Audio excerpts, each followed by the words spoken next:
good to go. Check, check, check.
Recording in progress.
Hey, good morning, everybody. Calling the second day of the Alaska Board of Game Central Southwest Region meetings here to order.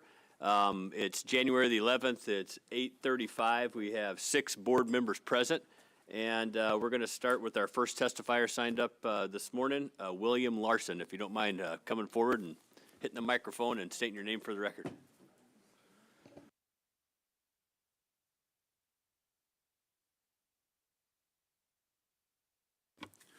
Hello, my name is William Larson. I am from a small village of Kiliganik on the Nushagak River. I grew up hunting my whole life since I was a little boy. I've seen some of the proposals on here. I am opposed to proposal number 3, baiting bears. I don't really believe in that, especially in my unit. I am a assistant guide, and I've been around the business long enough to where I don't believe we need to bait bears. I know about what other people do in other units, but I don't think that's right in our unit in 17. And I am opposed to. I wanted to talk about the proposal 33 and 34, the allow the same-day air hunt for bears. I like that idea, but only if we can do that in the springtime. I don't, if we could not do that during the moose season, because we have hunters in our area. I don't really trust them, and there's some dirty hunters out there that just don't follow the rules sometimes, and I feel like that's. But I do believe the same-day air hunt would be nice in the springtime, because, bears do come out in the springtime and you can see them. So that's what I got to say. William, thanks a whole lot for that testimony. And thanks for traveling all this way. Do we have any questions from board members? I don't think we have any questions. You were very clear with your testimony, and thanks a whole bunch for showing up and testifying. Okay, thank you. Our next testifier is Randy Zarnke, Alaska Trappers Association.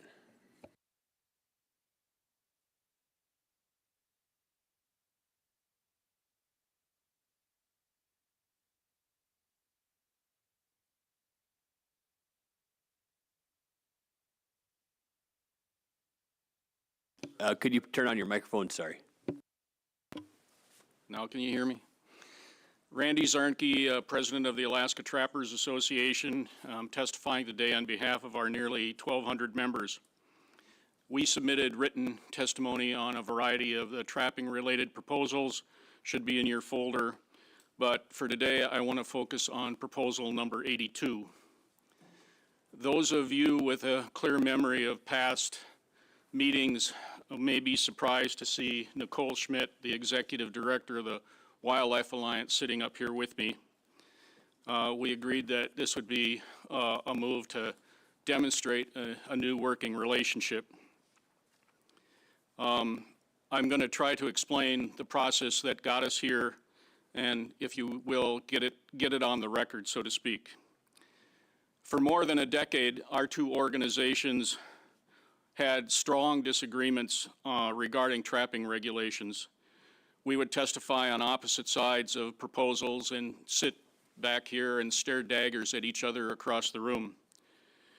But 3 years ago, the Wildlife Alliance submitted a proposal which would have restricted trapping on something like 200 trails here in the Mat-Su Borough. And the board set up a subcommittee to deal with that proposal. And afterwards, some of the leadership from our South Central chapter told me that Ms. Schmidt was somebody that we could work with. So I contacted her and asked if there was any value in meeting to see if we had any shared interests, and she agreed, and we met and almost immediately agreed that we had the same goal, that neither group wanted to see dogs caught in traps. And that simple decision or conclusion kind of paved the way for us now working together rather than working at odds. Ms. Schmidt emphasized at that time that neither she nor the Wildlife Alliance are opposed to trapping. Their whole concern is to keep dogs out of traps. So we agreed that we would work together to try to accomplish that objective. And since that time, my organization, I think most of you are aware that 25 years ago, we created a video that we referred to as the Shared Trails video to try to educate both trappers and non-trappers on how to avoid problems. And we have since remade that. We have a new version out now. And Ms. Schmidt actually agreed to provide a statement in support of that video, which is incorporated in the video. And we have co-sponsored some shared trails presentations around the state. I don't have a number for you, but probably in the neighborhood of 15 were co-sponsored by the Wildlife Alliance and the Trappers Association. So a few months ago, Ms. Schmidt told me that Proposal 82 had been submitted and was going to ask for our support. And I asked our leadership here in the South Central area to take the lead on discussing that with her and making a decision on whether our group would support it. And the leadership of the South Central chapter, both past and present, support proposal number 82. And in deference to their leadership on the issue, we as an organization agreed. So the chapter made the decision, but the full organization supports them on that. I'd like to make clear that proposal number 82 does not close trapping. I think most of you are aware of the details here, but that creates corridors along specific trails, 50 yards on each side of the trail. Trapping is allowed in that corridor, but traps must be either enclosed, submerged, under ice, or elevated.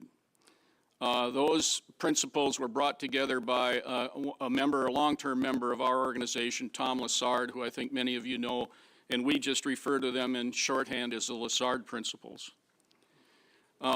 My board has asked me to emphasize a couple of things regarding our support for number 82. And that is, our group has taken lots of action to address this problem of dogs getting caught in traps. As I mentioned a moment ago, we created that original video and now have updated it. We've made all these shared trails presentations around the state. We have posted, I don't even know anymore, probably thousands of signs. Hey, disregard that. Go ahead. This is Okay, thank pretty you. cool seeing you two Yeah, I'm here getting sitting at the table. close to the end here. Thousands of signs, hundreds of man-hours, posting signs around the state at trailheads and other similar locations with a two-part message, encouraging both trappers and dog owners to be responsible for their actions. To our knowledge, on trails where those signs have been posted, there have been no problems. It's a two-sided problem, as has been said over and over again. We think we've done a lot to address our side of it, and we would ask other groups and individuals to do their best to address the dog owner side of it in the future. So here we are in support of the wildlife proposal number 82. Until 3 or 4 years ago, I can tell you quite clearly that I was in the camp of the people that say, don't give an inch, don't give anything. And I've been convinced by my board of directors and other leadership around the state to change that position. So our approval, our support for proposal number 82 has been discussed with membership. I'll tell you that not everyone agrees with it, but the vast majority agree with this change. Our support for this proposal does not guarantee that we will support future proposals to restrict trapping on trails in the Mat-Su Borough or otherwise. It kind of shows our direction, but we will discuss and deliberate each one that may come forward in the future and make decisions case by case. Ms. Schmidt has assured me that the Wildlife Alliance will not be coming back here in 3 years when you're dealing with proposals in this area again with another 13 trails, and 3 years after that with another 13 trails, and we take her at her word. We recognize that she cannot control the actions of her individual members, but as an organization, we trust under her leadership that they will abide by that. So one of the other things that we have done in regards to our video, our shared trails video, is we have created kits, which I have one here with me, which has a cable cutter and sticks that can be used to compress springs and veterinary medical equipment to treat any injuries that might occur. And I've given one of these to each of our chapters around the state, and as soon as we're done here, I'll be giving this one to her. So it's just another example of the things that we're trying to actively do to deal with the problem. With that, I'll end. Thank you for the extra time. Yeah, and thanks a bunch for that testimony. You know, I applaud you two's efforts. A lot of times when you reach a compromise, you get flack from a lot of different people, but I think both you two realize that you know, working together, you can make a move in a general direction that's good for both parties. So with that, does anybody up here, board members, have any questions? Member Brett. Yeah, thank you, Mr. Chairman. Thank you, Randy. Thank you, Nicole. Yeah, this seems to be a huge monumental effort on both parts or both organizations. I'm curious, though, on as the proposal is written, it talks about trails and it shows maps and 50 yards. But we all know as outdoor enthusiasts that, you know, what's on the ground and what's on a map are two different things. And I'm wondering if either one of you, well, I guess Randy's speaking up there, so I'm wondering if the ATA has thought about defining a little bit better what the trail is, or when a trail is a trail, and not try to use a map, because that seems to be an issue with enforcement. Member Barrett and the chair and the board, that, I believe, was a bigger problem with the proposal 3 years ago that addressed those 200 trails. Some of them, I was told, might vary from 1 year to the next by a half a mile one way or another, just depending on weather conditions and that sort of thing. The 13 trails that are addressed in proposal number 82, I think, are more permanent, more well-defined, and I don't think that'll be a big problem with the smaller number. Okay, thank you. Member Loring. Thank you, Mr. Chairman. I'm not sure the rest of the board members, so I'd like to hear Ms. Schmidt's testimony so we can combine the two together as far as questions go. It's kind of You're actually going to get that because she signed up next. That's why I'm asking for that, Oh, yeah. okay. So I can listen to Wildlife Alliances and then put my questions after I hear both sides. That's my druthers. Thank you. Any other questions for Randy while he's up here? And if not, we'll call up Nicole Schmidt. Thanks.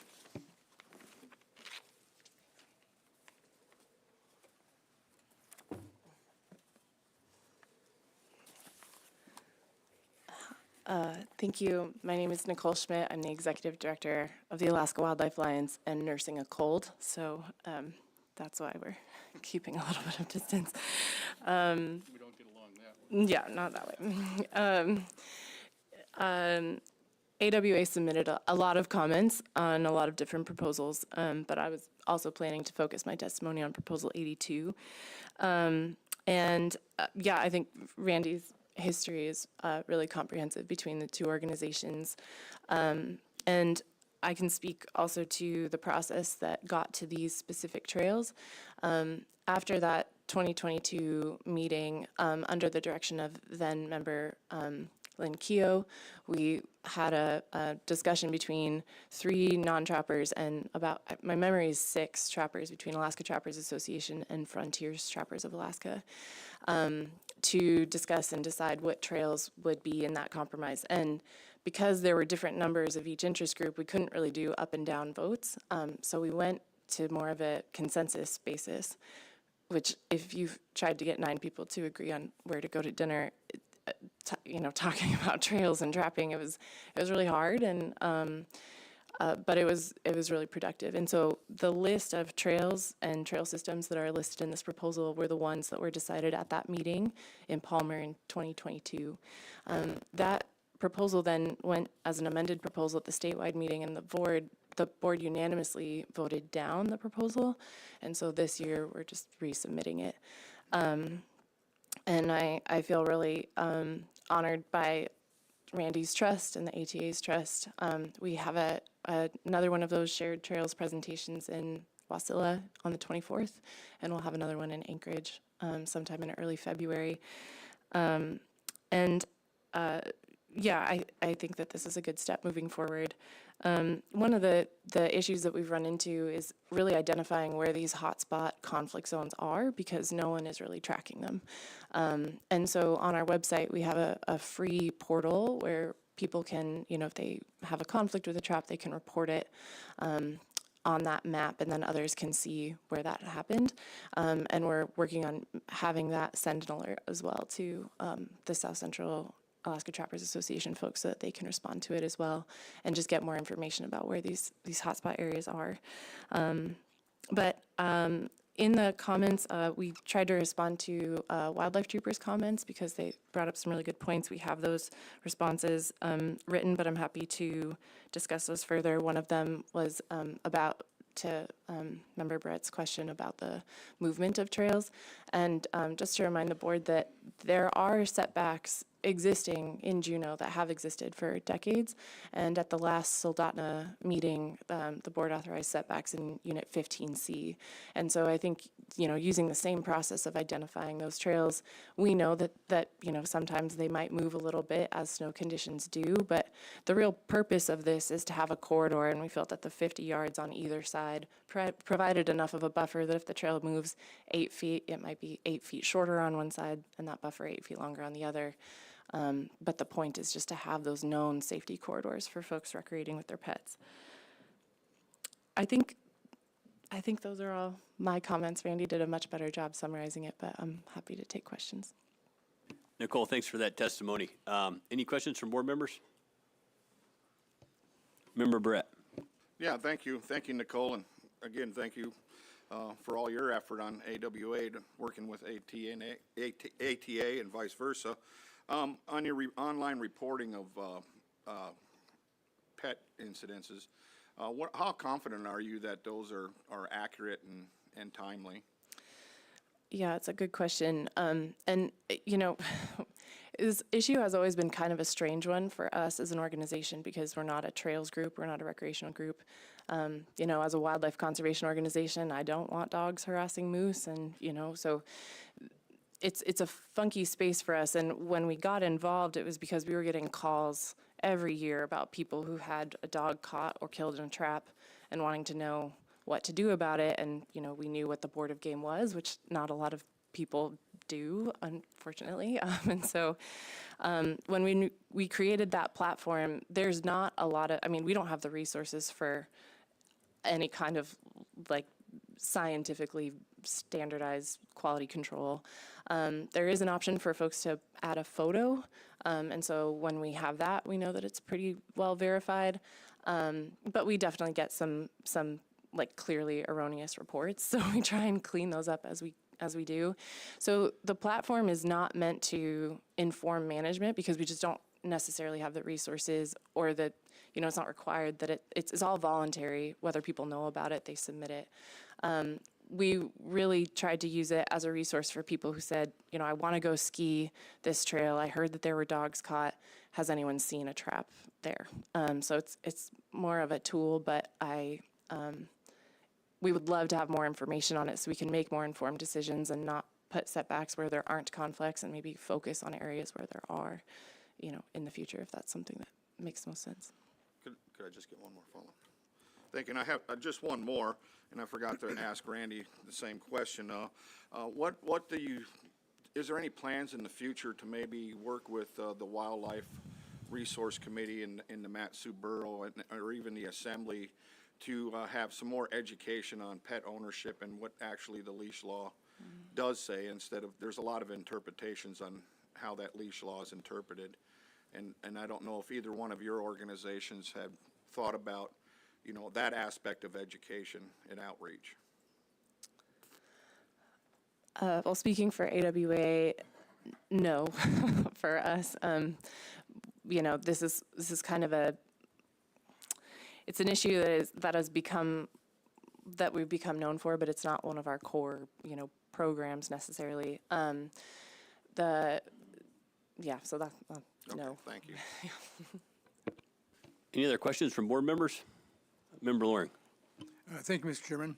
Randy and Nicole, thank you very much. And I know firsthand what compromising is coming together, as being presidents of other organizations in the past and dealing with conflicts that are very important to each side.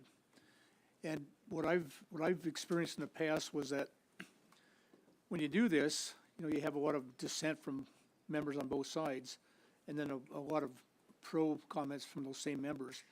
But generally, the amount of change that each side has to make is so little in actual day-to-day application that after a year or two, it just becomes normal day-to-day business, and everything seems like it gets a lot smoother and works a lot better. So I'm thinking that in this case, the same thing's probably going to happen, and I just appreciate you two groups coming together and making it happen. For me, it's a big thing. In my prior career, I was a wildlife trooper for 25 years, way back when, and I saw the good and bad and the ugly of traps and conflict between trappers and dogs and trappers and wild animals, and it's just a really small percentage. Just seems like it just ballooned into a great big giant mess. But this is a big thing that's going to go a long ways towards solving this problem. I really do appreciate that. Thank you. Any other questions from board members? If not, Nicole, thank you very much for your testimony. Oh, Director Scott. Thank you, Mr. Chairman. Nicole and Randy, it's pretty amazing. It's already been said, but it's pretty amazing to see you there. And I've talked to both of you over the years about this. Nice work. I think it really embodies, frankly, I don't want to get hyperbolic, but, it's the resources belong to all of us. And to actually see two groups that, were fairly polarized at one point, come together and get this done, just really, it's pretty cool. Nice work, you guys. I'm very encouraged, and I applaud you and the membership of both organizations. And I don't know, maybe we could try it with some of these other proposals someday. I don't know. Good job. Thanks. That was your testimony for Alaska Wildlife Alliance. You going to do your self-testimony now? Would that work? Yeah. Absolutely, Okay. yep. Thank you. Thank you, Randy. All right, well, I'll try and be short and sweet, but again, my name is Nicole Schmidt. I live in Anchorage now. My partner is a commercial fisherman, and I grew up in a hunting family. My dad is in Soldotna, and so I really love this state. I love the resources, and I care deeply about wildlife. And I wanted to spend my time on my personal testimony on Proposal 75, which I know has received a lot of comments. I submitted what I have in front of me as an RC early this morning, but I was combing through the history of this predator control program, and it started in 2003 from what, and my history of this, it's a complicated program. It's been turned on and off many times. I might say something incorrect, but as far as I can understand it, it started in 2003 with a small portion of the unit dedicated to wolf control. And then in 2007, black bear removal was added to the plan. And that included an unlimited number of black bears, cubs, and sows with cubs, fall black bear baiting. That was when the goal was to reduce the black bears by 60%. In 2009, it was further liberalized with bear snaring in the summer, use of helicopters to access bear bait stations. And then what I think was really interesting is that in 2011, ADF&G had a moose calf mortality survey in the Tyonek study area. And the study found, and this is a quote from page 5 of the operational plan, that the analysis, quote, showed no relationship between bear harvest locations and calf survival within the Tyonek study area. And so it then paused the bear control efforts in 2013. It's been turned on and off a couple times since. Bear control was then turned off again in 2017, mostly because it was deemed ineffective because of the lack of participation. And when I looked at the last report in 2019 from the department, to me, it looked like the goals were met. Moose in the whole game unit were estimated at about 10,000, which is above the midpoint of that population objective. 16B had 183% of that midpoint objective. 16B middle was at 159% of that objective. The moose population was over the goals. Calf survival improved, and the harvest was approaching the midpoint of that range. So in 2019, it seems like there were a lot of moose. And looking into how we got to 2019, bear control was never met. Those goals of bear removal were never met, which leads me to think, in addition to the Tyonek study area results, that bear control did not contribute significantly to that moose increase. Wolf control is a little bit more opaque from my reading of that history, but what my big question is what happened between 2019 and 2025? And it's confusing to me that when we look at the situation where it seems like this moose population is yo-yoing up and down, that the department's first suggestion is to add aerial gunning of wolves and bears, which just doesn't seem to reconcile with what I'm seeing from the history of this plan.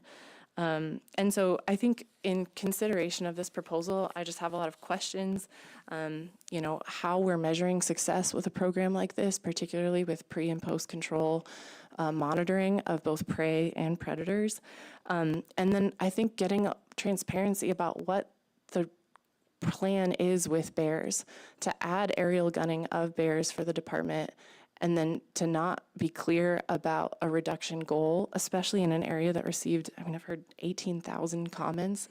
This unit has a lot of eyes on it. And so I just really encourage the board to ask what lessons we learned from the history from 2003 to 2019, when those objectives seem to have been met, and if aerial gunning is the tool that we want to use to bring us back to a good spot with moose. And, I'm actually not opposed to intensive management. I'm not even wholesale opposed to predator control. What I find concerning are these predator control programs that they feel like these zombie programs that neither live nor die, and we don't have clear metrics for when we've succeeded. And so I look forward to that discussion and hope that there will be a lot of questions during that time. Thanks for that testimony. Do we have any questions from board members for Nicole? Member Brett. Yeah, thank you, Mr. Chairman. Thank you, Nicole. Thank you for this RC. That's very interesting.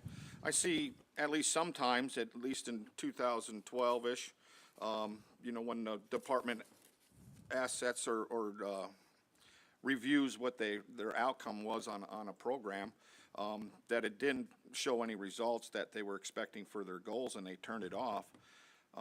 And there's probably another example of that in there. So, I think the department does react to, when they try something, and if it doesn't work, they turn it off. And then in other times, if they feel they need to turn it back on with a little different twist to it, that they might end up with a different result.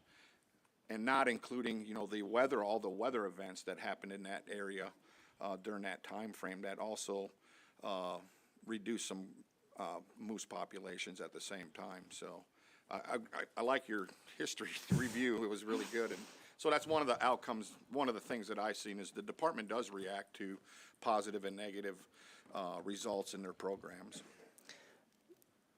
I don't know if there was a question in that, but could I respond to it? Just I guess my question would be, could you see the same thing going on in your review? Yeah, thank you. Yeah, and I appreciate that because, yeah, I mean, it was good to see that the department did turn off predator control, particularly for bears when it was deemed ineffective. I think that the question that I've had is that this proposal was asking for that. I mean, this is the most intensive of the predator control options is aerially gunning. And when the last review of that Tyonic study area said that there was no correlation between bear removal and calf survival, and then, you know, I'm just wondering if there were other tools in that toolbox to make sure that we don't reach that 183% of the moose population goal, and then there was clearly a decline. The reflex to implement aerial gunning, which is just such an extreme option, felt like it just felt like a very strong response. And even though I do want to trust that the department would use that only when it's necessary, I think that once it goes past this board phase, it's developed with a feasibility assessment. You know, there is no option for public comment. There is no option for people to get involved. And so I just would appreciate more transparency on the front end about what exactly the goals are for something like that. But your point is well taken. Yep, you have another question. I just thought of another one. I'm just curious on how you feel about the rebound of the predators that have been taken out. It seems like when I read these studies, you know, within 7 years, the populations of either wolves or bears have rebounded back to almost their normal populations. Do you agree or disagree with something like that? I think it's a really good question, and it's one that, well, I mean, I think of wolves and bears very differently, very different reproductive rates, and it's one of the questions, it's one of the issues that I think has made predator control programs so hard for me personally to assess, because we don't have a lot of pre and post control numbers and assessments. And I was trying to find, you know, how many black bears are there? The latest spring abundance estimate I could find had a range of between 300 and 3,500 black bears. And I understand that uncertainty is part of this process. We learned yesterday this unit is the 5th largest state in the U.S. So, you know, we don't have perfect information, and I understand that, but I would treat a population that has 300 bears versus 3,500 bears very differently. And so, you know, we're not working with perfect numbers. The last black bear estimate was in 2007. The last wolf estimate was based on a 1999 study that has been kind of tinkered and assessed. So, you know, I don't really know. I think having more information would be helpful to have more faith in these programs if we did know the rate of recovery for those predators. And it's something that I think would be really important to have in predator control programs. What is the population of bears before and after, wolves before and after, so that we know. Any other questions from Director Scott? Thank you, Mr. Chairman. Thanks, Nicole. Great testimony, and we've talked about it, and I always appreciate you and where you come in. You mentioned tools, so I'm curious, how do you feel about antlerless hunts? And I know you're giving yourself testimony, but and when we get into deliberations, I'll talk more about them, but yeah, where do you land on those?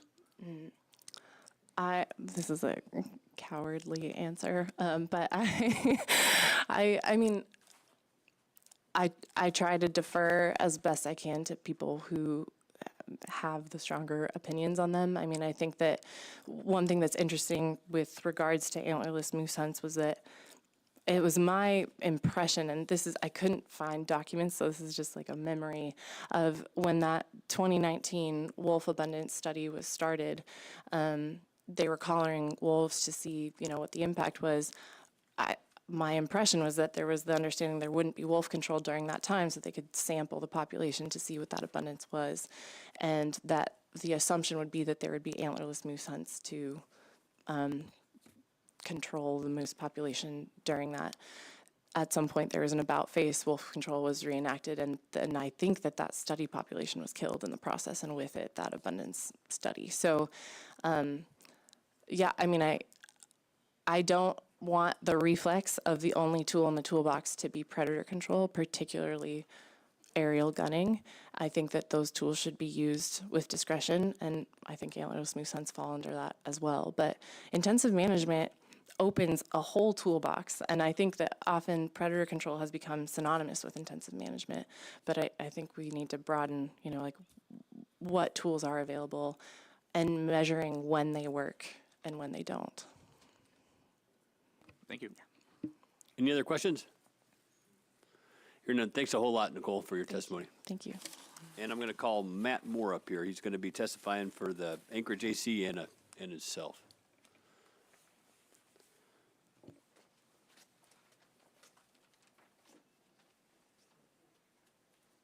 Oh, yeah, and also recognizing former board member Lynn Keough.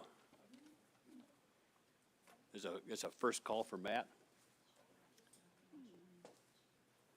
We'll move down the list to Jake Davis.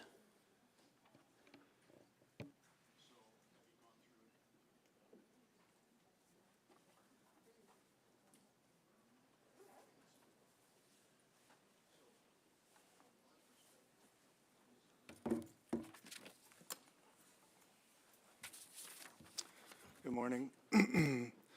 Thank you for giving me this opportunity to comment on Proposal 75. My name is Jake Davis. I'm an attorney, an outdoor recreationalist, and a Wasilla resident. I'm here in my individual capacity and on behalf of the Center for Biological Diversity. As a result, I represent the interests of not only myself, but 19,000 additional individuals, including Alaska residents and lower 48ers who care deeply for this nation's wildlife, especially in and around national parks. Like me, these 19,000 individuals resoundingly oppose Proposal 75. Proposal 75, as we know, would allow the Alaska Department of Fish and Game to indiscriminately slaughter Alaska's wolves and other predators via aerial gunning. As if this cowardly practice were not inhumane enough on its own merits, the proposal would allow this to occur on the doorstep of not one, but two of America's most treasured national parks. Proposal 75 would allow up to 80% of wolves and black bears to be slaughtered, irrespective of pack dynamic and established territory within Game Management Unit 16. More absurdly, we have no idea how many brown bears will be targeted.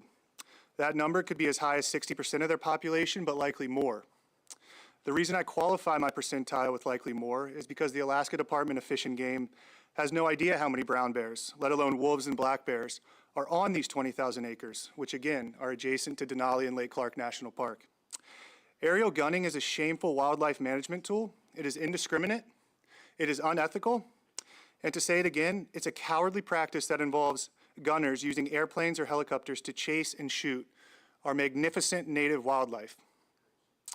There are high financial costs to this activity that could be applied elsewhere, and it can cause significant stress, and importantly, it can lead to the displacement of non-target animals from their natural territories. More importantly, the unmitigated slaughter contemplated by Proposal 75 is unsupported by science, which shows that there are many other threats to caribou and moose populations like climate change, disease, limited food, and overhunting. Past mass killings of native carnivores carried out by the department in the name of predator control have not led to an increase in moose and caribou numbers. The best and most recent example being the Mulchatna herd management effort. In nature, nothing exists alone. If the department begins slaughtering these carnivores as proposed, the greater Denali and Lake Clark ecosystems will suffer from their loss. Ecosystems could collapse. Biological diversity will collapse for the time being. This would not only be an Alaskan tragedy, it would be a national tragedy, but one where Alaska is literally holding the smoking gun. These killings and the ecological harms that will cascade from them will rob millions of people of the full benefit of the wild, natural character of our protected and, importantly, cherished places. Proposal 75 is morally and scientifically indefensible. The board cannot allow the department to engage in a cruel mass slaughter of wolves, brown, and black bears. I, along with literally tens of thousands of other individuals, urge you to reject Proposal 75. Thank you again for letting me comment. Jake, thanks for that testimony. It's very clear. Any questions from board members? Hearing none, seeing none. Jake, thanks a whole bunch for your testimony. Thank you.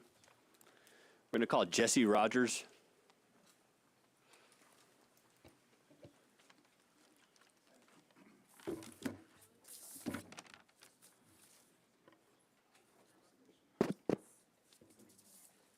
Good morning, Chairman. Hi, my name is Jesse Rogers. I'm here to speak on supporting Proposal 38 to extend the Round Island Walrus Hunt by 5 earlier days from September 5th to October 20th, submitted by the Casic Walrus Commission. I'm representing myself. I'm a Yupik subsistence hunter from Dillingham. I have hunted walrus at Cape Newnham from Platinum and Hagemeister Island and Togiak Bay from Twin Hills the last 5 years and 8 hunts. I'm one of the few young walrus hunters in my region that go out regularly each year to harvest these animals. I dedicate a big part of my hunting career to marine mammals because it provides for a lot of people's freezers. The QWC is an Alaska Native organization involved in marine mammal co-management to oversee walrus harvest activities at Round Island in a cooperative agreement with ADF&G, U.S. Fish and Wildlife, and Eskimo Walrus Commission. The structure is made up of member village council appointed commissioners and hunting captains. Co-management is like a marriage. The parties must work together to resolve their differences and solve problems. The proposal was worked out during the September 2022 QWC pre-hunt meeting. Walrus are thinned out enough by September 5th to go harvest with, and most of majority of Bristol Bay is all Pacific walrus male bulls. So it's not like up north where you have to worry about a bunch stampeding and trampling little young.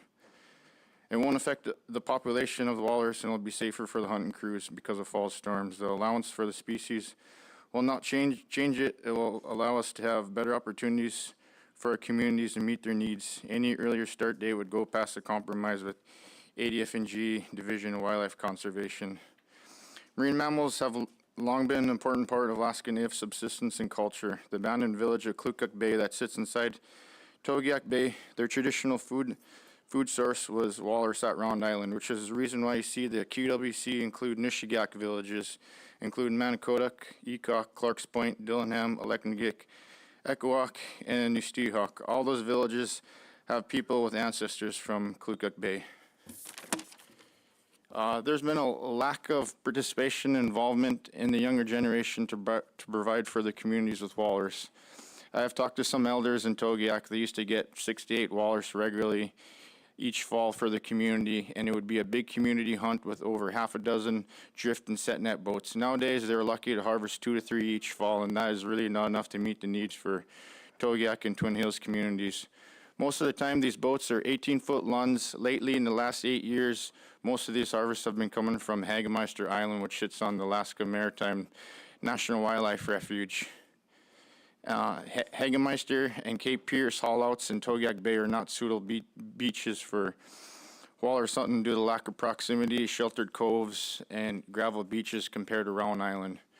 There is a lot of challenges to the Round Island walrus hunt. The biggest ones are the fall weather and storms.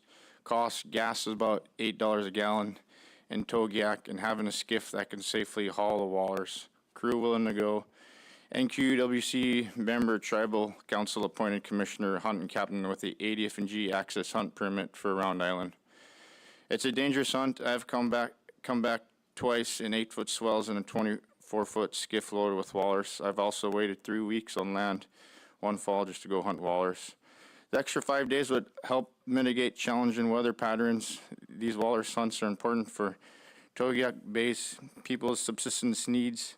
In short, to encourage participation and help keep Togiak Bay's cultural traditions alive, please support and approve this approval. And then I'd just like to make one comment for Proposal 25 and 6 to increase the number of moose drawn permits issued to non-residents in 17A and lengthen the non-resident fall moose hunt in 17A. Please defer to Togiak and Nishigak advisory committees. There is no need to change what is already in place for 17A moose hunting that is worked out between local advisory committees, Togiak National Wildlife Refuge, and ADF&G. All right, thank you guys for your time.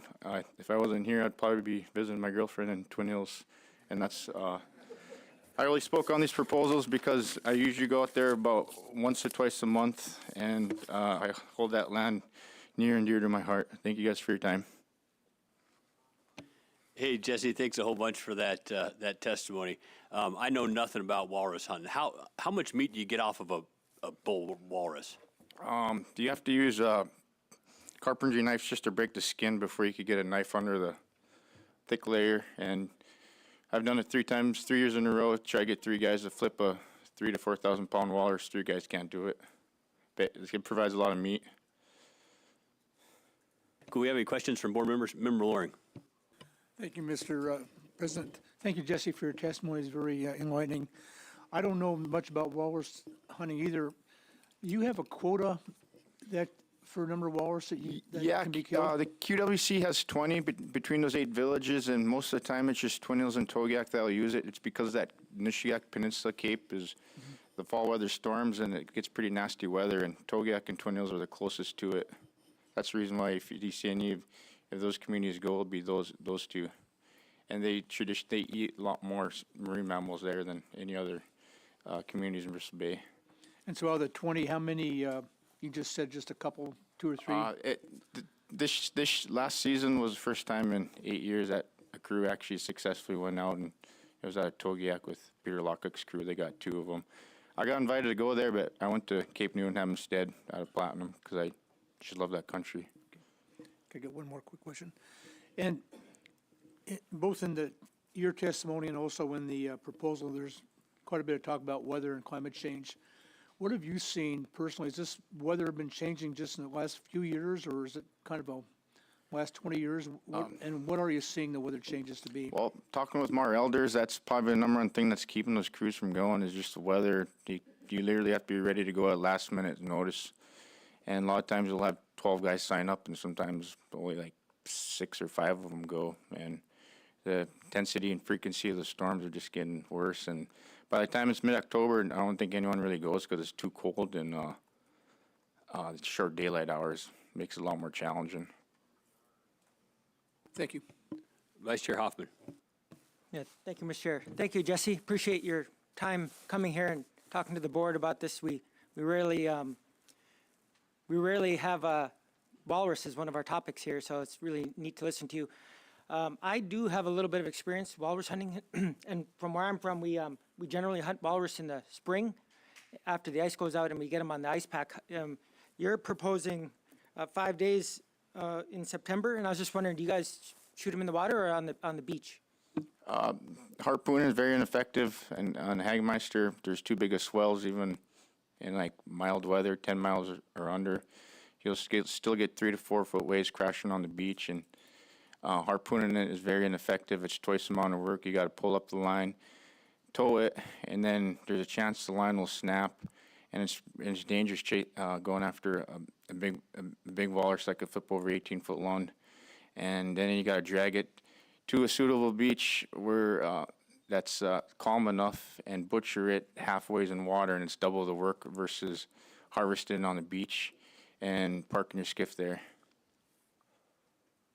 Yeah, thank you, Jesse. You sound really knowledgeable. It's nice to hear you explaining all this to us, and I appreciate it. Yeah, we don't get the ice flow like we used to, so it's all done in the fall time. But we got the trade-off is we got to contend with fall storms, and then all the young guys would rather go upriver. But you can go upriver in 30 knots, so you can't do the same for walrus hunting on the coast. Any other questions from board members? Hearing none, Jesse, thanks a whole bunch, and thanks for coming here and sharing your knowledge. I mean, I know nothing about that country, and I know very little about walrus, so it was really important you came here, and I really appreciate it. Thanks. Thank you. Thank you guys for your time. Next testifier is Grant Rebedy. I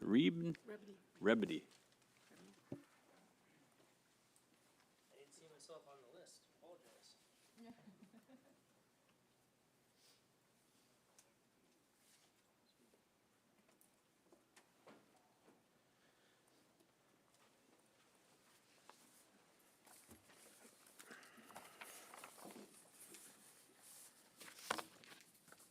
Do I need to push the button?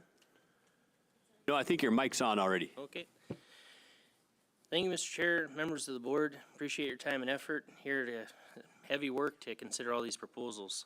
My name is Grant Rebney, Siklut Iratinina Huchinsia. I'm from the native village of Cantwell. I'm here today to speak for Otna Intertribal Resource Commission. I'm also a board member for Otna Inc., but again, I'm here to speak for HRAC. We'll run through the proposals here. We support Proposal 1 for the brown bear tag fee exemption. We're not aware of any concerns that would negatively impact anything. It's something that's reviewed annually, and as we've experienced out in the field, the moose population is hurting. In different areas in our villages, you talk about a high presence of wolves and bears. A few less would definitely help with the population. Permit 2 for the additional bait stations presents a public concern, as public is really not aware of where these are at. That's our concern. Proposal 3, we're in opposition. I believe fair chase is an issue, that they need to have an opportunity. That's just too much.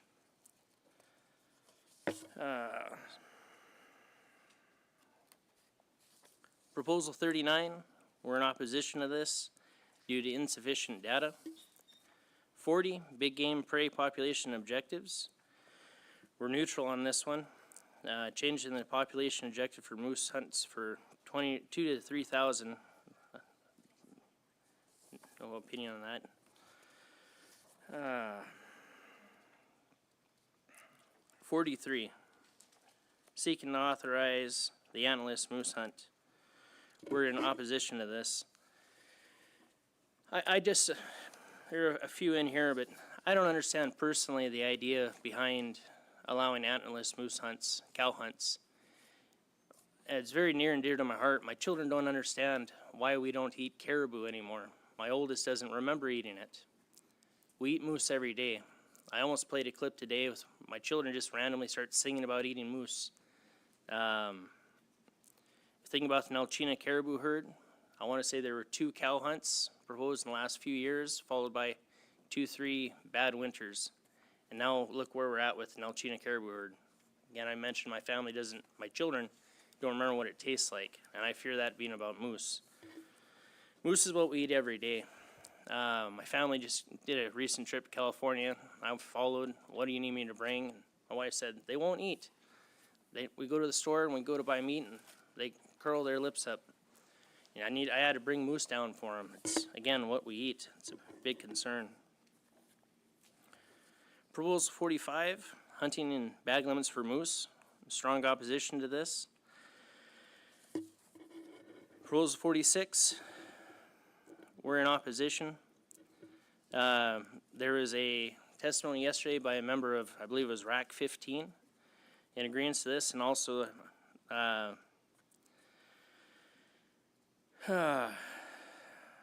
again, the idea that my children ask, why do you have to go to these things all the time, Daddy? I explain it's so we can keep eating our moose, so we can talk about our side.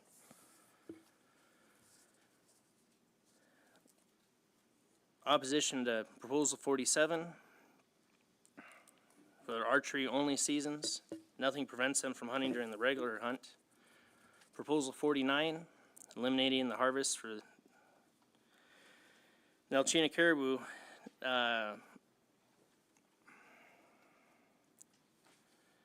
Closing the caribou harvest for 6 years or until the herd reaches the midpoint of the management objective of 37,500 animals. This would include units 11, 12, 13, 14B, 20E, when the Nalchina caribou herd comes back. My family, again, Cantwell, subsistence, I'd bring my uncle, late uncle now, moose meat, and he'd smile every time and say, Grant, I'm from Cantwell, I'm a caribou man. Why aren't you bringing me caribou? And I'd explain to him we're not allowed to get them. Something, again, near and dear to our hearts, our food is what we are. For Proposal 50, HRAC is in opposition to this. We are in support of 51 with modification. Sheep populations are a concern throughout the state, and due to this, HRAC believes the proposal should be modified to a draw-only permit, restricting to residents only. Proposal 52, we're in support of this. Proposal 53, an archery-only sheep hunt, we're in opposition to this. Proposal 56, opposing as well, along with 57. 58, we're neutral. On Proposal 59, lengthening the wolf trapping season, we're in opposition to this. And Proposal 60, lengthening the coyote trapping, we also oppose as well. Thank you. Grant, thanks so much for that testimony. Do we have any questions from board members? Member Brett. Yeah, thank you, Grant. That was really good and concise. Though I do have three questions, I believe. So you guys support or don't support reducing the proposed moose population and harvest objectives? Could you explain a little bit more why you don't support those several proposals? Can you say it one more time? It's the proposals in the 40s there that address the new moose population harvest populations for the intensive management. Now is the question why not to increase it? You're not supporting decreasing it as proposed. I'm not prepared to speak on that, I apologize. The other one I have is Proposal 46, which deals with the community harvest moose hunt. Are you guys opposed to it as written, or what's your opposition to it? You just totally oppose it? I'm completely out of order here, excuse me. 46.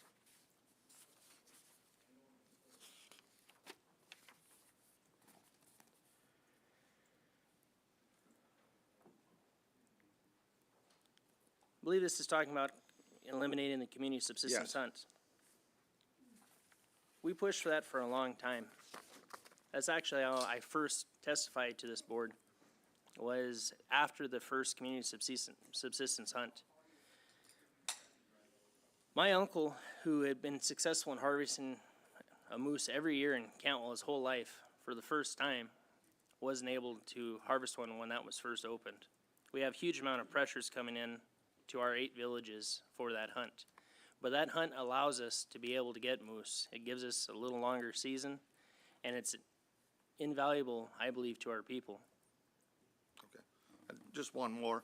I was wondering if you could explain why you don't support lengthening the wolf and the coyote trapping, proposals 59 and 60.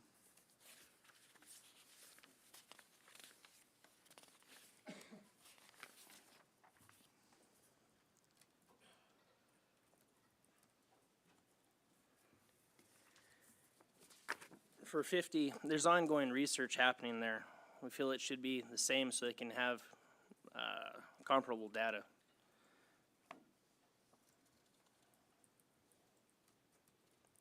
How far, what's the estimated, what's the goal or time frame for that research project? I'm not sure. Okay, thank you. that.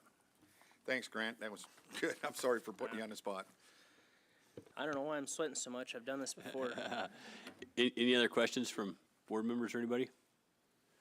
If not, Grant, thanks a whole bunch for that testimony. You were very precise and very clear with it. Thanks. Thank you. And the next testifier is Pete Imhoff.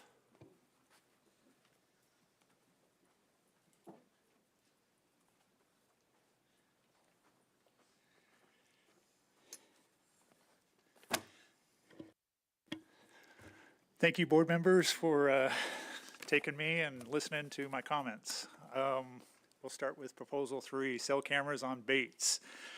The more I think about this one, I'm neutral, but I'm going to give you guys my side of the thing here.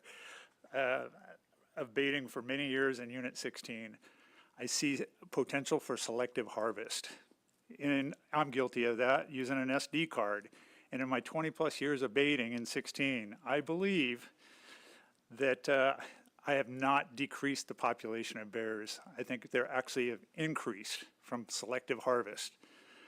What's the difference? Just looking from the outside, what's the difference between landing same-day airborne, a cell camera, and or a drone, which is illegal to use? In my perspective, there's not much difference. Sort of an eyesore, actually.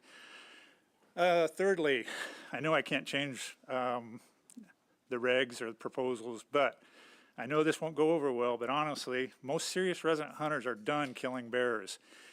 If we do, we're very selective. So just a suggestion, in a 2-bear area or IM, think about letting non-residents come in on a once-in-a-lifetime draw tag.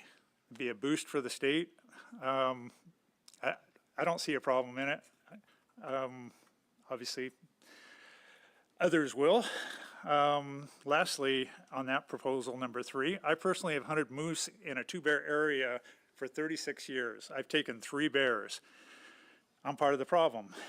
Part of that is because regulations restrict me from harvesting a bear in an area that are only 1 bear harvest in a 4-bear area. So if I do harvest that 1 bear in a 2-bear area, I'm not allowed to put in for Kodiak for 4 years or Unimac. So it's us longtime residents that are out there actually hunting every year, that's in the back of our minds. So maybe we need to lift that restriction a little bit and allow us to harvest that first or maybe even 2 bears and let us apply in a 1 in every 4-bear area. Number 4, archery with extra days. I do oppose. We have a 42-day season with few sheep. Sheep hunter numbers have declined from the all-time high of 3,600 and 4,100 in 91 to our present day of 1,322 and 1,500 hunters in 23. There's plenty of room out there to hunt. I'm going to skip 50. Proposal 72, the any ram. Even though I really support the full curl management, I've come to realize there's a lot of hunters out there that could care less about a big old ram. They don't have to worry about being legal. They just want to go harvest a ram. Like we've heard here in the previous testimonies, there is no biological reason not to have one in a limited draw. Just a food for thought with the statewide numbers that I pulled up during the 19C working group.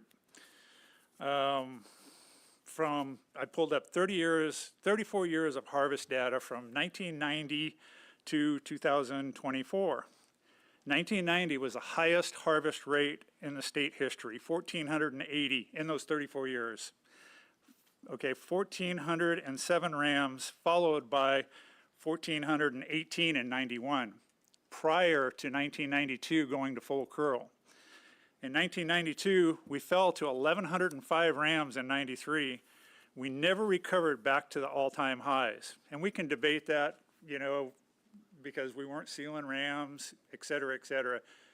But when you look at 34 years of history and you actually draw those numbers out on a piece of paper and you look where it settles out between 800 and 900 several years after the, not even several years, just a few years after the early 90s, we fell below the 1,000 mark and we stayed there. So there's 2 things I take from that. We lose an easy 20% of our rams between 7/8 and full curl. And the other thing I take is full curl management does work. We're taking the cream off the top. We're taking the fruit just before it falls off the tree. So we're losing rams before they get there. Who knows how many we lose between half curl and 7/8. I have no skin in this game. I see the vast number of permit applications. It's pretty easy to look at your supplement back. Look at the back of the supplement from the DS 165, 160 area, any ram, and then go over to the DS 180, 170 area, 14A, and you'll see we've swapped back and forth from full curl to any, and now Tony's got a proposal in there, number 72, to go back to any ram, and you'll see a significant number of people following the any ram. My take on that is I love sheep hunting. I've been around it since the day I was born. I've been doing it since my sophomore year in high school. We hang around kind and like people. If you took 100 people off the street today and you asked them, what do you think about full curl management, or what do you think about any ram? I'm a huge proponent to full curl, but honestly, we're a drop in the bucket compared to what a lot of folks want. They just want to harvest a ram. And when you look at the statistics of one and done, Don't quote me on the percentages, but I want to say it's like 65% or more of the sheep hunters are one and done. They just want that opportunity. They could care less about a big old ram on the mountain. I don't see any reason why not to have that, any ram go through. Thank you very much for listening to me. Pete, thanks so much for that testimony. Do we have any questions from board members? Member Loring. Thank you, Mr. Chairman. Thank you, Pete, for your testimony. I hunted sheep since I was really young also, and there's been some testimony, and I'm kind of curious what your thoughts are on new hunters not being able to judge full curl and why not. I didn't find that a problem. I just took my time and looked. Yeah. And looked at them in every possible way before I pulled the trigger. What do you think about that? Well, I'm sitting in front of a pile of very educated sheep hunters, and being that we've done it for 45, plus years, that it's pretty easy for an educated person to determine a full curl ram. I think somebody's got a proposal in that they should probably go through an orientation prior to going into the field. Maybe there should be a mentorship program. I get it. It was tough the first 2 or 3 years that I hunted. It was 7/8 was a legal ram. It was tough. It's really difficult for a young hunter to determine full curl ram. In BC, it's a different game. I hunted BC. I hunted the Northwest Territories. If it breaks the bridge of the nose, it's legal, okay? Full curl, if you don't get that side perspective or you are not educated in looking at a ram straight up the mountain or straight down the mountain, I get it, and everyone behind me gets it, but that young hunter on the mountain doesn't get it. It's real difficult. It's super difficult. Toughest animal in the state to judge. So, education. Commissioner. Yeah, so I've been giving Mr. Cavlock's proposal a lot of thought here, and I gave it a lot of thought last night. So when we have full curl management, we basically control the population by the number of full curl rams removed. So now all of a sudden we go down to any ram, the number of opportunities to put hunters on the landscape is going to significantly decrease. Yep. Because we're going to be taking many more animals. In some cases, where we may have a hunt for full curl, we may not provide opportunity for something less than full curl out of fear that we may overharvest that population. Is that a trade-off that you're willing to have, provide that opportunity for some smaller number of less than full curl rams being taken? When I look at these numbers, I don't know about you guys, when you look at, I pulled all these harvest reports up and I threw it in my own little data file. And until I really digest these numbers and a week of looking at these numbers, I realize we lose a good percentage of our sheep before they become full curl, okay? When I look at 14A as an any ram area, I look at it as, okay, we give out 10 permits for DS 180. How many of those individuals are actually looking for that any ram, they're gonna shoot the first ram? There's a high percentage of those people, that's a trophy class area. A high percentage of those folks, including myself and everyone behind me, if we do that tag, we're going after the 10-year-old ram. So we're taking very few sheep out of the population, a drop in the bucket when we're talking less than full. My guess is, just a wild ass guess, that if they give out 10 tags for an any ram, I would guess 30% would not harvest an any ram. They would go after the full curl. And then on top of that, we all know in a permit system, if you give out 10, I'm gonna guess close to half won't even go into the field. So if I could follow up real quick, would you, rather than any ram, would you put some would you be open to having some kind of a safeguard like 3/4 or 7/8 curl ram just to try this out before? Because I'm very personally, I'm very fearful that we could over-harvest that population and become very conservative in the number of permits we put out and actually, in some respects, probably reduce sheep hunting opportunity that you currently are providing out there because we don't have full curl as the backdrop regulation. It's a draw. It's very restricted. I mean, I don't see taking a couple less than full curl rams being any harm. you know, I used to have the thought that, I still do. I mean, we're taking that potential. The Frank Cook ram came out of that area. I mean, some of the biggest sheep we've ever harvested have come out of that area. And it in the back of my mind, I think, oh, if I kill that 3/4 curl, that was that potential 180-inch ram. Well, we're leaving fruit on the mountain. They're dying before they get there. Yeah, again, I don't want to debate this because but I understand that, but, you know, you put X amount of hunters on the landscape now, and some of those people are gonna pull the trigger at half curl ram. So then that's gonna take rams off the landscape that are potentially in future years. So I understand it's a draw permit, but we would probably end up issuing significantly fewer permits knowing that we're gonna harvest more animals out of that landscape. So right now, we issue more of them, knowing that some people probably may not be successful because they may not find a full curl ram, but if they find something less than that, they're gonna take it. So we're gonna increase our harvest rates by allowing any ram. Potentially, yeah.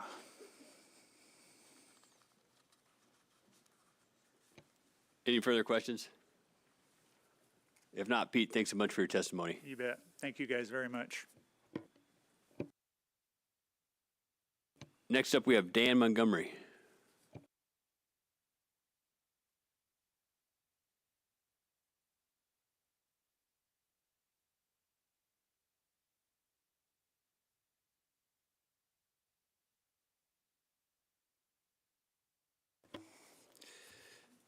Thank you, Chairman Fletcher, for this opportunity, and board members for this opportunity to testify on these proposals. My name is Dan Montgomery.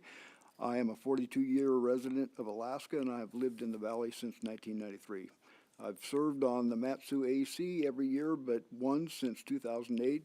I've been a full-time guide since '93, and have guided in 13D and 14-year ever since then.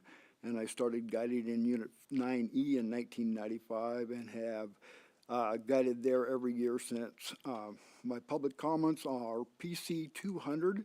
I incorrectly listed proposals 10 and 11, which I do oppose, but the comments under them are actually for my opposition for proposals 51 and 52. I'm going to testify on some of these proposals. Some of them I co-authored or authored myself. I support proposals 9, 13, and 17. These proposals would reinstate a 22-day season and a spring season and a 21-day fall season for brown bear in subunits 9D and 9E. These seasons were shortened at the Board of Game meeting in Dillingham in 2018. I was there for that entire meeting. We had a severe winter in 11-12 and an extremely late spring, cold spring in 2012. Something happened in the summer of and fall of 2011, and that fall the younger bears had no fat on them, and we lost a high percentage during the winter. We didn't seem to lose the older boars, especially the big boars. In the fall of 2013, we saw a fraction of the bears we usually saw at the same amount, but we saw about the same amount of the old boars.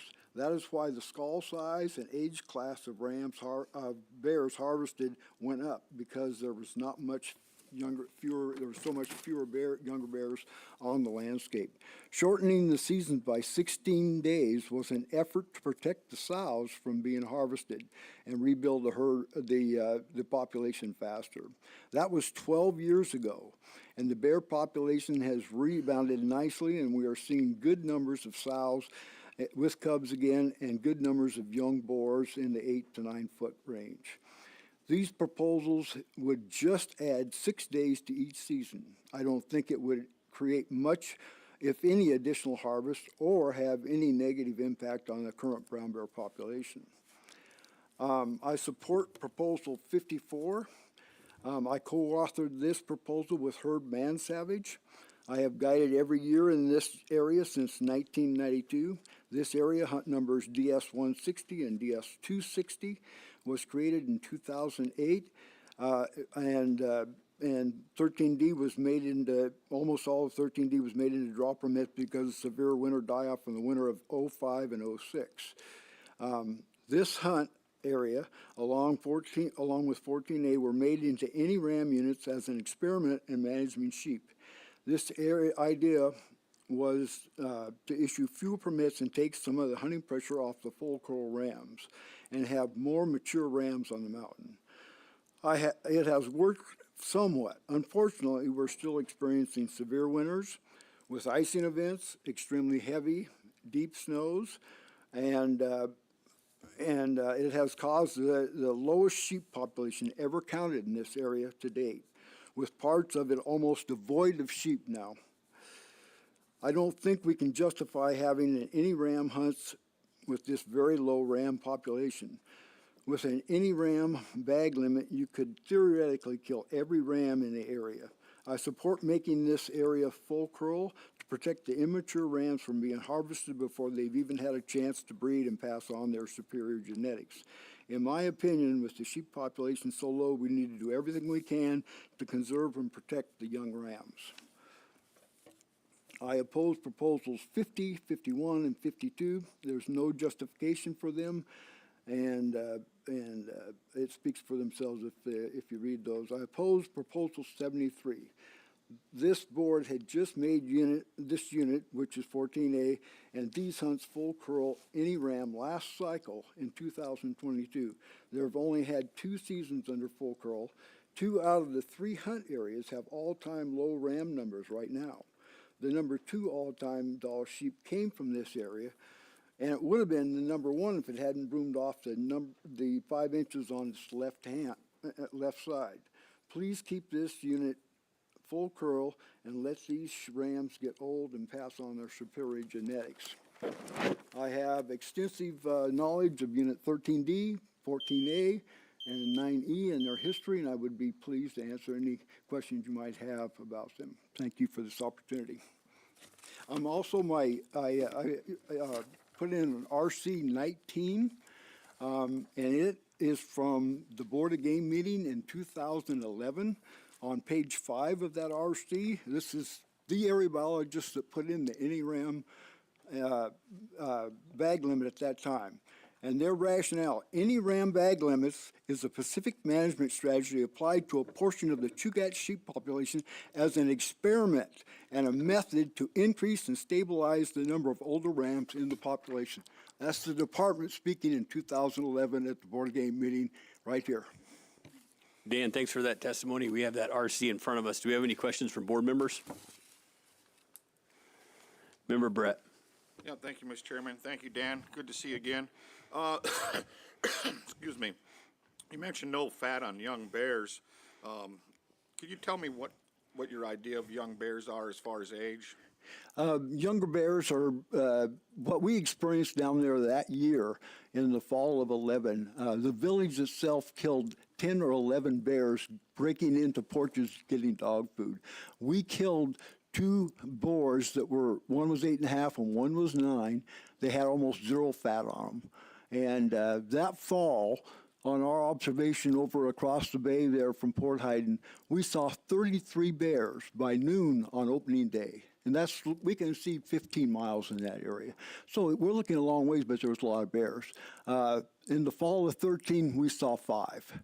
And that same, and 4 out of those 5 were old boars. And that's what we saw. There was almost no sows, and we saw 1 sow with cubs that whole fall season. It was dramatic what had happened. And it became obvious after a while that we lost our younger bears. And I think that was why something happened in that summer of 11 where they just didn't have any fat on them, whether it could have been a virus. I don't know what it was.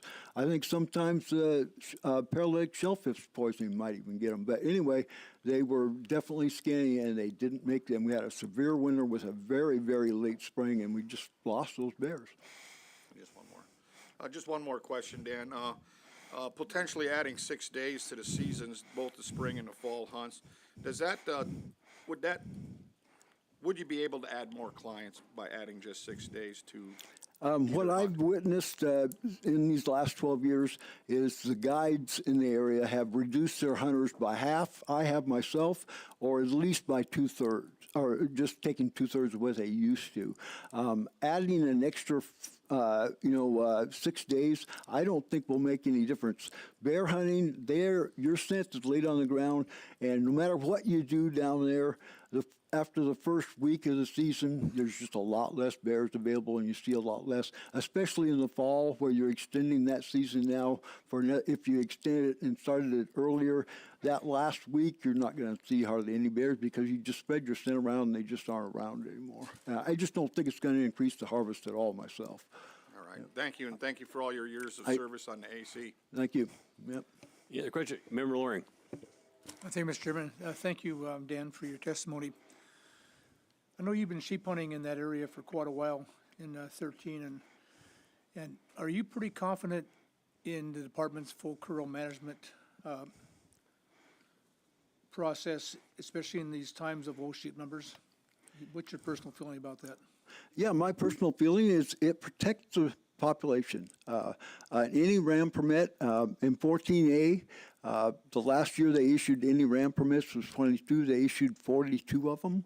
And we went to full curl. The next year they only issued 14. And you would think, well, now it's full curl, why can't you issue just as many permits? Well, the reason why there's hardly any full curls. They had shot so many sub-full curls or younger rams that there was still no increase in the older ram population. And right now in 13 West, which is 160 and 265, we have lost almost all of our sheep in the study area between the Nelchina and the Taslina glaciers. There's almost no sheep at all left. And there used to be 250. And we got extremely low numbers of rams. And to harvest still, we're issuing 10 permits again this year for any ram in that unit, and it hasn't increased the old ram population. That was the whole idea of having any rams, and I think we need to go to full curl and protect them all we can, and it does protect them. You can issue 40 permits, but if you can only kill a full curl, and there's only 4 of them on the landscape, you aren't going to overharvest the sheep. But the current situation in that unit, you can. Thank you very much, Dan. Any other questions from board members? Dan, I have a question for you. Give me your overall thoughts on archery-only sheep seasons and sheep hunts. We actually took an archery guy in the late hunt in 14C this year. There's 60 permits issued in there. 57 of them go to residents, and out of that 57, there's probably 2/3 of them don't even go hunting for, resident-wise. The proposal to make 14A into a late archery hunt, you're going to be hunting them right on their winter range there. He said he issued only 1 to 5 permits for full curl only. After the regular season, there's probably not going to be hardly any full curls at all. You have a massive amount of sheep right there that you'd have to get through to find a full curl. And I think you're going to have 0 success rate anyway, and it's not necessary. You still have that late hunt in the park, and you also have the Clutton Bow area over in the park. That's one of the easiest permits to draw for a resident. It is the easiest permit to draw for non-residents. There's 3 of them on that late bow hunt, but I just don't think it's necessary. And having an October season up in 13D up in the higher area up there, there's snow on the ground every year right down the bottom. Very, very little way to access it. A lot of those strips are in there are very short. There's no breaks when you got snow on the ground with a strip cub. I think you get people in trouble. You can get a heck of a storm going in there and you can't even get out. And it's just not necessary. If you have those permits already, you can hunt that area with a bow. Almost everything in those later parts of the season, there's nobody else in the field. You'd have it all to yourself. And I just don't think it's necessary to make a separate archery hunt. One more question, if you have a minute here. We have a proposal about turning 14A into any ram hunt. It's been a long time since I lived down there on the Knik. Are most people accessing like Meadow Creek and, like that country with that Meadow Creek strip, do you know? Or do most people go up Jim Creek and hike in, whenever they're accessing like that Meadow Creek and that kind of country and Grasshopper? Yeah, Jim Creek, the only way to access it really is to hike up from the bottom or go up Wolverine and come over the top and drop into it. Friday Creek itself, there's a strip in it, and there's an higher strip up in that. There is no really strip up Meadow Creek anymore. I land on the glacier myself and access it that way. But we got all-time low numbers in that portion of the Meadow Creek area, and over in Carpenter and Carbon Creek, there's all-time low numbers of rams. And changing it back into any ram, they almost considered closing it altogether. There hasn't been a non-resident permit issued in the Carbon Creek and Carpenter Creek for years and years now because of the low ram numbers, and it's continued that to this day. And having extra permits, having any ram permits in there just makes it so you can kill them earlier. I remember when they first put this into play up in Taz West. Becky Swanky was the area biologist then, and one of the first rams killed out of that area was a 3/4 curl that was 5 years old, and I think it was 38 inches, and it had 15-inch bases. It was just a monster. But he never got to even spread his genes to the population, probably, and it is one of the areas that has the best genetics in the whole state. The governor permits brought over $3 million into the department last year with just the auction permit and the raffle permit by matching funds with Pittman Robinson, and they're highly sought after, and that's because of their big rams, and they got to get old. We killed the number 6 all-time in 2020, and he was 11 and a half years old under the straw permit area, in that area that gets hunted every year. I had seen him, but he wasn't full curl until that 11th year. But he was still 42 and a quarter inches then. But that's what kind of sheep you got. Very big curls, very low curls, and they get really big. They generally aren't full curl until they're at least 8. And I think we just need to protect what's left of them. There isn't much left of them, but we need to protect them as best we can, and full curl does that. Thanks so much, Dan. Any other questions? If not, thanks for your testimony, Dan. And I'd like to call up Carol Damberg.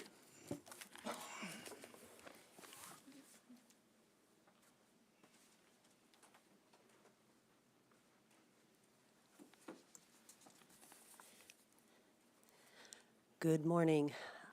Thank you for the opportunity. My name is Carol Damberg. I'm testifying on behalf of myself, although I am a board president for the Alaska Wildlife Alliance, but these are my own personal comments. I just want to say how much I appreciate the fact that you're here and the tough job that you have in front of you on making decisions on these really tough regulatory proposals. I know this. I've had over 30 years in working in wildlife management for the U.S. Fish and Wildlife Service, so I know what it's like to have to balance the interests of constituents and varying diverse thoughts on management, as well as the complexity of the biology that influences those decisions. So it's not easy. And I would say that one of the things that I've learned over my many years is that sometimes I don't have the information and data in front of me to make an informed decision. And if there is a particular proposal in front of me or regulation in front of me in which I don't have that, and there's potential for high risk and consequences, I tended to go precautionary on that. Usually the time frame was not so much that I had to make an instant decision, and oftentimes if I sat back and said, hey, I need more data, I need more information, and I can seek that out, I found that it resulted in better management decisions. And for you all as decision makers making big decisions on regulations that affect so many people and so many different types of critters and ecosystems, I just offer that as a thought. Not all decisions need to be made quickly, and sometimes you might need more information. And I'm specifically sensitive. I have several proposals I'd like to comment on, but Proposal 75 is one that really frustrates me in many ways, because I feel like there isn't enough information in that proposal for me as a biologist or a manager to make that decision. I don't understand, other than the fact that they would like to harvest wolves and bears by aerial gunning them. But I don't see the links with the moose population. I don't understand the history behind it. I was thankful for Nikki's testimony on the history behind what's kind of happened in that management unit. But what's missing to me is the justification and the links to the biology of the critters that are there, and the justification to go directly to aerial gunning. And I know wolves are specified in that particular proposal, going down to a population of 35. But there's nothing in there about bears other than we're just going to toss them in there. And I'm speaking from the history that we had with the Mulchatna caribou herd and the aerial gunning that went there, and that just didn't go over really well. It went well for some beliefs, but there were a lot of people that struggled with it, and there was a lot of biologists that struggled with it, and I really struggled with it. And there's biologists within the department and outside of the department that have spoken out against it, and I don't understand. There's so many good biologists working for the state Game and Fish. It's an amazing group of people. And if the science could just come out and the data to justify why this particular INM needs to be aerial gunning bears and wolves, I could maybe adopt it, honestly. But I'm really having a hard time right now when I look at the proposal and how empty it is, and that it'll be filled out, I guess, after the fact. After this, if you approve it, then whatever they decide to do with bears or wolves in the future will happen without any ability for the public to comment on it. So that does frustrate me. I guess I would also like to comment on a few proposals that I felt had enough information. One of them was Proposal 11 that deals with Unit 9. And that particular proposal, I think, is very well thought out and very well articulated, stating the fact that there's a conflict there with different user groups, and one of your responsibilities in the Board of Game is to be able to help balance those user groups. We just had a wonderful, trapping one from the Alaska Wildlife Alliance with the Trappers Association working on those kinds of conflicts. But this one in specific, and she laid it out in her proposal very well, that in the past the shortened season worked, and even the state agreed that we should have quality wildlife conservation as well as quality hunting and viewing opportunities. And why it went from a short season to a longer season, and why can't it go back to a shorter season and still see bears harvested that need to be harvested, and hunt and wildlife observers happy not having that conflict of them being in the same place at the same time. Another really important proposal I think that's out there is the one that was submitted, Proposal 29 by Pat Walsh, who has been a biologist out in the Togiak National Wildlife Refuge for over 23 years. He's studied the Mulchatna herd, and he's offering up some ideas on changing up the harvest objectives as well as the population objectives. These particular objectives, I don't know quite when they were set, but they've been in there for a long time, and I know that, I guess my time's up. So anyway, please take a serious look at that. You can definitely finish up your thought if you wanted to. Oh, thank you.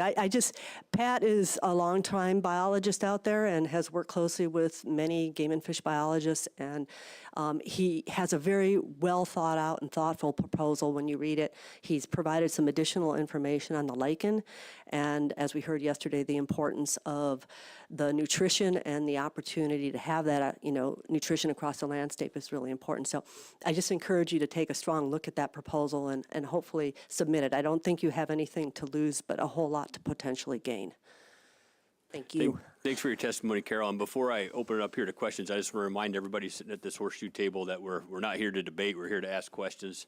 And that being said, anybody have any questions for Carol?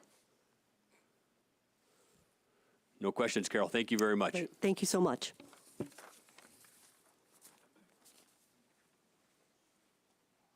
Next testifier, Andy Couch.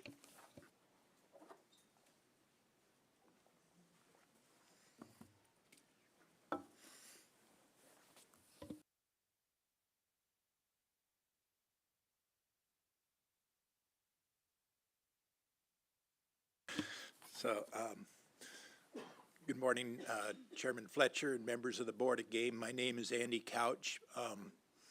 I've been on the Matanuska Valley Fish and Game Advisory Committee for about 30 years. I'm also a member of the Mat-Su-Borough Fish and Wildlife Commission. During this testimony, I'm stating my own specific views, but they're also coinciding with what both of those groups have said about specific proposals. In some cases, I may be talking about proposals that weren't talked about in the Fish and Wildlife Commission testimony by Howard Delo. I submitted an RC. I'm sorry I don't have the RC number for you. I submitted it this morning, but my comments on these proposals will be in the RC. There's 5 proposals I wanted to support specifically before the Board of Game. First one is Proposal 48, which would allow intensive management in Unit 13 based on the caribou population. Currently, we have intensive management, but only based on moose.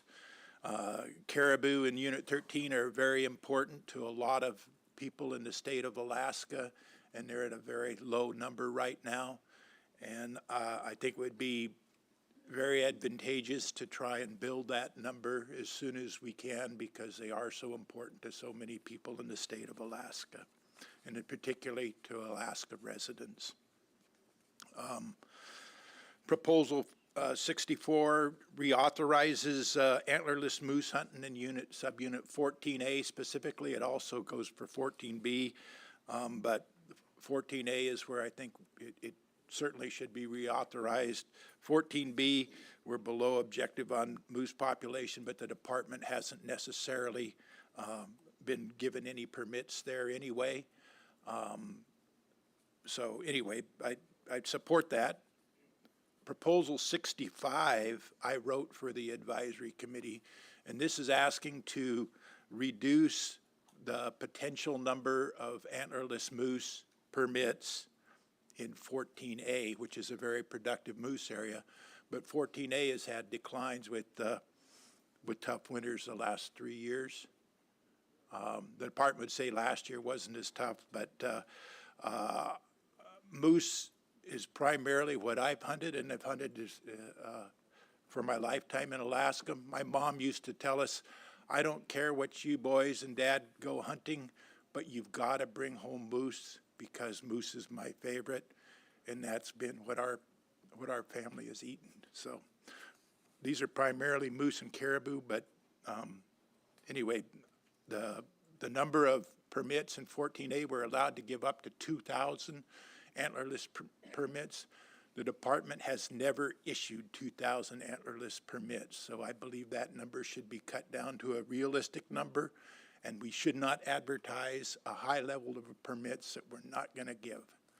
And currently, the department's looking at maybe 200 permits for this year.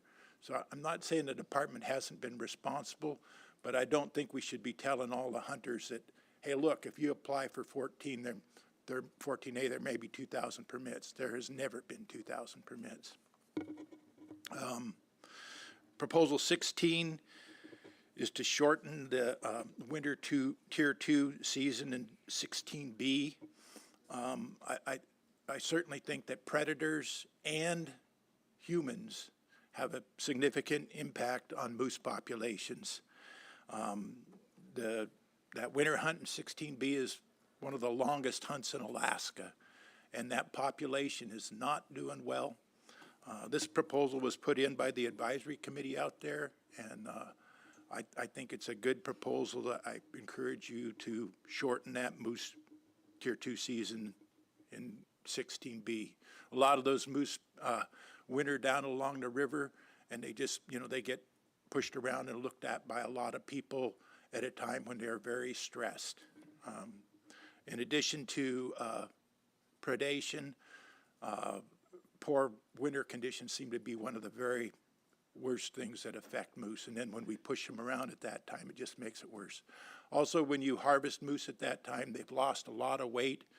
And I've eaten some winter moose. They're not as good a moose to eat. If you can harvest them earlier in the year, they're better moose. So Proposal 75, I looked at a lot of the comments of people about that proposal. I agree with a lot of what they say. If I could just finish up. Yeah, absolutely. As far as 75 goes, that population has been down before and not come back for a long time until we did have intensive management. Without intensive management, the moose population tends to go down, and can stay down for long periods of time. With intensive management, we brought that population back in the past and had high levels of moose harvest, and we've certainly the predator numbers are back up there again. So I think that intensive management, from my experience, has worked very well in the past, and this would just be another tool that we could use. Thank you. Andy, thanks so much for that testimony. Any questions from board members? Member Brett.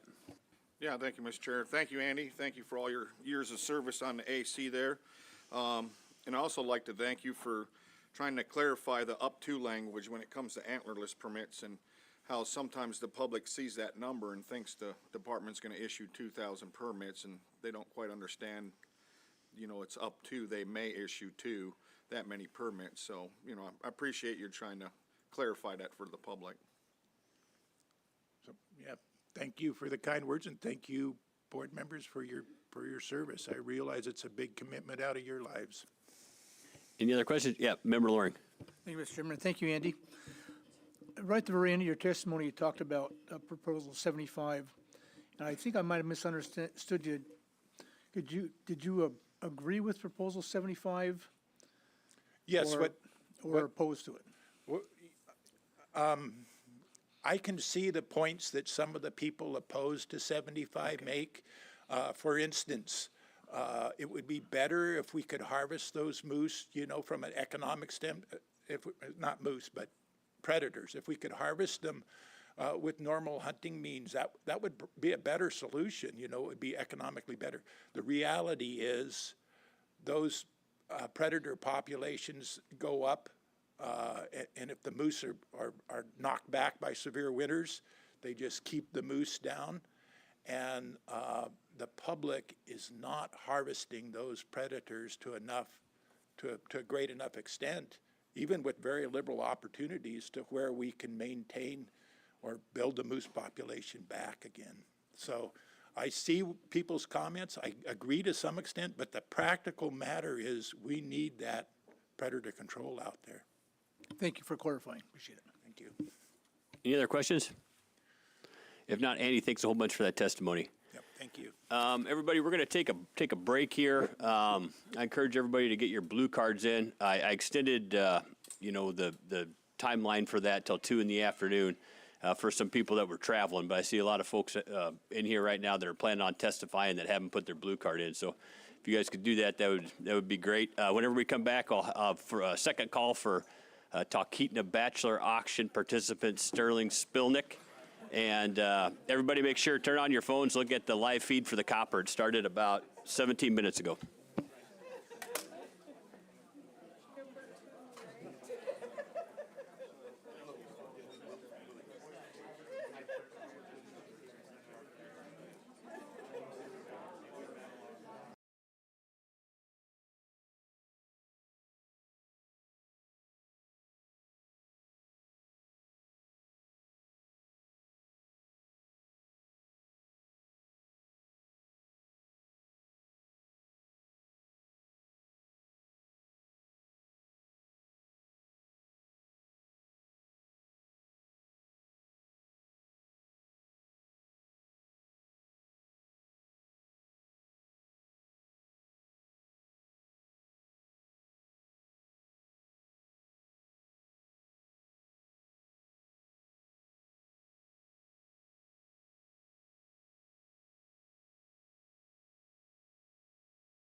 I think we got 6 board members present, and I think so. Yep, we do.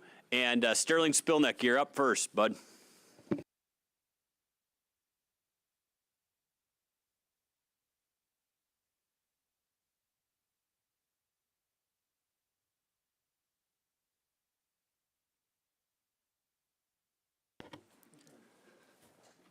Chairman Fletcher, members of the board, for the record, my name is Sterling Spilnick. I am a wildlife biologist for Otton Intertribal Resource Commission for 5 years now, but these comments are personal and, yeah, moving forward.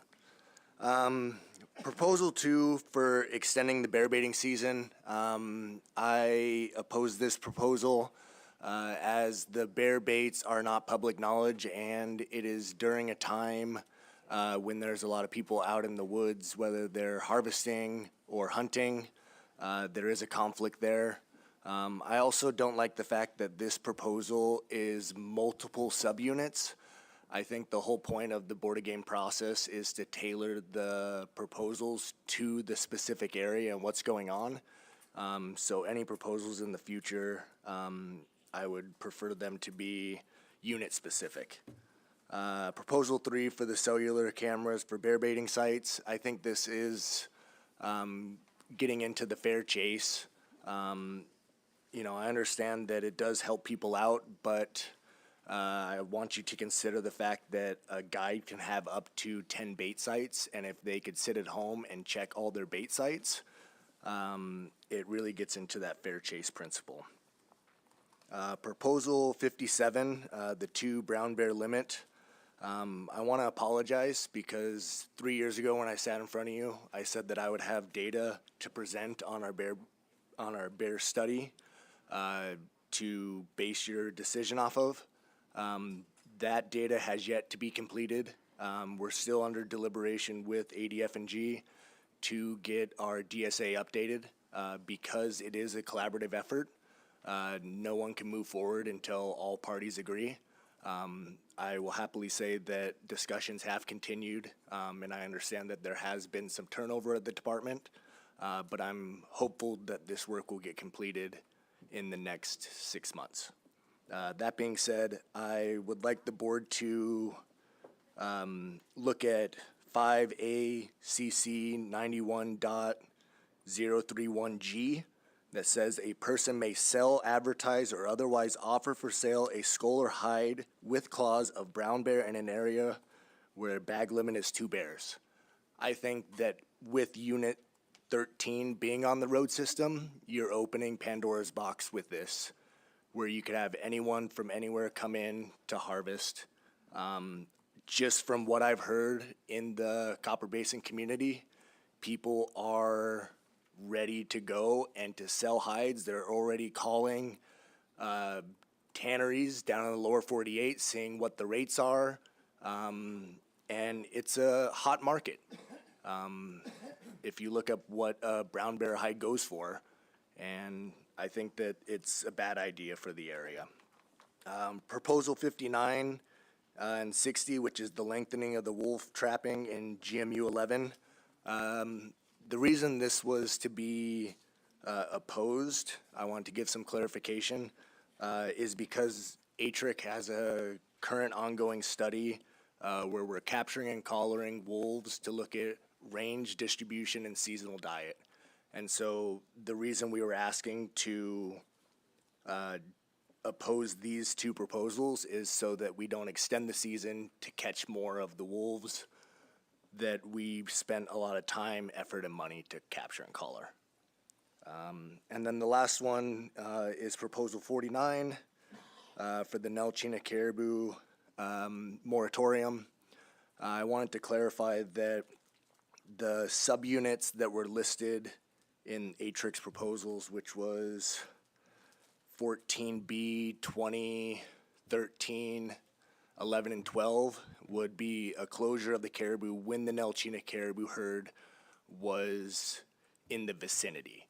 And the reason this was written this way is to just make it easier for everyone here. We don't want to have to keep coming and presenting and discussing the closure of the Nelchina caribou every single year, out of cycle, and we don't know where the Nelchina caribou are going to winter. And so if we just include all the surrounding subunit areas, then it could be to the department's discretion to then close them when the Nelchina caribou are present. That is the end of my comments. Thank you. Sterling, thanks for that testimony. A question about that bear study. Is that all the way complete? Your bear study, is that all the way completed, or do you still have those boards out in the area, or are you still actively taking in data? Yeah, thank you for that. So the field study was completed in 2022. The data was sent to a genetics lab to look at individual ID, species, and sex of the bears. And that took a little bit of time because I think in 2022 we had over 2,000 individual hair samples being analyzed. So that data didn't get returned to us until I want to say like mid-2023, and the DSA ended December 31st, 2023. And so since then, we haven't really been able to make any progress on it because, like I stated, it is a collaborative project where the data was split between the ADF&G, AITRC, and UAF. And the one thing we do know is that our model has met convergence, which means that we have the appropriate amount of samples and data. We just need to enter our covariates, which we do have all completed, into the spatially explicit capture-recapture model to look for density and abundance. Thanks. Any questions from board members? Vice Chairman Hoffman. Thank you, Mr. Chair. Thank you, Sterling, for your testimony. In part of your testimony, you mentioned that your organization was opposed to the extended wolf season, and you mentioned also that you have this wolf collar study going on. Would it be fair to say that you would, because usually when we extend wolf season and bear seasons, it usually equates to more moose or caribou, and since you guys are short on that, are you thinking that it would be more beneficial in the long run to finish the study rather than enter into extensions of wolf and bear seasons? That is correct. And so just a little bit of a history on how this wolf project started. We were initially looking at Unit 13D for this study, which was the refugia in Unit 13 for the IM program. But after discussions with the state, they told us that there's a proposal going forward to add Unit 13D to the IM program, and that's when we moved the study to GMU 11. Within GMU 11, there is very little, if not no substantial wolf research that has been conducted. There's been a lot of incidental occurrences when doing other surveys and studying other species. But we believe that this is a really crucial part of the ecosystem management. You cannot manage the moose and the caribou without knowing what the predators are doing as well. And so, like I said, we put a lot of money, effort, and time into this study, and we do believe that it is beneficial to hold off on extending those seasons until we get some of that data to then be used to inform that management. Yeah, thank you. Thank you for that. How many collars do you guys have out there right now? So currently we have 9 active collars on 4 packs. That was work done in November. We're planning another capture and collar early March, and depending on how many we get then and our distribution within the packs of GMU 11, we might do an additional capture and collar in November 2025. Any other questions from board members? Member Brett. Yeah, thank you. Thank you, Sterling. Good seeing you again. How long is your wolf project slated for? Yeah, so currently we have funding through December 2025. I wouldn't be against extending or continuing the work based on what our analysis shows. I think it's also worth mentioning that we are doing some Mentassa caribou research as well in the area, so trying to look at that more holistic mentality across the landscape. And that one also ends in December 2025. Just one more. I'm curious to know, I'm not familiar with the area down there. I'm curious to know what the trapping effort for wolves are. How many trappers you got actually pursuing wolves in Unit 11? It's hard to say. I'm currently trying to get a meeting of local trappers because we would like to work with them to try to get some additional samples through their harvest. And be able, like, if they were to catch a collared wolf, since we were collecting biological samples during the collar deployment, we could try to look at some additional samples of the harvested wolf to inform better. My estimate would be around 10. I'd say most of them are locals, and that's why the meeting would work well, but there are some trappers in the Matsu area that are coming out in that area as well. Okay, great, and thank you for your testimony. Any other questions? If not, thanks a whole bunch, Sterling. Thank you. And next up is Earl Samuelson.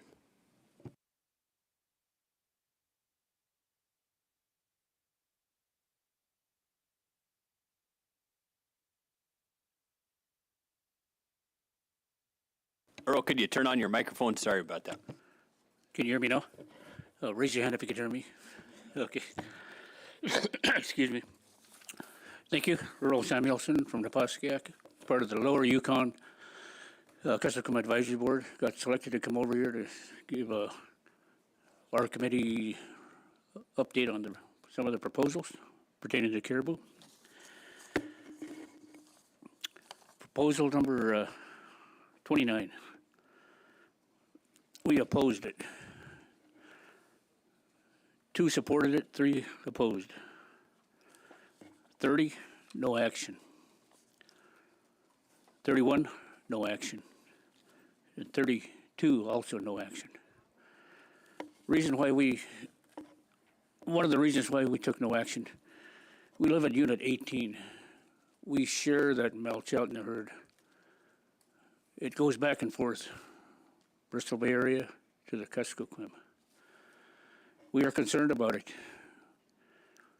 Right now, we haven't hunted caribou for probably several years out there. And they say the numbers are coming back a little stronger this year. But still, we're not hunting caribou. It kind of made me think about even when we had no moose in our area at one time. We had started this moose moratorium. From almost no moose to now we're abundance of moose, to where now it's starting to be a problem. Not only on the Kuskokwim, but on the Yukon River. Sure, we'd like to see our caribou herd come back. And I could see a similar testimony where, people want to hunt caribou. Our group also had a discussion on starting a moose or a caribou moratorium in our region. And one of the reasons why you didn't take no action.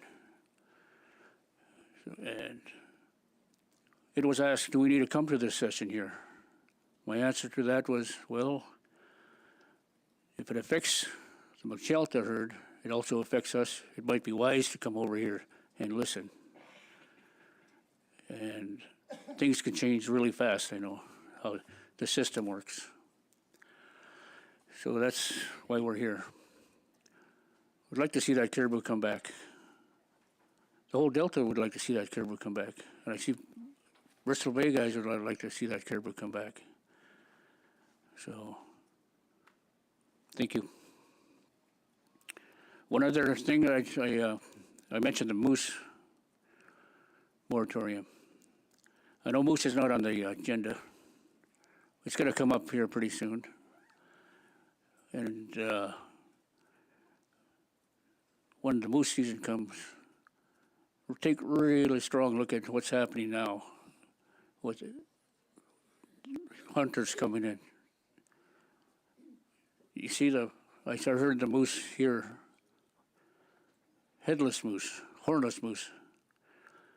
Our area, we've got hunters coming in that just for hunting that horn. We went out to one of the villages on the Yukon. They showed us pictures of this moose on the beach, hornless. It's happening out here. And hopefully it's not going to happen with the caribou. My guess it probably will. If you look at it, and I was listening, there are a lot of similarities to all the game. If you look at the salmon, we once were abundance. We went to the fish meeting to complain about it. Our caribous are down now, and people are coming here to complain about that too. If we don't manage it right, we ain't gonna have no more caribou. And if you look at it, and I see it now with the sheep, the ram. If you don't manage that right, you ain't gonna have no more ram to hunt. And it's something I instilled in us. Our elders say, if you fight over it, you lose it. And if we continue to fight over it and don't use it, it goes away. And I see it in the smaller mammals. The old timers used to go hunt mink and muskrat. And they say if you don't use it, they'll just go away. And over time, I see it. They did go away. But we're abundant with beaver, which can be a problem too down the road. So I didn't mean to squeeze these in, but opportunity, I said, if you got an opportunity to say something to the right people, you might as well say it. Otherwise, you're going to go home and you're going to regret it. So, thank you. Earl, thanks a bunch for your testimony. Do we have any questions from board members? Vice Chair Hoffman. Thank you, Mr. Chair. Thank you, Earl, for your testimony. Appreciate your comments about the Mulchatna caribou herd and the concerns there. Because we're both from Bethel, and I know you're a longtime pilot, and did you guys talk about these Arctic hare or jackrabbits, we call them, closure at all? That's kind of funny because we didn't talk about it, but locally we just started talking about the jackrabbits. Once we were abundance out there, and I remember going out there down the river, there between Bethel and Johnson River, you could see the jackrabbits all over. I'd say I probably caught the last one, and for years we didn't have any. And now they're starting to come back. And this is just hearsay now. People going out to see the jackrabbits now, but not close to our community. I haven't seen anybody that come in close. I had one more thing to say, but it slipped my mind because of the jackrabbit. Give me a minute.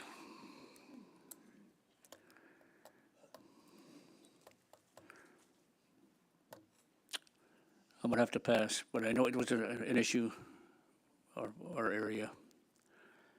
So thank you. Yeah, go ahead, Vice Chairman. Sorry, Earl, I got one more question about the jackrabbit, even though it derailed you. So you've been flying for a while, and I know from past, you know, like Ronnie Paltola and them used to tell me when they were flying around back in the 60s and stuff, they would see groups of hundreds out on the tundra west of Bethel. Have you heard anything or seen anything like that? And I was ask you to kind of articulate the time frame that you were talking about when you said you used to see them and now you don't. Well, how far ago are you talking about? 70s, 80s, 90s, pertaining only to the jackrabbit now. So not only those hunters were out there, you could see them out there. Not abundance of hunters, but occasionally one guy would go out, and I do remember when I'm going to have to bring up the muskox. Flying west of Bethel. Probably about 15 muskox. It was nice to see, because we never used to see muskox out in that area. All those were on Nelson Island. And they started coming off the island. That same herd, a few days later, flying up to St. Mary's, it wasn't 15 anymore. It was probably 10. A few days later, a little further north, had a little trouble finding that same herd. It went down to 5. Few days later, went back up there. I know the muskox are out here. I couldn't find them anymore. Found out the last person that went out there shot the last 5. If people are, people are struggling out there, and food is food, no matter what game it is. And I was going to tell you on the caribou herd that goes over the Melchoutna. I call them the Kuskokwim herd, mixed in with, or once reindeer, once we had reindeer out there. Flew up to the mountains, the killbucks, right springtime, they migrate east. See a dead caribou here, dead caribou over here, and I just, what the heck is this? Caught up with the herd. It was that pack of wolves, just picking off one at a time. And I just often wondered, is that herd going to make it across to the breeding ground? And it was sad to see. They were just killing the caribou. I know they say, oh, they're killing off the sick and the weak. But no, I don't think they're the sick and the weak. They're just doing it for the fun. Teaching their young ones how to kill and leave and move out.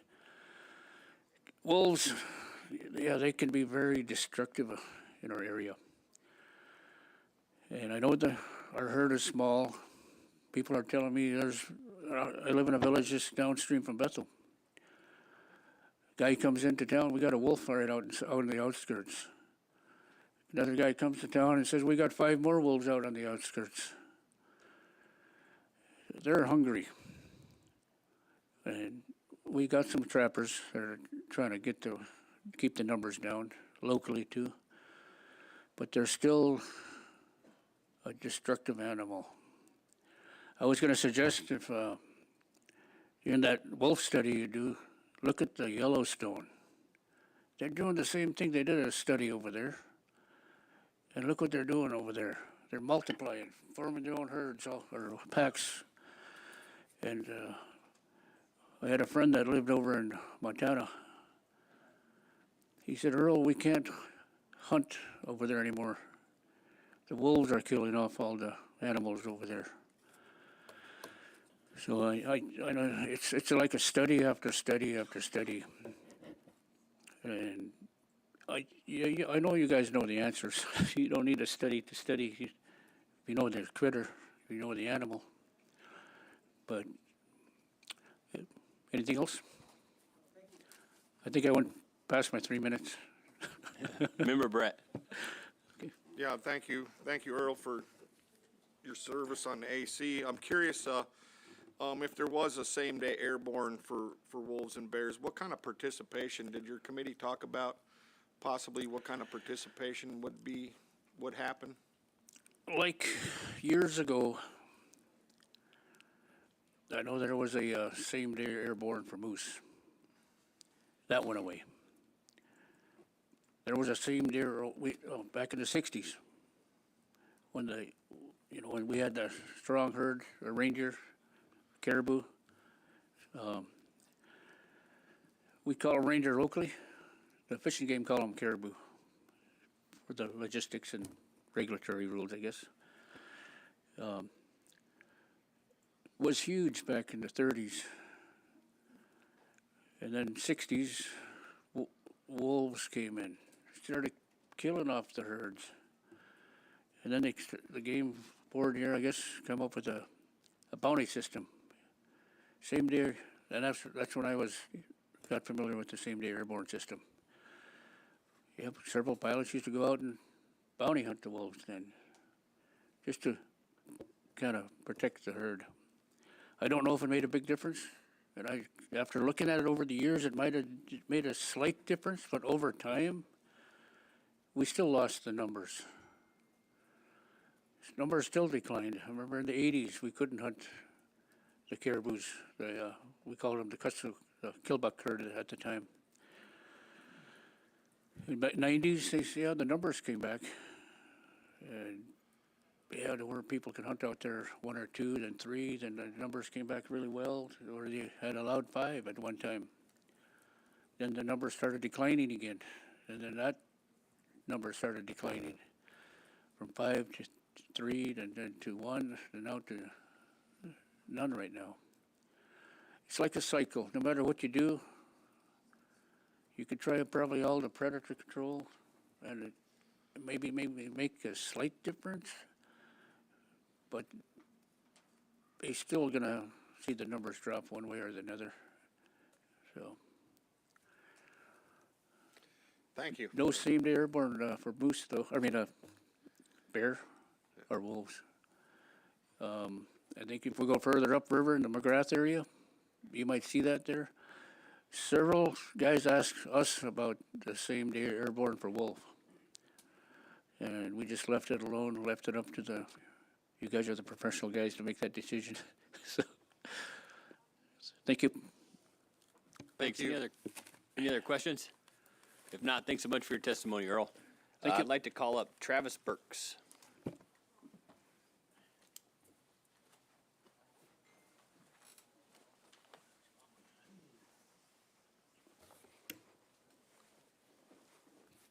Hi, my name is Travis Burks. I'm representing the Bethel Advisory Committee.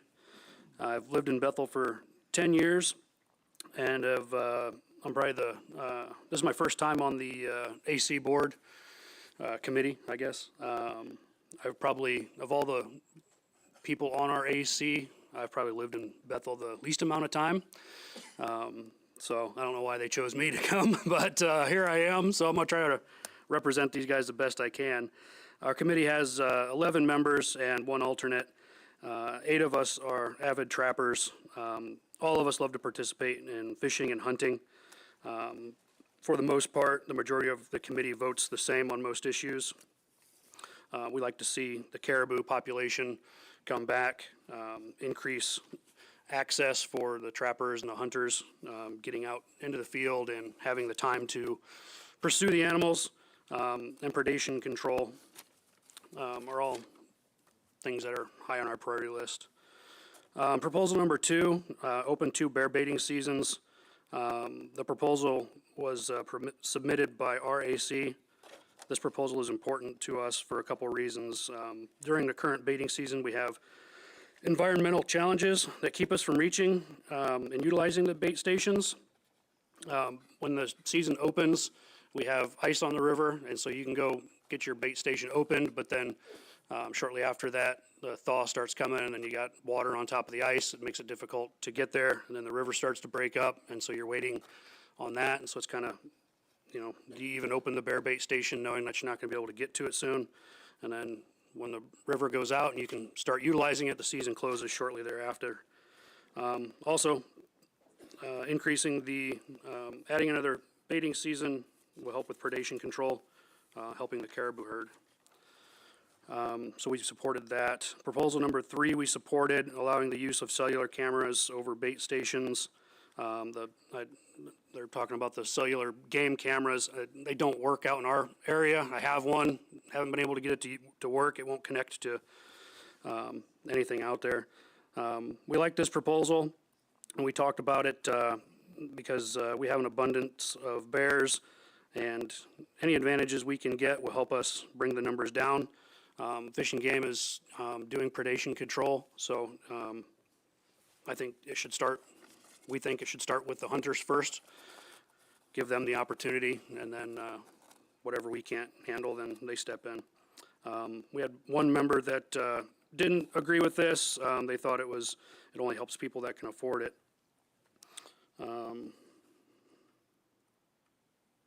We don't have a lot of people out bear baiting, so the advantages that we do get aren't going to make a huge difference on bringing the numbers down, but every little bit helps.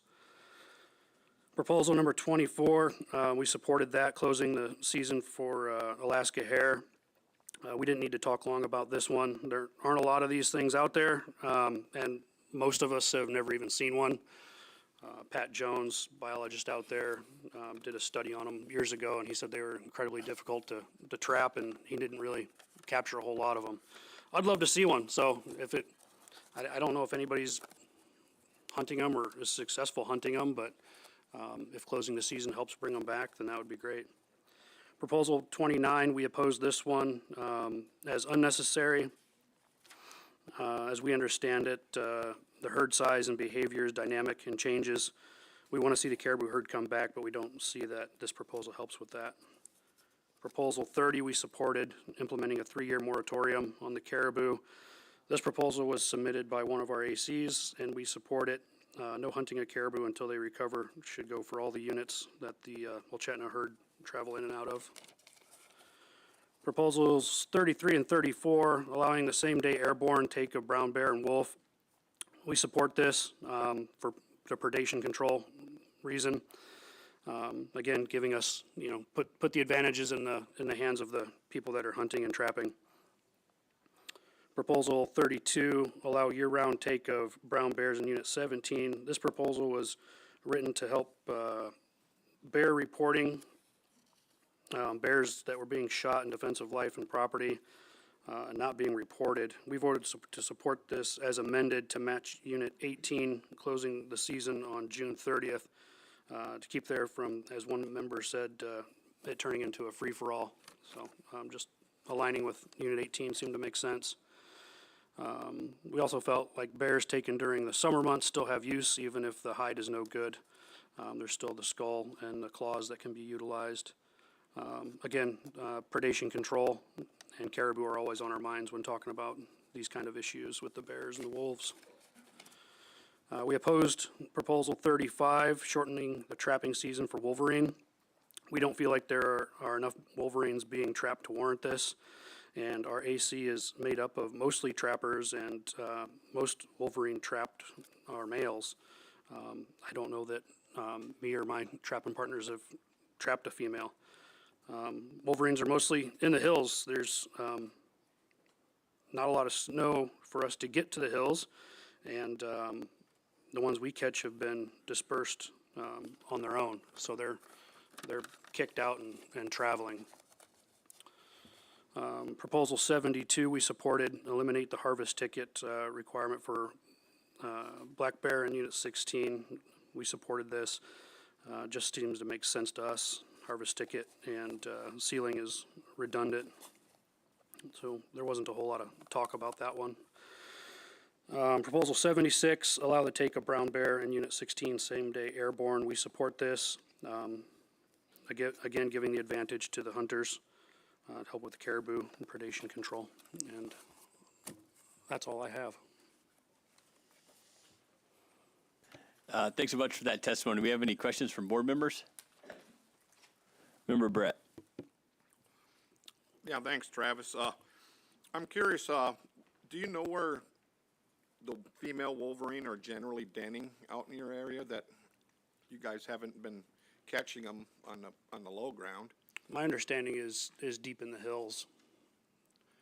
And our trap line runs up to the hills, but in the years that I've been trapping out there, it's very difficult to get back into those hills because the snow gets real deep out there, and there's, you have to get there first, and there's no snow until you get there, and then when you get there, the snow's ridiculously deep, and you're running out of daylight by the time you get there, so it's difficult to get back in there. We have one member of our AC who does have an airplane, and he has been able to fly back in there and set some traps, but he can only carry so many with him, and he's got 2 so far this year, and we're on our 3rd week of actually being able to get out on the trap line. Does the guy with the plane that gets into the hills, does he occasionally catch female wolverine then? Not to our knowledge. I think this year is his first time actually being successful with trapping a wolverine. Oh, okay. Great. Thank you. Thank you for coming in. Thank you. Thank you for participating in the AC. I appreciate you. Thank you. Any other questions? Yep, Commissioner. Yeah, so, have you noticed any impact on brown bear and black bear harvest opportunities for local and areas where we're conducting predator control? As you said, we like to have the locals do that first, but where the department actually does some of that effort, are you seeing any negative impacts on your hunting opportunities? Not so far. I think it's still relatively new, and we don't have a lot of guys that actually go do bait stations. I used to have a bait station, but like I said, it was just so difficult to get there and keep it open, and then the window was so small. So for me to say, I think it's difficult for me to say that there's a noticeable difference. Some other people may be able to speak to it better than me. So, oftentimes where you have a game management unit where you involve the public in doing, through liberal opportunities, some kind of predation control, it's typically not distributed evenly across the landscape in that GMU. In those cases, the department sometimes wants to go into some of those deeper areas of the GMU where the public just isn't interested in going. Does that negatively impact the hunting opportunities for black and brown bears in those areas when we go into those other areas? So your question is, does what the Fish and Game's doing in areas that most people can't reach affect us down lower? I don't think it would. Any other questions? If not, thanks a whole bunch for that testimony. Thank you so much. Yep. And John Schandelmeyer next, please.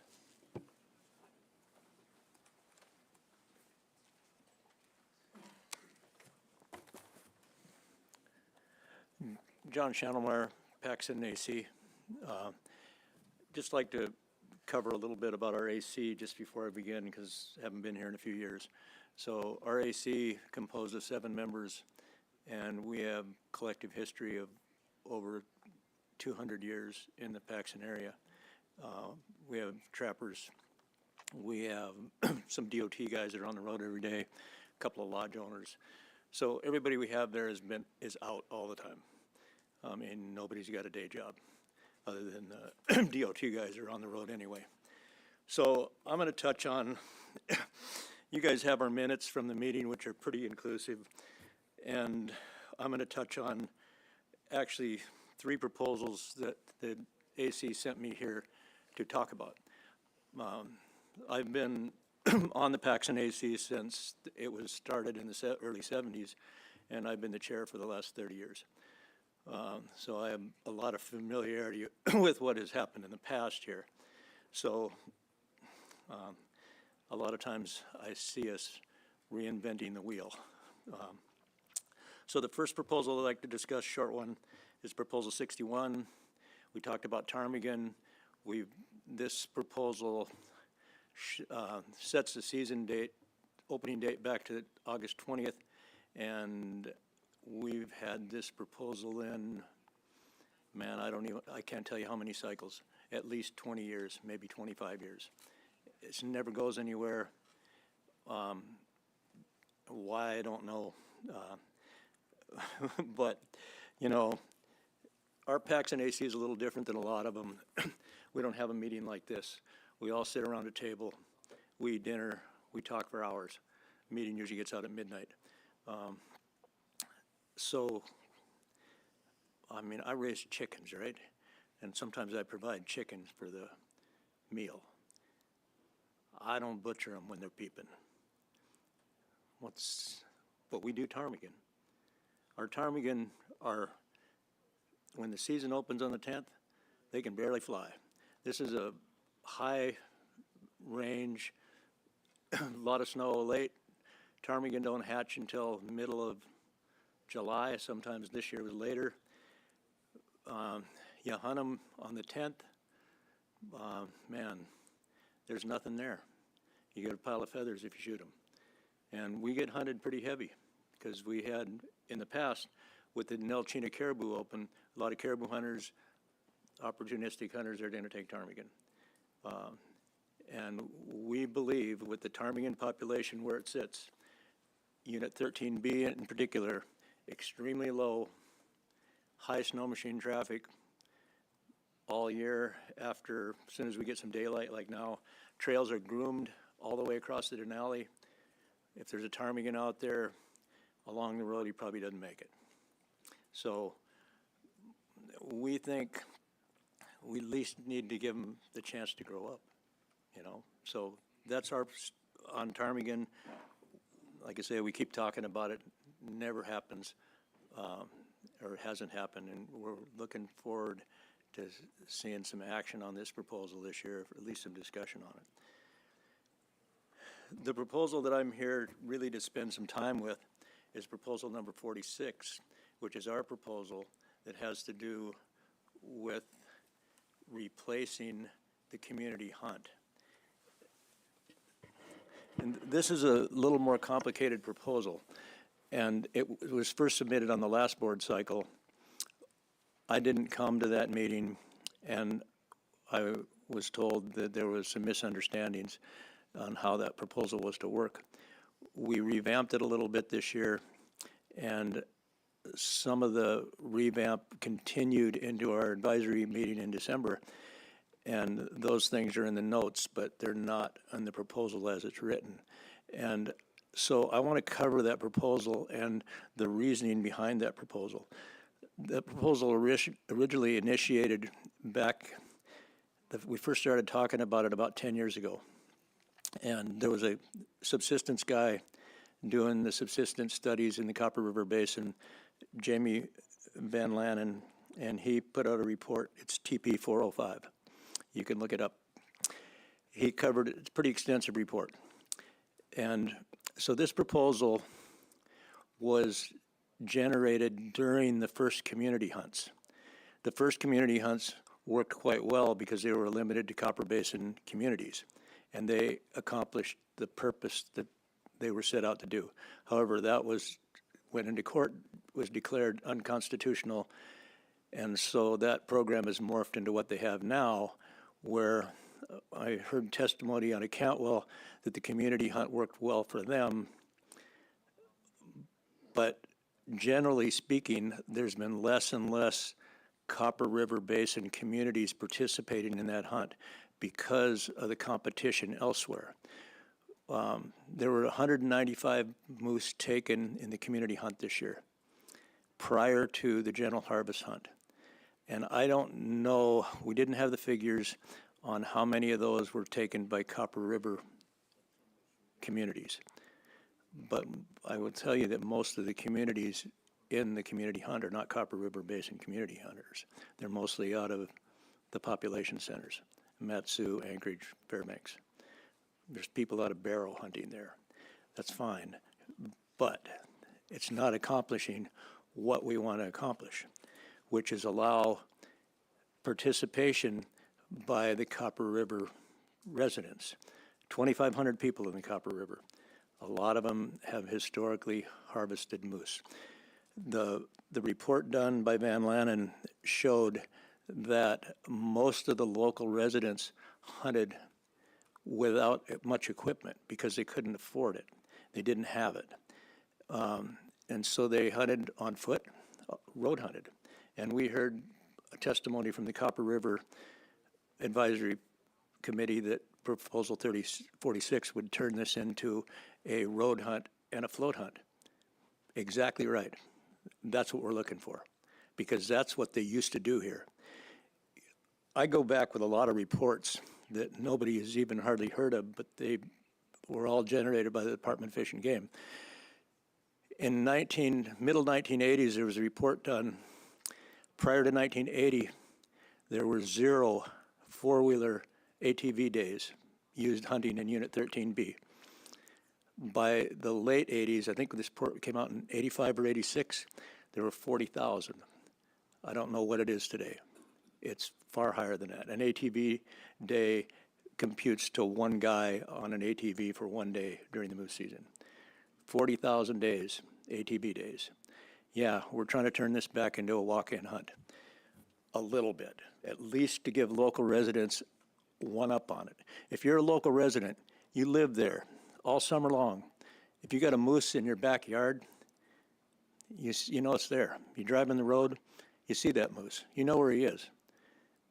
But your odds of getting that moose on September 1st, if you're not a community hunter, if you're a general harvest hunter, are pretty slim. However, if you open this season, as we suggest, August 15th and close it August 27th to non-motorized, non-pack animals, because there's horse hunters that aren't in the Copper River Basin, dog hunters like myself. So that gives the local people an opportunity that they otherwise would not have, because there's, again, and we would allow proxy hunting on this, so there's not a lot of, so the community members have a shot at it anyway. This hunt was modeled a little bit after the Macomb Plateau caribou hunt, which opens August 10th to 20 for walk-in. It's 10th to 25th for non-motorized. No pack animals, walk-in. There's 100 caribou allowed. It's a registration hunt. Historically, I'd say they kill less than 10, but it's really, most of the time, it's less than 5, the walk-in hunters. It opens the 25th for motorized. The 100 caribou are finished off within 2 or 3 days. This, one of the reasons we did the 15th of August to the 27th is to allow a little bit of a break between the harvest ticket hunt and the walk-in hunt, because in the Macomb hunt in particular, if I walk in on the 24th and shoot a caribou 10 miles back, I can hang it and then drive my four-wheeler in and get it on the 25th when it opens to ATV hunters, and that's legal. We didn't want to see that. So we're going to leave the break in there, so there's no chance for hunters maybe trying to take advantage of something like that. This hunt doesn't restrict anybody. If you're a harvest ticket hunter, it actually helps you, because you don't have people hunting from the first part of August all the way up to when your harvest ticket hunt opens and taking moose along the ATV trails. They can't get back there. Some of them might walk back 5 miles to shoot a moose, but not too many. So it allows everybody a better chance at things. And I believe that, walk in and float hunt, that gives local residents that know where the moose are a pretty good chance at getting a moose. And a lot of these guys don't participate in the community hunt. So, that's the other thing this is contingent on, is we want to eliminate the community hunt, but not entirely. We want to eliminate the community hunt in Unit 13, only in Unit 13. Leave it in 11.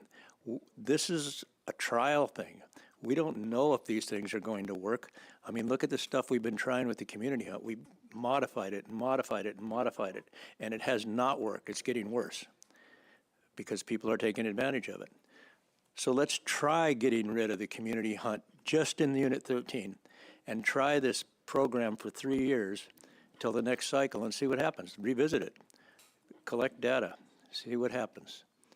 So that's our proposal on this, and I hope I've clarified what we would like to see and why. I feel like this has been a proposal we've been talking about for a long time at our AC. Some of the notes aren't in our minutes because a lot of the discussion was from 6 years ago when we first proposed it. And those notes are now gone out of there. I have them, but I'm the only guy probably that has them anymore. So anyway, that's my explanation of 46, and I understand it may need a little more explanation. The next proposal I want to touch on is proposal number 39 in particular, but it applies to also the rest of the antlerless hunts. This proposal clarifies what I think ADF&G is trying to do. The high end of the harvest, or the high end of the population objective has never been met. The low end has been met pretty often. And none of these proposals can stand alone. And so this particular harvest objective proposal is also, or the population objective is tied to same-day airborne intensive management, and it's also tied to cow hunts or antlerless hunts. They all work together. They can, none of those can be separated alone. If you deal with one, you got to deal with all of them. So we generally support, I'm picking on 39, but we dealt with all of the population objective proposals pretty much in the same way. We feel that the population objectives were too high. We support the population objectives as corrected by ADF&G. For the most part, we felt that 13B was still a little high. And the reasoning is here, because the population objective triggers intensive management when the population objective is at the midpoint range. That triggers intensive management to kick off, because what happens, the predators drop off or take longer to recover than the moose might. So the moose population goes up, but the predator population doesn't come up from a low point in intensive management until, you know, maybe 2 years down the road. It'll come back up, but by the time it does, the moose population has already peaked and already kind of eaten himself out of house and home, especially in 13 where we get deep snow. They might be trapped in valleys like the Upper Gacona or Keg Creek or one of those. You might have 50 moose trapped in there. You got feed for maybe 25 or 30. We have typically opposed antlerless hunts. However, we don't oppose antlerless hunts. I You got go a ahead and ways to finish. go. Yeah. Can I continue? Okay. We tend to oppose antlerless hunts as a rule. However, the reason we have is because we don't feel they're effective the way they're done. They would be effective if they're done correctly or done with more discretion from the Department of Fish and Game. We think ADF&G should have the tools to do targeted antlerless hunts. For instance, the Upper Gacona might have 100 moose stuck in the Upper Gacona. They can't get out of there. There might be feed for 60. So you target an antlerless hunt for the Upper Gacona to take 30 out of there, whatever you can. Pretty accessible. You could probably get them out of there pretty easy. That also helps out your harvest objective, which has never been reached. It's never reached because you have no tools to even deal with the harvest objective. If you don't reach the harvest objective, Department of Fish and Game can't change the season to get it there. And if you go over it, they can't shut the season down unless they do it way over and they have an emergency closure, which they've never done. So the harvest objective really means nothing unless you can tie it to antlerless moose hunts. You could do that, but you have to give the Department of Fish and Game the discretion to do that. By the time we vote on this on a 3-year cycle, the problem is done. The moose are dead, and nobody used them. And there's no wolves to use them because the wolves have been shot by intensive management. We couldn't address the ice storm 4 years ago that killed all the moose in the Delta area and in the upper areas of Unit 13 because we didn't have the tools to do it. We didn't have any wolves. There's dead moose all over the place. I traveled around a lot by snow machine. And matter of fact, I did a 130-mile trip the day we had our meeting. There was dead moose all over the place. The calves could walk on top of the ice, on top of that snow. We had like 4 feet of snow. The calves could walk on top of it. The cows couldn't. They died and they laid there because there was nothing to eat them. When we don't have wolves, we don't have foxes. We have coyotes. Coyotes kill foxes. We got no foxes. We got nothing for them to eat because they live off wolf carcasses in the winter. So, it's just a kind of a vicious cycle. And, the other proposal, what I didn't get to touch on, if I got a couple seconds, I will. Proposal 58, want to reduce the targeted wolf population intensive management to 100 from 135. Just to make the comment, those 135 wolves in unit is done unit-wide. Somebody commented that some of this stuff should be done by subunit, and I recognize with wolves that's kind of tough. But in Unit 13, the wolves in Unit 13E are almost impossible to target by IM or the SDA, same-day airborne, because they're in the timber. So out of our 135 wolves that are in Unit 13 at the end of intensive management, 80 of them were in 13E. So what do we got in the rest of the unit? 50 wolves. So if you reduce it to 100, how many are we going to have in the rest of the unit? How fast are they going to recover if we need them to recover to help knock down the moose population? If we had antlerless hunts, yeah, I can understand maybe we could knock down the wolf population a little bit. But without antlerless hunts, we're not going to increase the harvest objective anyway, because we can only kill what we can kill. And that hasn't changed very much over the last 4 or 5 years. So that's where I am with this, and that's where our advisory committee sits. Hey, John, thanks so much for that testimony. Do we have any questions, board members? Member Brett. Yeah, thank you, John. I was curious on the ptarmigan. It's always a hot topic down in your country is ptarmigan. And what size difference do you see in 10 days from the 10th to the 20th in those young birds? Do they grow a lot? Double. Double. But there's still, September 1st would be better, but we know that's never going to happen. So we're picking it apart 10 days at a time. And then just one follow-up question on ptarmigan.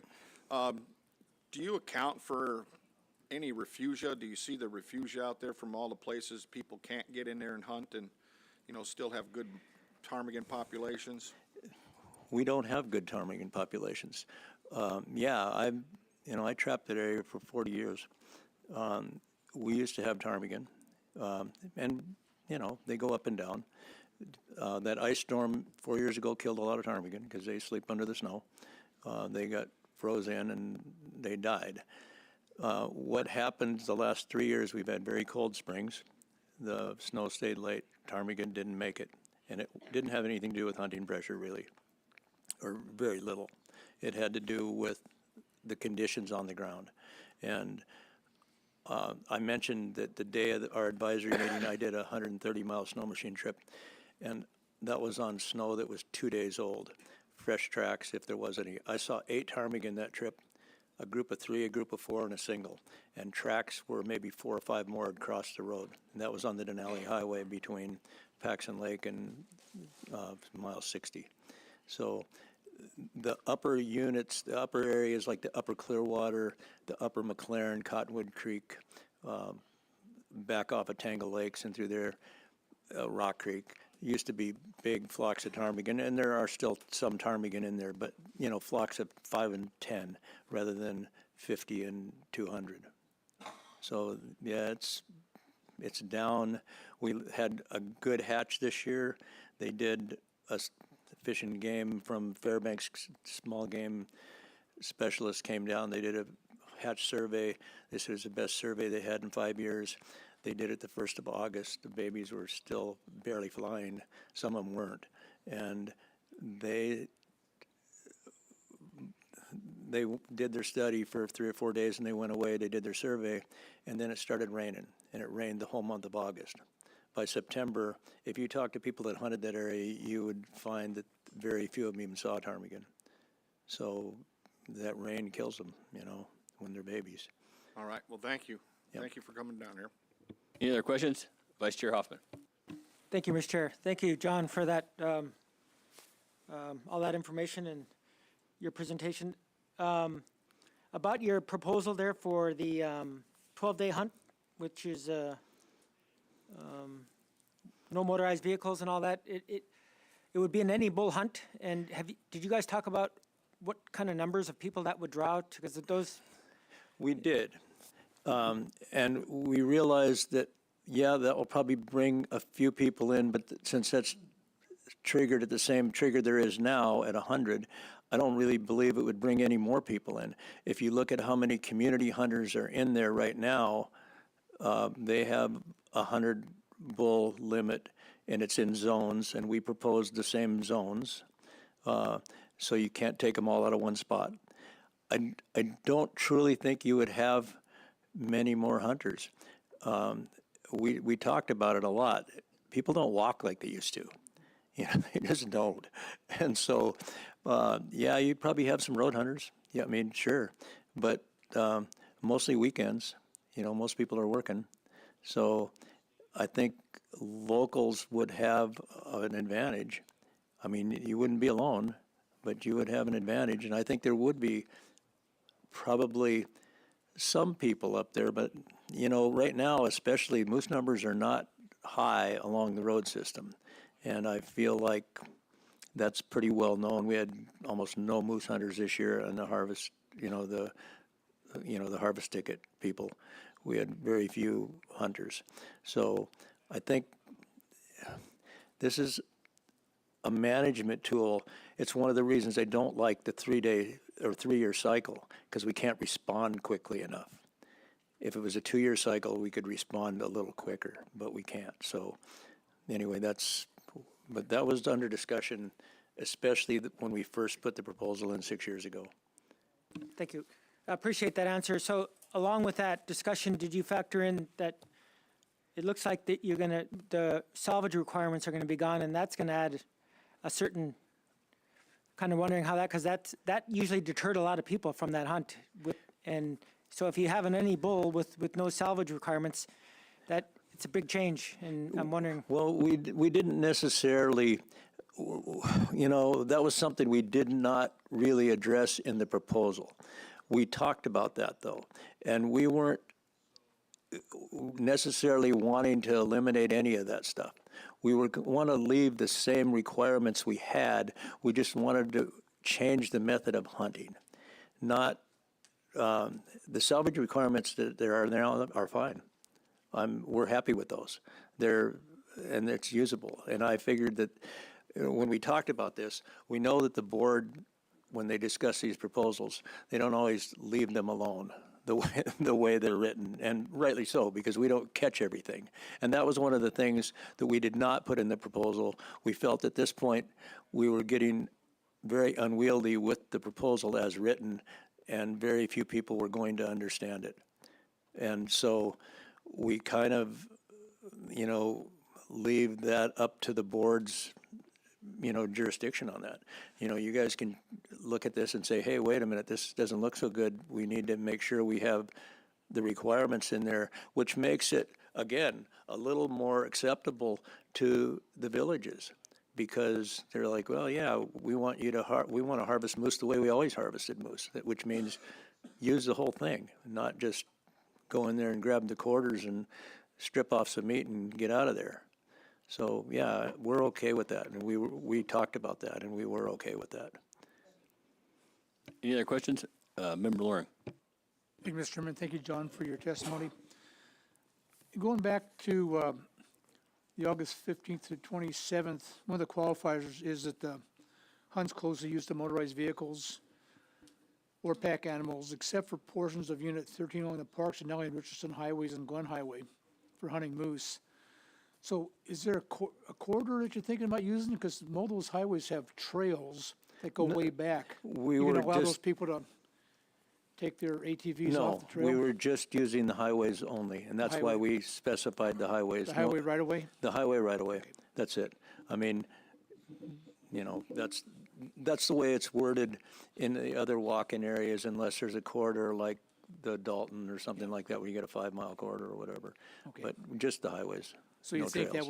that would match what you're trying to get and not give them, quarter mile or half mile off the No. highway? Okay. Highway right away, whatever that is. Some places it's only 35 feet on the Richardson, so you can't even get off the gravel.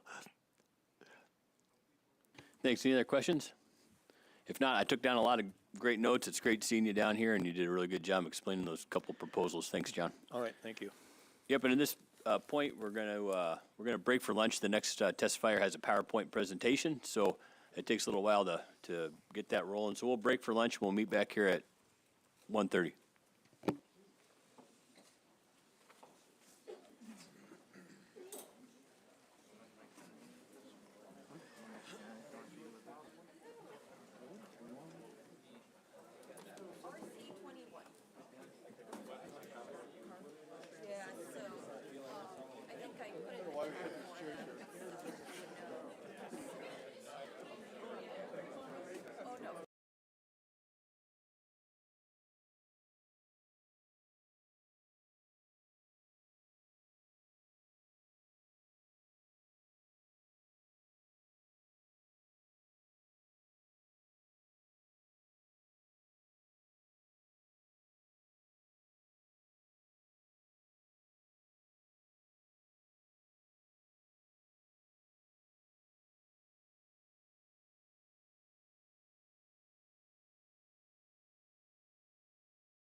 They're going to be, are they telephonically calling in? Yep, calling in over the phone. So the first one is Jeff Hancock of Unalaska Dutch Harbor AC. It'll just take a minute.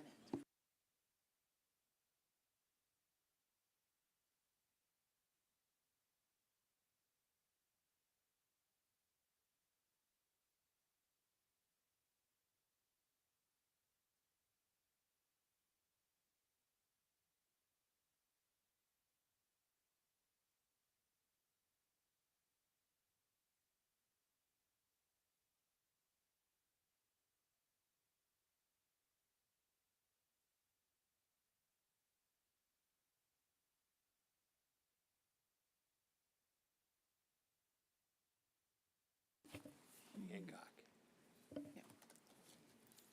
You may not, we're working on an updated testimony list, so you may not see him on there. Yeah, I bet you don't have the copy that has him on.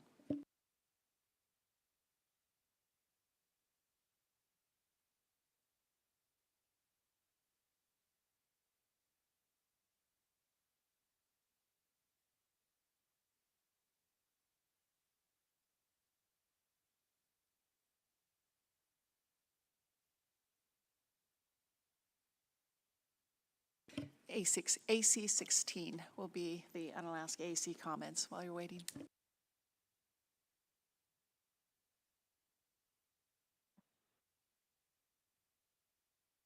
Jeff Hancock is in the meeting. Great. Hey, good hearing you. Go ahead.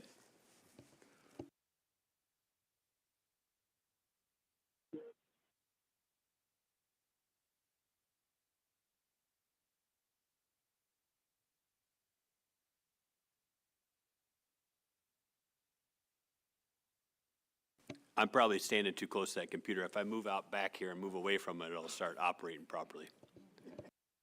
Good afternoon, Mr. Chair and members of the board. This is Jeff Hancock. Can you hear me okay? Yep, we can hear you loud and clear. Okay. You can go ahead with Are your you ready testimony for when my- you're, yep, you can go ahead with your testimony whenever you're ready. Okay, thank you. Thank you very much. My name is Jeff Hancock. I'm a 33-year resident of Unalaska Dutch Harbor in the Aleutian Islands, and have been a member of the Unalaska AC since 2015. I've been a commercial and subsistence fisher and hunter for. Good afternoon.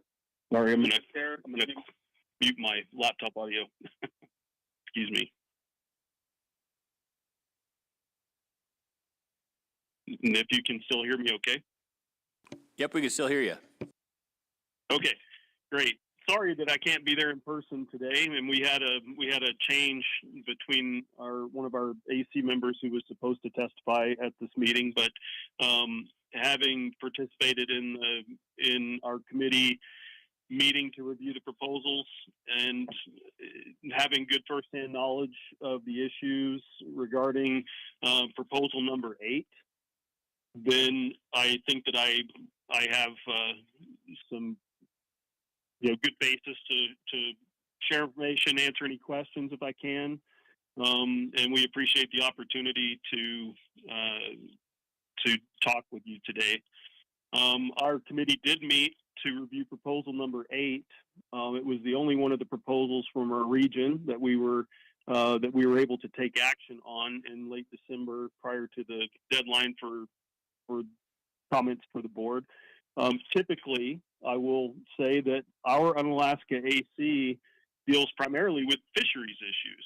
And this is actually the first time since I joined the committee that I think that we've had any comments on a proposal to the Board of Game. But again, the issues around proposal number 8 are ones that I really fully understand, and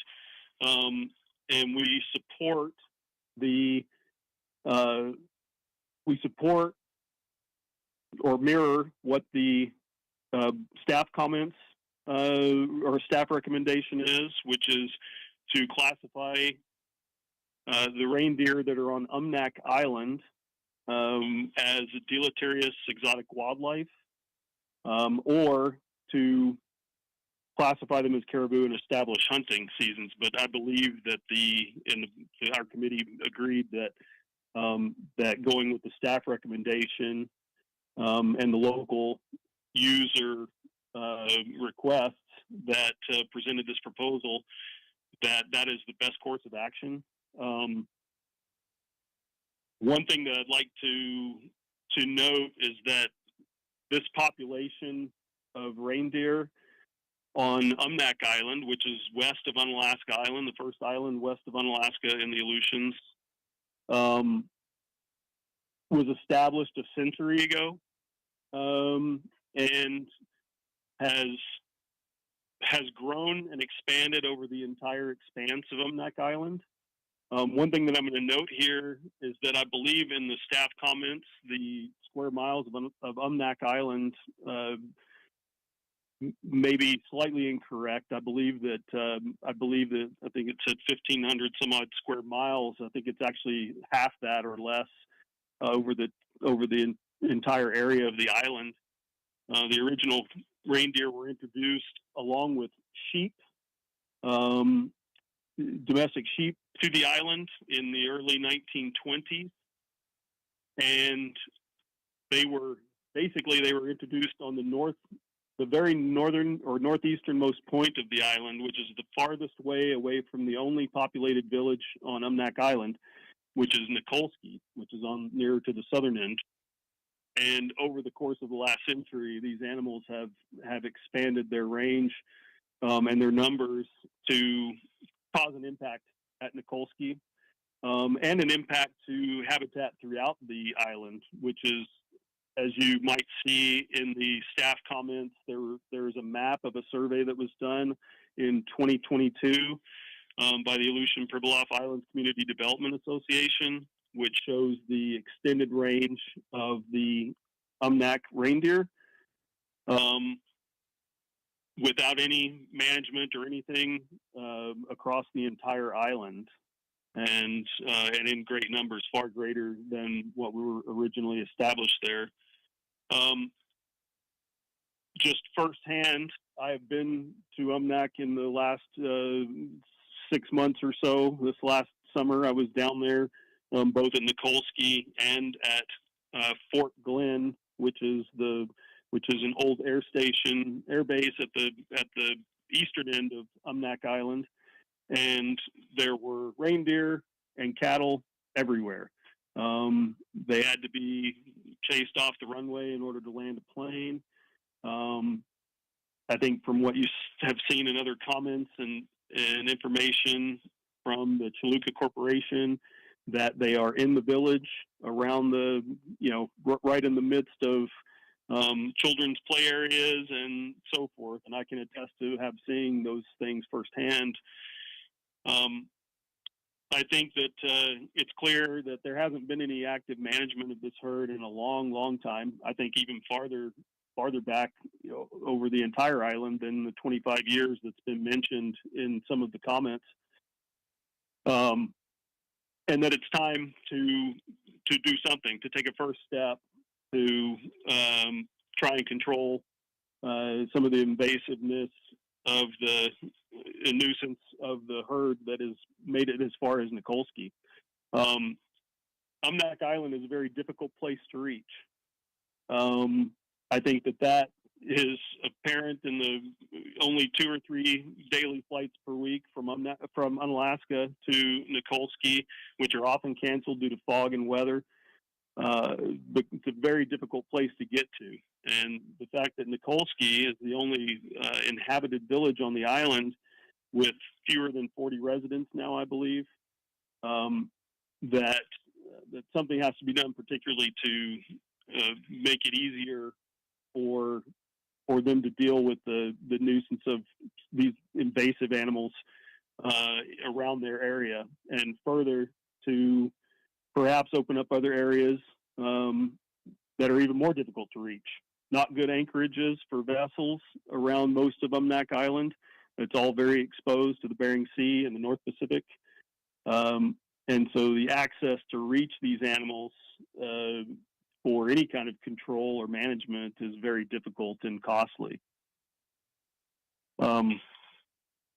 There are opportunities, perhaps, as mentioned in some of the comments, for economic development if there were hunters that were interested in going there from outside to take animals. I think that it's very, very difficult and expensive to reach, and for hopefully those opportunities will still exist, but it's not the kind of opportunity that's going to create a great deal of management on this herd.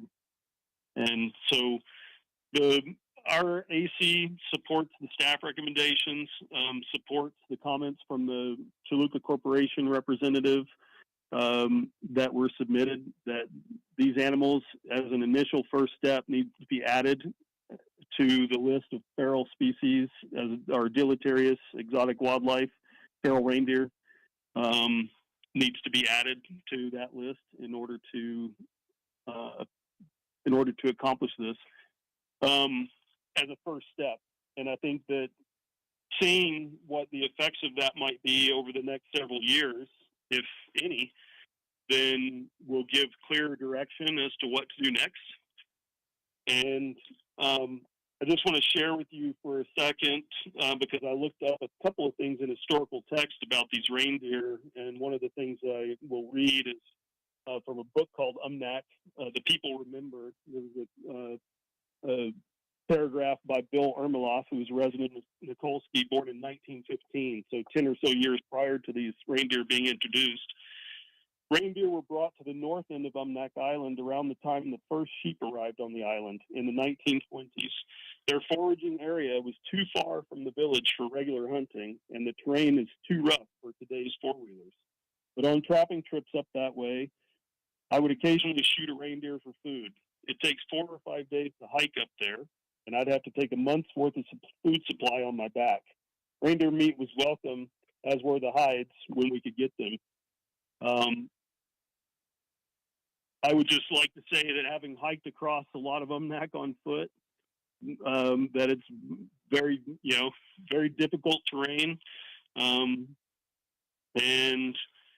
that these animals have basically been left there to overgraze, to die of starvation. They've suffered through things like volcanic activity, tidal waves, all kinds of things, with no natural predators. Among some of the other comments that I saw said that these should be left to natural predators to take care of. There aren't any natural predators for reindeer on Umnak Island. Humans, climate, natural events are the only things that that have any kind of control over this herd, and clearly it's expanded over many years. So we'd just like to thank you for the opportunity to testify today. If there are any questions that I could answer, I'd be happy to do that if I can. And hopefully the board will support the recommendation here. Thank you. Jeff, thanks so much for that testimony. Do we have any questions from board members? Member Loring. Thank you, Mr. Chairman, and thank you, Jeff, for your testimony. And I have a question. There has been some question on some of the testifiers that testified on this proposal earlier about ownership of the caribou. What do you know about that? And are there owners out there, or have they just been completely abandoned and just left to their own devices? Well, thank you very much for that question. And from what I understand from just my own research and reading in the comments, is that the animals were originally put there to establish some subsistence food opportunities to the benefit of the local island residents. That was a long time before the Alaskan Native Claims Settlement Act led to ownership by outside corporations of large tracts of land on Umnak Island, and divided up that real estate. Certainly, I think there was ownership that was established at that time for whatever range animals were there at the time. I know that from the active cattle operations, or in the past, active cattle ranching operations and sheep ranching and so forth that's happened down there, there was very, very little and ineffective fencing and things like that happened between private land and federal land and state land that occurred down there, and even between the various tracts of native corporation land. There was nothing to keep animals from ranging from one place to another. And I don't believe that there has ever been any management in terms of marking or designating certain animals as owned by particular entities. I haven't seen any evidence of that. And it's a wild, wide open place. And there are animals, including these reindeer, including cattle, feral cattle, including horses, and in some cases there are a few remnant sheep that are in this area, none of which are indigenous to Umnak Island or the Aleutians. So if that hopefully answers your question, I think I've just seen that there were claims of ownership, but not any active management by any one that claimed ownership. Thank you. That does answer my question. I have a quick follow-up if I could. Okay. Some of the earlier testimony talked about quite a bit of damage done by caribou, either erosion damage or overgrazing. And what's happening with the cattle? There also was testimony that the cattle population, and I guess other horses and other animals there, is just as big or not bigger than the caribou population. What do you see with that also compared to what is happening with the caribou? Well, absolutely, habitat damage related to salmon streams.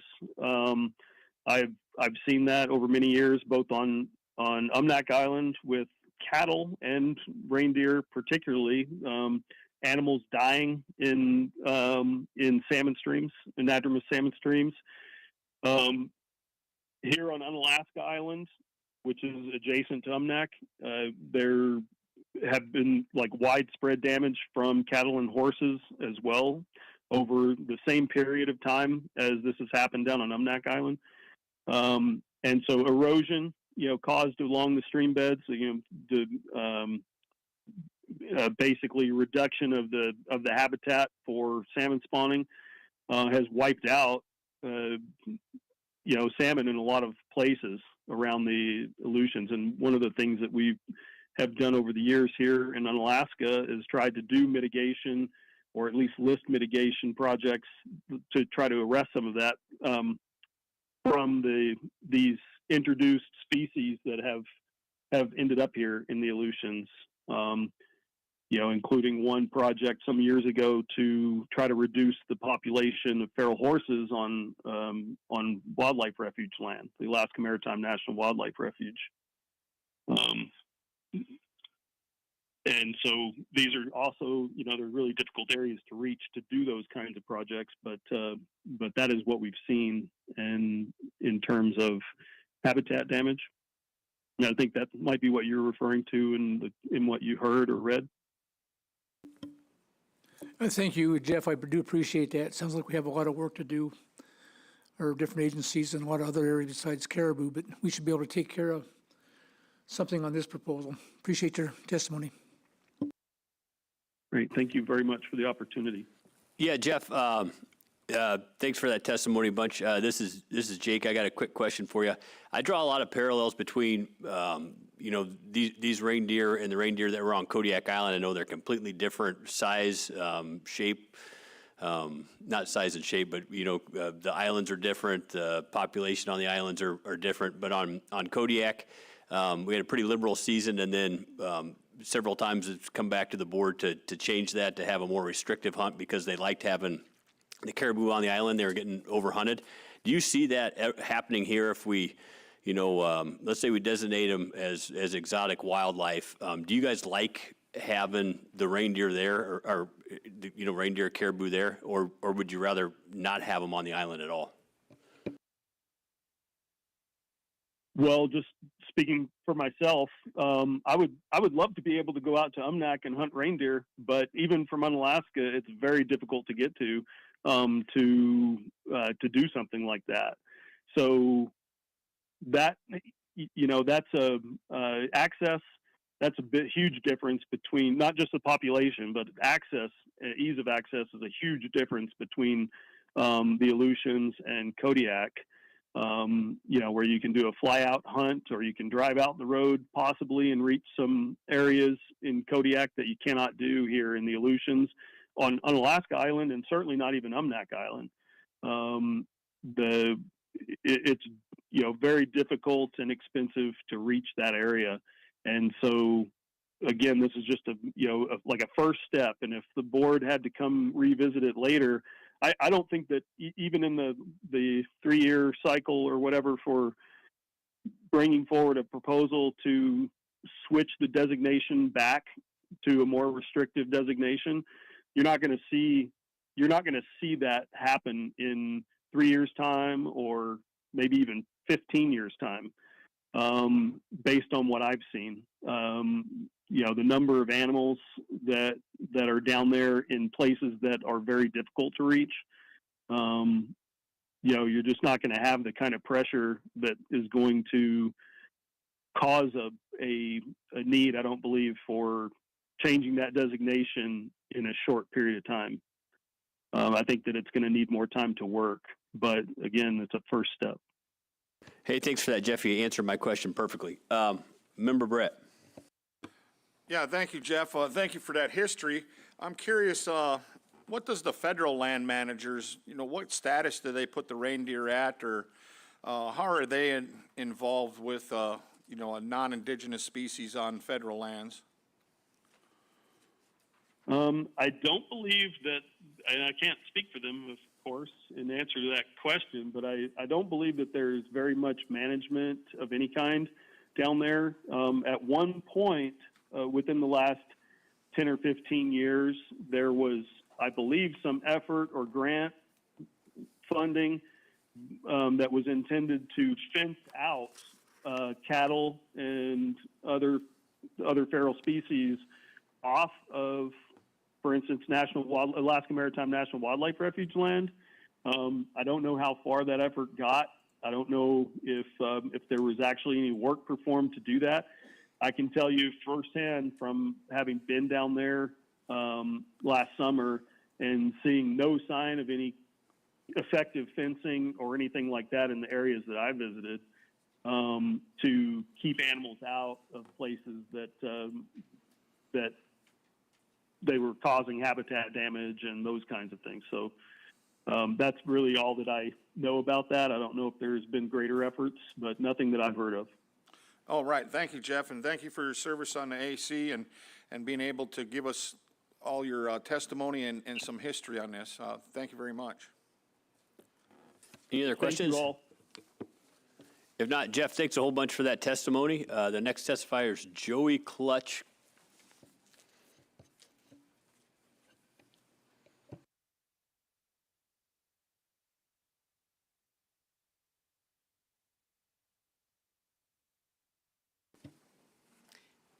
And while we're waiting, Joey's testifying for Naknek, Kwiujak AC, and those comments can be found in AC 08.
Joey, can you hear us?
Yeah, let's try again later.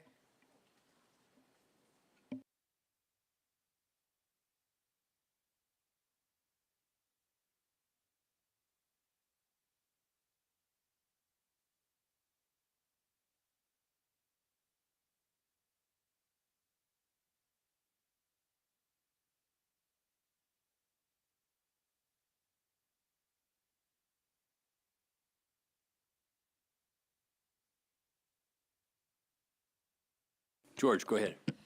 Through the chair, remember Brett had a question about management of species that have been introduced, any elutions, and little I knew, that I remember, there was an effort to remove a bunch of cattle off the south end of Kodiak and one of the islands up there, and I think that was stopped halfway through for some reason. I don't know exactly what it is. I think the preference for some of the agencies is to, have the islands exist for the purpose and mostly for birds and elutions, but I don't think there's been funding or efforts to do much else with the reindeer out on the different islands, including this particular subject matter. I don't think there's been much done at all.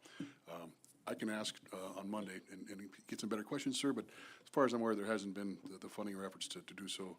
And I believe there's actually been a lot of opposition in some remote areas because it is a food source during times of challenges. Thank you, Mr. Chair.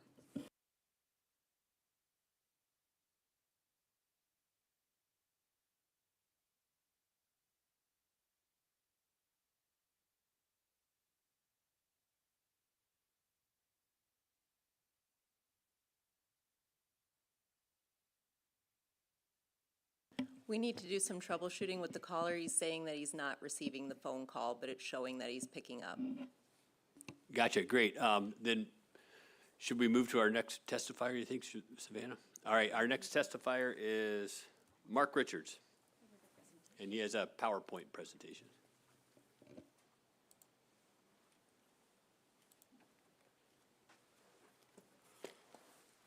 Mr. Chairman, I'm going to do my personal testimony first, if that's okay. That sounds great, thanks.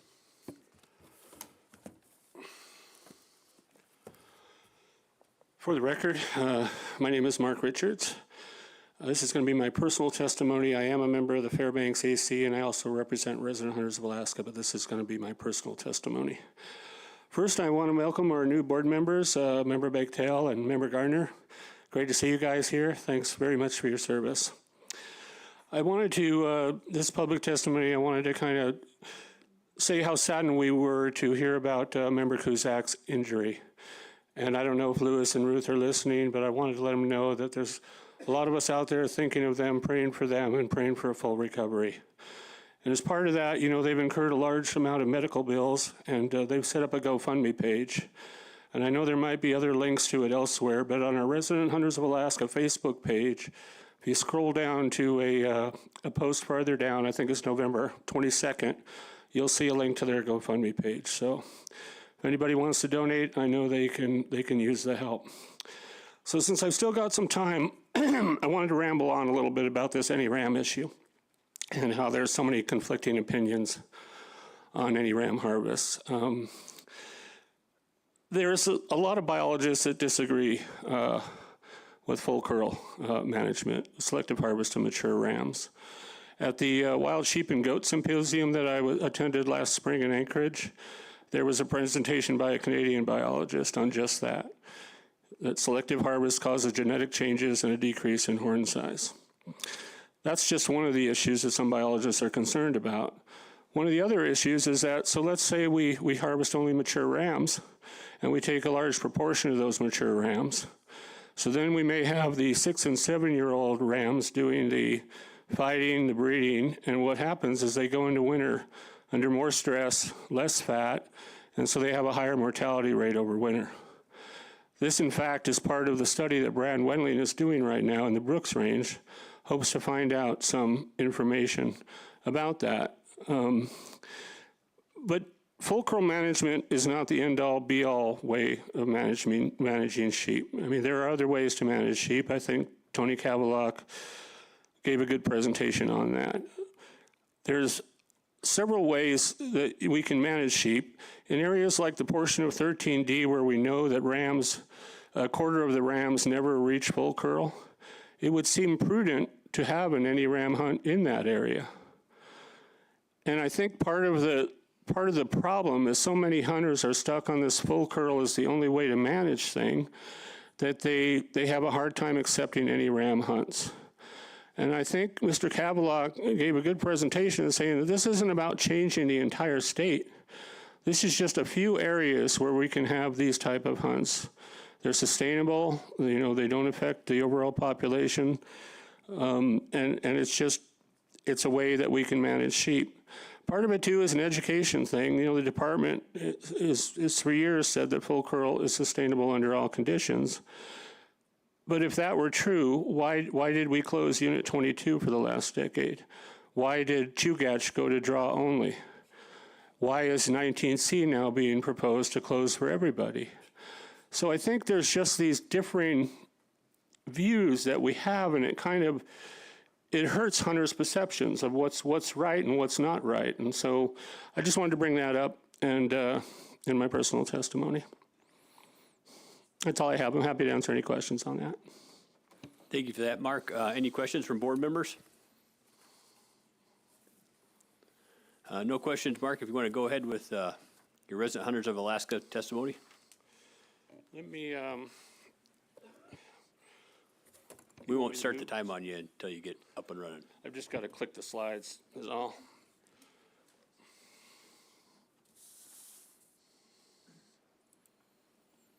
Can I use the clicker? Just one click? Okay. Thank you, Savannah. All right, again, for the record, my name is Mark Richards. I'm the Executive Director of Resident Hunters of Alaska, and I'm here to provide testimony for organization today. Our public comments are PC 238, and at the top of our comments, you'll see there's a list of the proposals we support and oppose. I'm happy to answer any questions after this about that. But right now, not clicking, Savannah.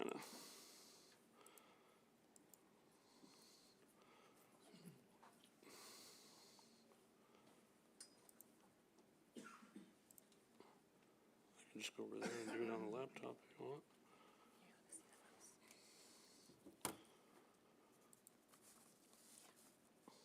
Is it working?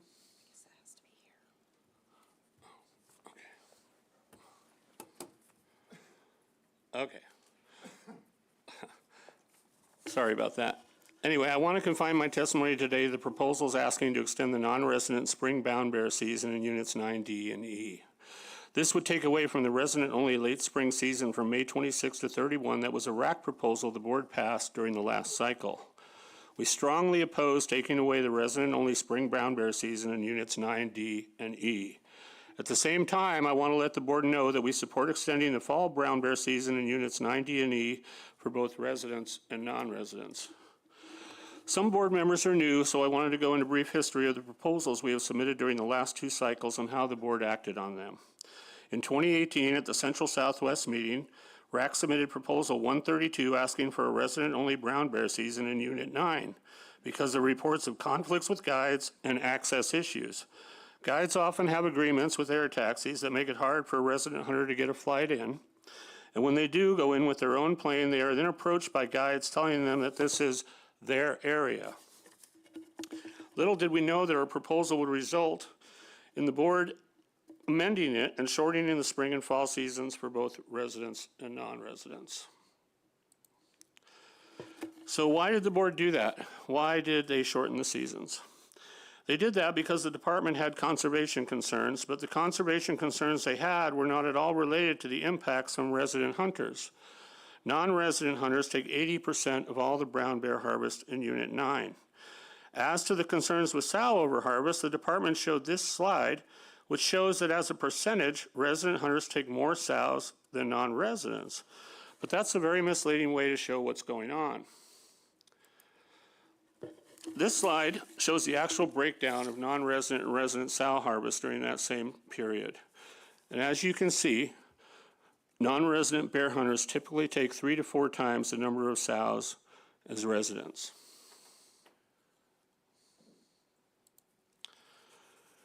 At the next Central Southwest meeting, RAC submitted Proposal 206, asking the board to reinstate some of the resident season we lost as a resident-only spring or fall season. The board ended up extending the spring brown bear season for residents only in units 9D and 9C, D, and E. It was a split vote, but the members who voted yes believed that residents were not a factor in any conservation concerns and that they should get a tiny slice of the season back and all to their own. Now, with these proposals asking to extend the non-resident late spring season, I wanted to find out what the harvest levels were for both residents and non-residents after the last cycle, particularly what the resident-only late spring harvest was. None of the department charts and their ANRs on these proposals had any residency breakdown. So I wrote to the area biologist in King Salmon and asked her if I could get some harvest information. She replied and referred me to the person who handles the public records request, who told me this: these sorts of requests are routed through the Alaska Public Records Act process, which was odd because I've never had to go through a public records request in the past to get information from area biologists. She asked me what I specifically wanted, and I told her I wanted the last 4 years of harvest data for the RB368 and RB370 hunts in units 9D and E, broken down by subunit and residency. She sent me this 57-page file that I greatly appreciated. It looked like this on the screen, except that's just a third of one page.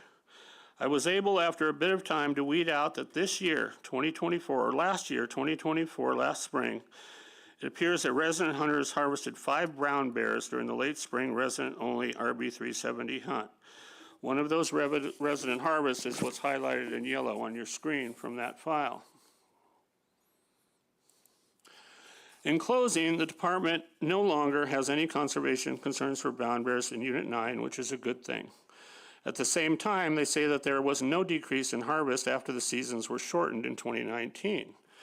So it would seem that the guides and their clients are taking the same number of bears. The bottom line is that Unit 9 is hard to get into for residents, and it's hard to compete with the overwhelming presence of guides and their clients. Let's leave a small slice of the late spring season for residents only and extend the fall season for all. That seems like a fair compromise.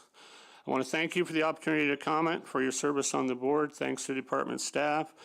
And as always, a big thanks to Christy and her board support staff. These meetings would not be able to happen without them. That's all I have, and I'm happy to answer any questions. Thanks for that, Mr. Richards. Any questions from board members? No questions. Thank you very much for that presentation. Thank you. And I think we're ready for Joey Clutch now.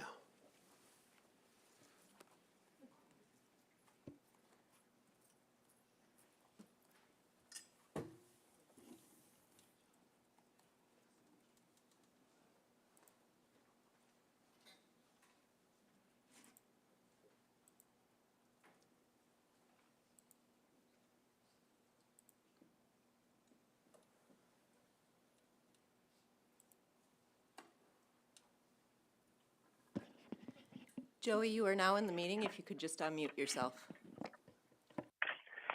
Yeah, can you guys hear me right now? Yep, we can hear you loud and clear. Joey, go ahead with your testimony. Cool. I'll just kind of briefly go over the proposals our AC talked about, the Naknek-Kvichak AC. Proposal 1 to reauthorize the brown bear tag exemption fee. We supported that unanimously. The tag exemption fee for residents of the selected villages has been a good way for residents to legally harvest problem bears in the area, and it seems like there's been quite a few of these type of bears around. Many of those bears cause a lot of damage and problems in the community, so this makes sense and it's been working. Proposal 2, we opposed Proposal 2. Didn't really pertain to us too much, and kind of seems like the regulations as they are written currently have been working, so we decided to oppose it.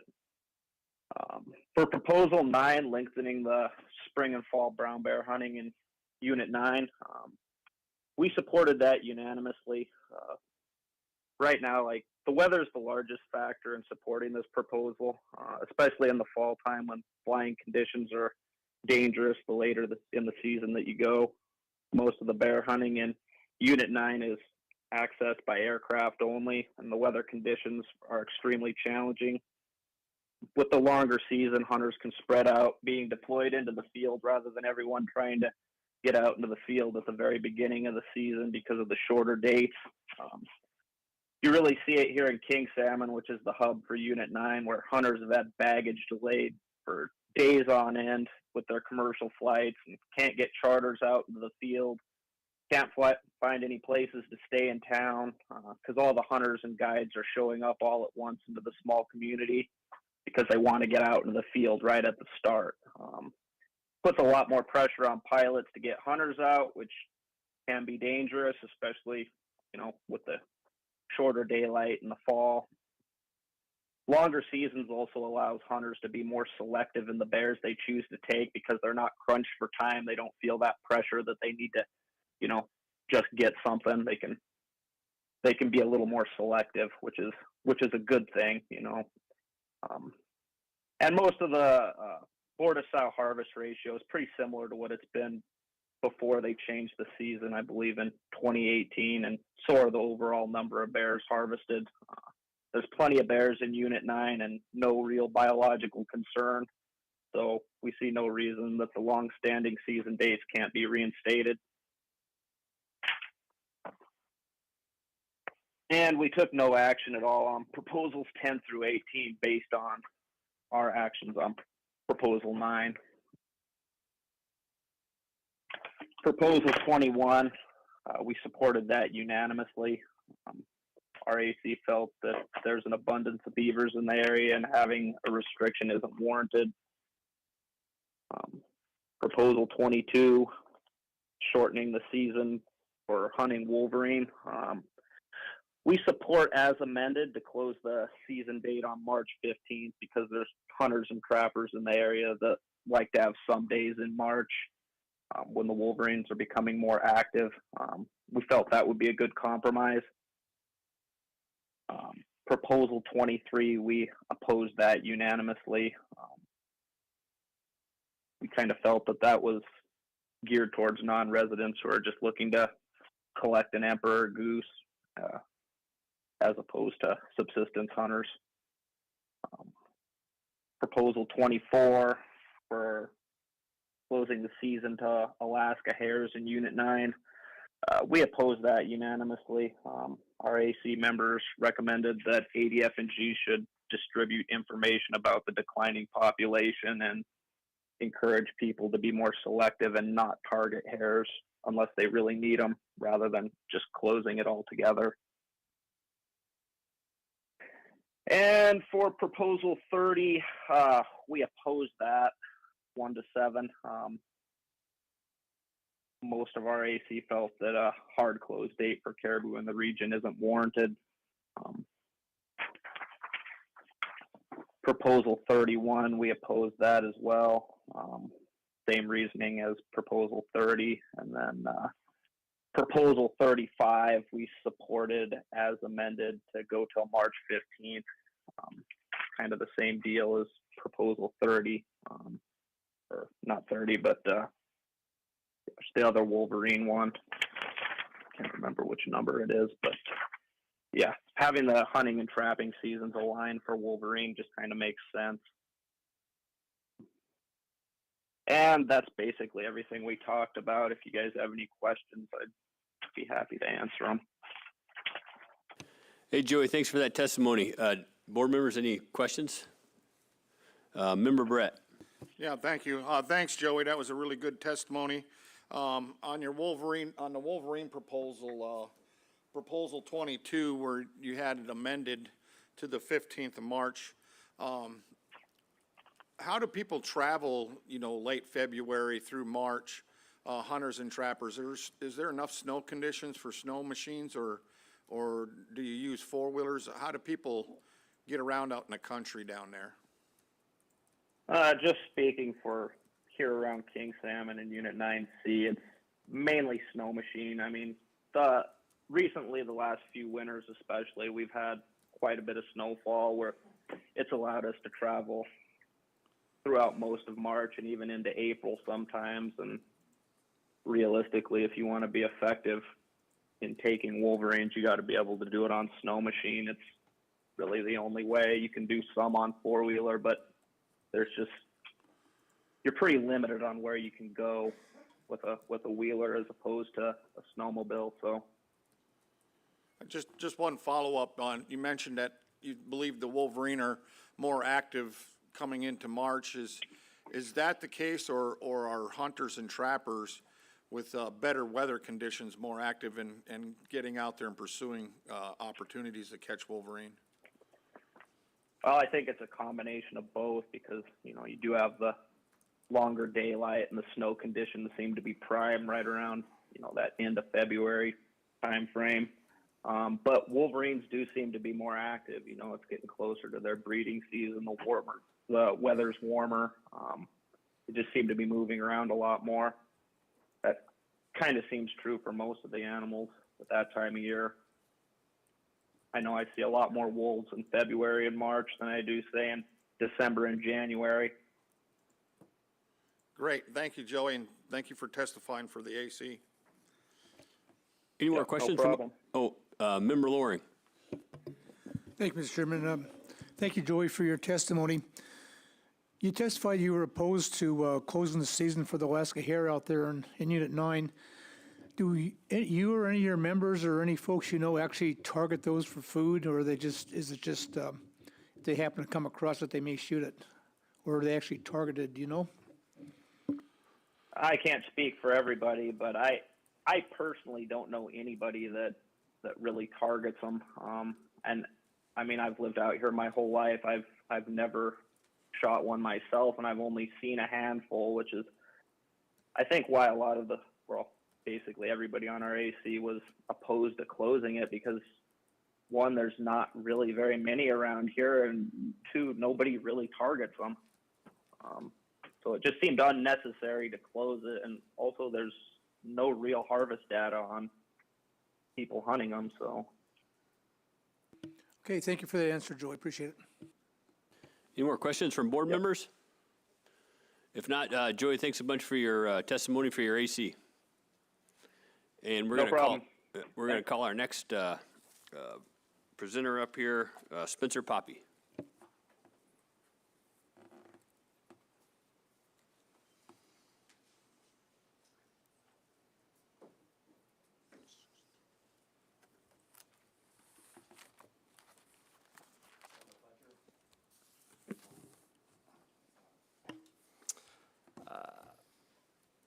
Chairman Fletcher, board members, board staff, department staff, thank you for this opportunity.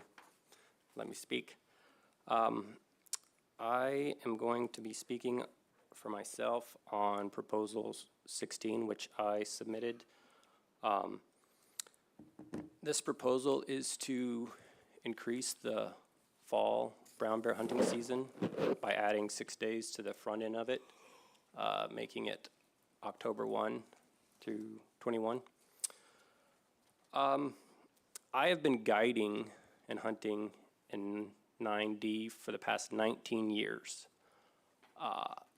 9 fall seasons, 10 spring seasons.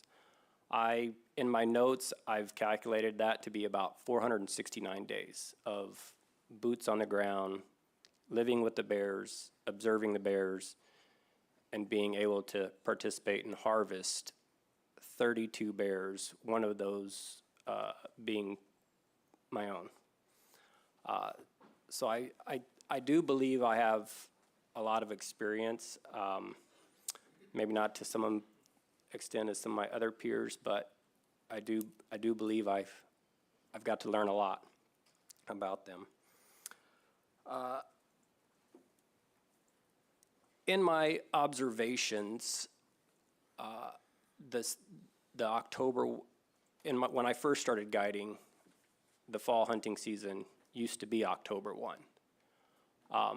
And it is a remarkable difference between the number of bears I would observe on that opener of October 1 to where it is now, the October 7th opener. What I have learned is that big, mature boars are nocturnal. Out of every big boar that I've ever harvested in the fall time was within the first 30 minutes of daylight. And that was me sitting on a glassing hill right at first light, being able to try to find a big boar, put a pattern on him, and then be able to cut him off as he was headed to his bed. So putting in the homework, that's all part of the hunt, right? And I appreciate that. It's fun getting to see all that. But yes, out of that, my 9 years in the fall, harvested 13 brown bears, 5 of which were sows. In my career down there, I've harvested 5 sows, and they were all in the fall time. And all but one of those, I would like to put in the category of last day bear, meaning that we weren't able to find a big mature boar and harvest him before our time was up, and the client chose to take a legal bear on the last day. So that being said, as October progresses, so does we lose the amount of daylight, huntable daylight, making it harder to find that big mature boar. And just that extra 6 days at the front end helps with that. On a side note, as October progresses, at least in my area, the salmon start drying up as well, thus making the bears disperse and disappear along with the salmon, making it that much harder. As far as an increase in harvest making it a longer season, I think it would be slight, just a slight increase. As some of my other peers have said, most guides and outfitters, majority of Unit 9 is federal land, and those outfitters are restricted to the number of clients that they can take and bears that they can take. So again, I think it would just be slight. I do think that, at least on my end, the number of sows harvested would decrease, going back to October 1 start date. I'm open to questions. I would like and encouraging everybody to question me. So, again, thanks. Thanks for that testimony, Spencer. I got a question for you. How's your observation? You're in the field a lot. Generally speaking, how's the bear population doing? And then if you could speak specifically, do you see like an abundance of any specific age class of bear? Chairman Fletcher, thank you for the question. I feel that the bear population is doing well currently. I did see a decrease in 10, 11, 12, back to that deep snow year, long winters. So I do think a lot of bears died in the den back then. And back then, we only saw like older bears. But now I believe the population has bounced back and is doing well. Thanks. Any questions from board members? Member Brett. Yeah, thank you, Spencer. I like the tip that you gave us of sitting on a rock a half an hour and 45 minutes before the sun coming up. And that seemed to work in, the first part of October. Does that same technique work after the 7th of October? It does work, and in my experience, back when it was the October 1, I used to count 15 to 20 bears coming up off of the salmon stream on that October 1 start date. But now on that October 7th start date, this past 2023 season, I only found 4 bears on that same salmon stream. All right, thank you. Any other questions? If not, Spencer, thanks a whole lot for your testimony. All right, thank you. And I'd like to call Nick Jackson, please.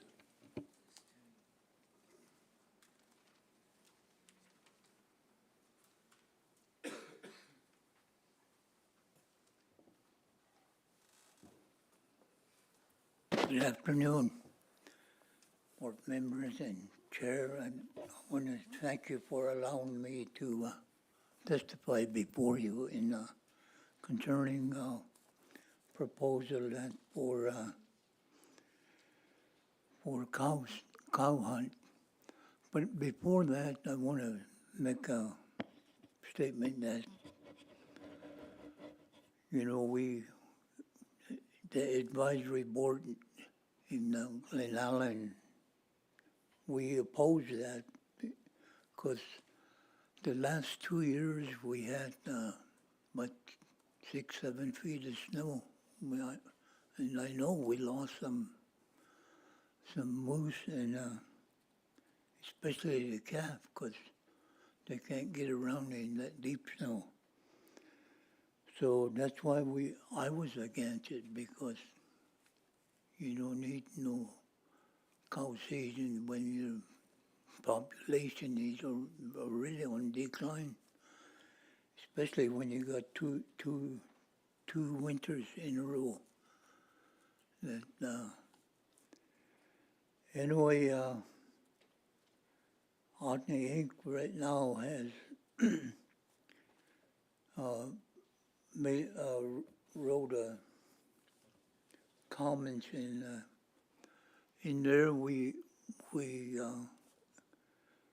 I'll just read what we had here. You know, in proposal 43 and 44 pertaining to reestablishing antlerless cow moose hunting 13A and 13C, respectively. A-Track Wildlife Committee opposed cow hunt. Otney Inc. often has opposed cow hunt. However, during this regulatory cycle, Otney incorporates support reestablishing Unit 13A and 13C only if the proposal to establish Unit 13A and 13C cow hunt are amended to make a harvest by Tier 2.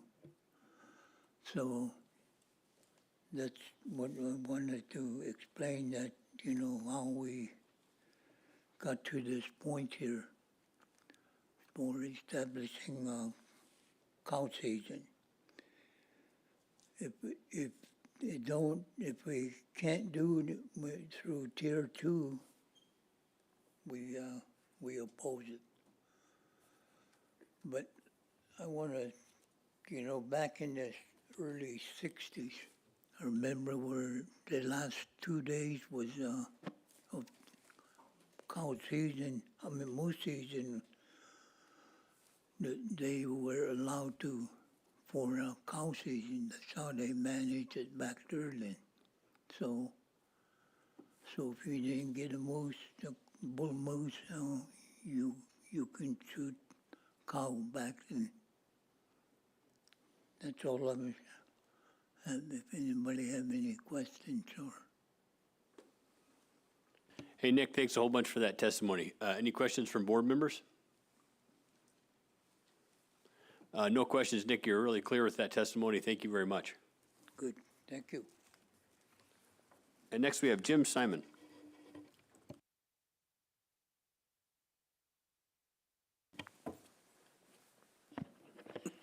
Thank you, Mr. Chair. Good afternoon, members of the board, department staff, and the public. For the record, my name is Jim Simon. I'm a consultant with Otna Intertribal Resource Commission, but I'm just testifying on my own personal behalf.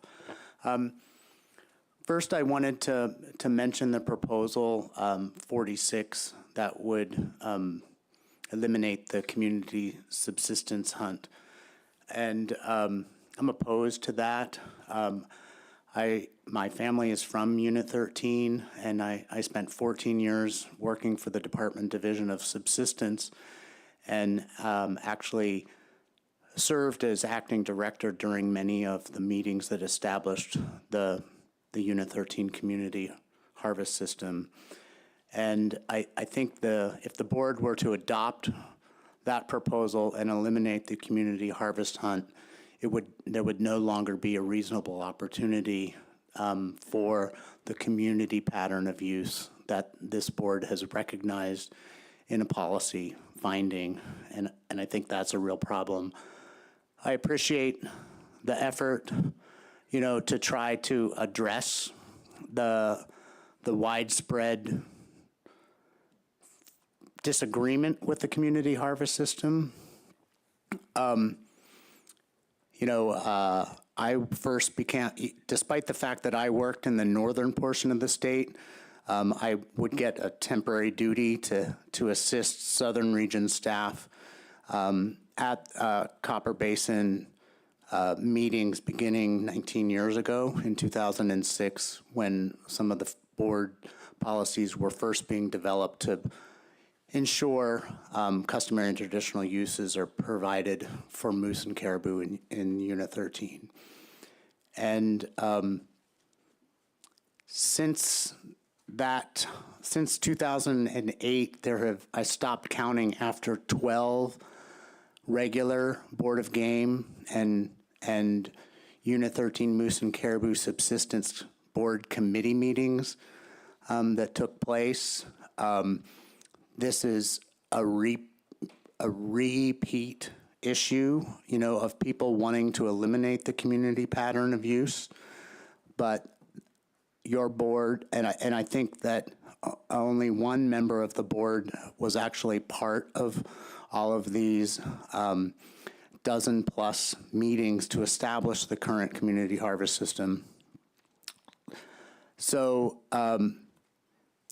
the challenge is you've got a household pattern of use that you've recognized and a community pattern, a communal pattern, and eliminating the communal pattern is very challenging given the fact that there's no new significant information that demonstrates that there is no longer a community pattern of use of moose and caribou in Unit 13 and as well as Unit 12 and 11. The other issue I wanted to speak to what pertains to Proposal 43 and 44, the reestablishment of the antlerless cow hunts in 13A and 13C. I think there needs to be more education and outreach regarding this issue. 20-some years ago, when I first started working with the department in the Fairbanks office, and the research that the excellent research that the department conducted in the Tanana Flats that looked at nutrition and how as twinning rates began to go below 20%, that indicated that there was nutritional stress, and that was when the lever for establishing antler hunts to slow the moose population growth so that we wouldn't have a crash happened. I understand how all of that is supposed to operate, but at that time, we in the department heard so much frustration and anxiety because in the 1970s there had been a similar opening up of cow hunts, and then there were 3 successive deep snow, rough winters, and the moose population crashed. And so being able to sort out the impacts of cow take and then having an Alaska winter happen that then causes a moose population to crash sort of seems to defeat the perspective that we must take cows in order to keep the populations from crashing. So I think we really need to get people together with the department to understand how this works. I have not seen any data on twinning. Go ahead and finish up. Thanks. Yeah, I haven't seen any data on twinning rates in Unit 13. And recently there's been a lot of discussion of how antlerless hunts are part of intensive management, and it's a tool that needs to be in the toolbox. So one oddity that I have observed is, well, then why didn't the department submit a proposal to reestablish the antlerless hunt for 13E if it's just supposed to be part of the toolbox? So I think there needs to be a lot more communication with department staff, need to be clearly identifying how these levers of using antlerless hunts to sustainably manage the moose population. So, because it appears at this point, without looking at the twinning data, that antlerless take is simply being used to inflate the bull-cow ratio so that hunting can continue despite the fact that local and traditional knowledge is demonstrating that we have very few moose in Unit 13 at this time. Thank you. Thanks for your testimony, Jim. Any questions from board members? Member Brett. Yeah, thank you, Jim. Talking about Proposal 46 and communal patterns. So my question, if I ask it correctly, is, post or pre-court case, there was a communal patterns, and the Board of Game had its policy on that. And after the court case, I believe that decision was that the communities that were applying to be involved in that community subsistence harvest, those patterns didn't have to be proven anymore. And I'm curious, because I think in the past there was some people from that area that were opposed to the community subsistence harvest based on that communities were allowed to join in on the hunt and not meet the communal patterns of harvest and usage. And so I'm wondering, has that now changed? Yeah, through the chair. Thank you for the question. I'm not sure that I completely understand your question, Member Barrett. But I think part of the frustration is that there was a lot of effort, and as I said, more than a dozen meetings where the Otna people and other non-Otna people, such as my family, who's more akin to the household pattern of use that the board recognized. The Otna people had to demonstrate a lot of historical information and connection and with respect to this community pattern of use.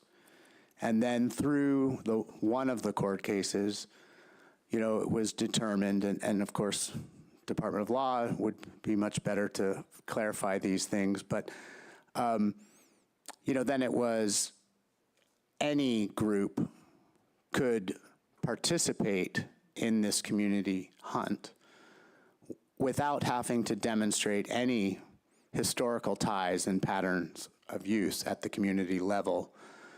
And, I've testified about this before in prior years, the fact that I don't know if they still exist, and I don't mean to offend them if they're in the room, but the fact that one of the groups named themselves the Matanuska Moose Slayers is sort of a slap in the face as to what the actual Otna community pattern of use represents of this long-term relationship between the Otna people and their animal relatives in a respectful relationship of, under the principle of that the Anahatani peoples have of if we take care of them, they will take care of us, versus this sort of more Western colonial perspective of resource extraction without recognizing this long-term interconnectedness between non-human relatives and the people. Did I even come close to answering your question? Yeah, I think you're right on, and so I'm wondering why the change now to, because there has been in the past, opposition to the community harvest since nobody else had to recognize, their long communal patterns and recognizing their closeness to the resources, like you were speaking about. So now it seems like there's a change now to keep that community subsistence harvest in place and still allow these communities come in that have no connections to the land or the resource. Yeah, I mean, I think that while I was still at the department, there was an effort, this idea of requiring a written report by each community as to how they followed the community pattern of use. And, personally, as an individual, I thought that was sort of ridiculous, to have to write a written report. And I think the intent originally there was to evaluate each community that participated as to whether or not they were following the requirements and sharing and harvest salvage requirements that this board adopted as part of the community pattern of use, as to see if each community was actually fulfilling those obligations. And I think one of the challenges, and Department of Law will be able to explain to the board, why those are not evaluated in any way, as far as I know. And that was the intent, was to try to ensure that other groups of Alaskans who participated actually fulfilled the intent of the board in the policy findings to ensure that pattern of use, that communal pattern of use, was being honored. And I think without the enforcement of those requirements and evaluation as to whether or not a group was actually submitting the report and then fulfilling the obligations as they outlined in the report, I think that's where we end up with this problem that we're in currently.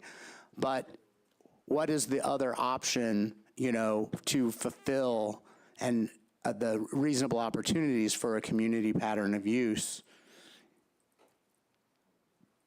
in getting rid of the community hunt? How, that's what you need to address. How can you do that by getting rid of a community hunt? All right, Thanks. thank you. Thank you, Jim. Any other questions from board members? No, Jim, thanks a whole bunch for your testimony. Thank you next for up your is service. Aaron Bloomquist. We do your self-testimony first, and then you'll go to the Big Game Commercial Services Board? Either way is just great.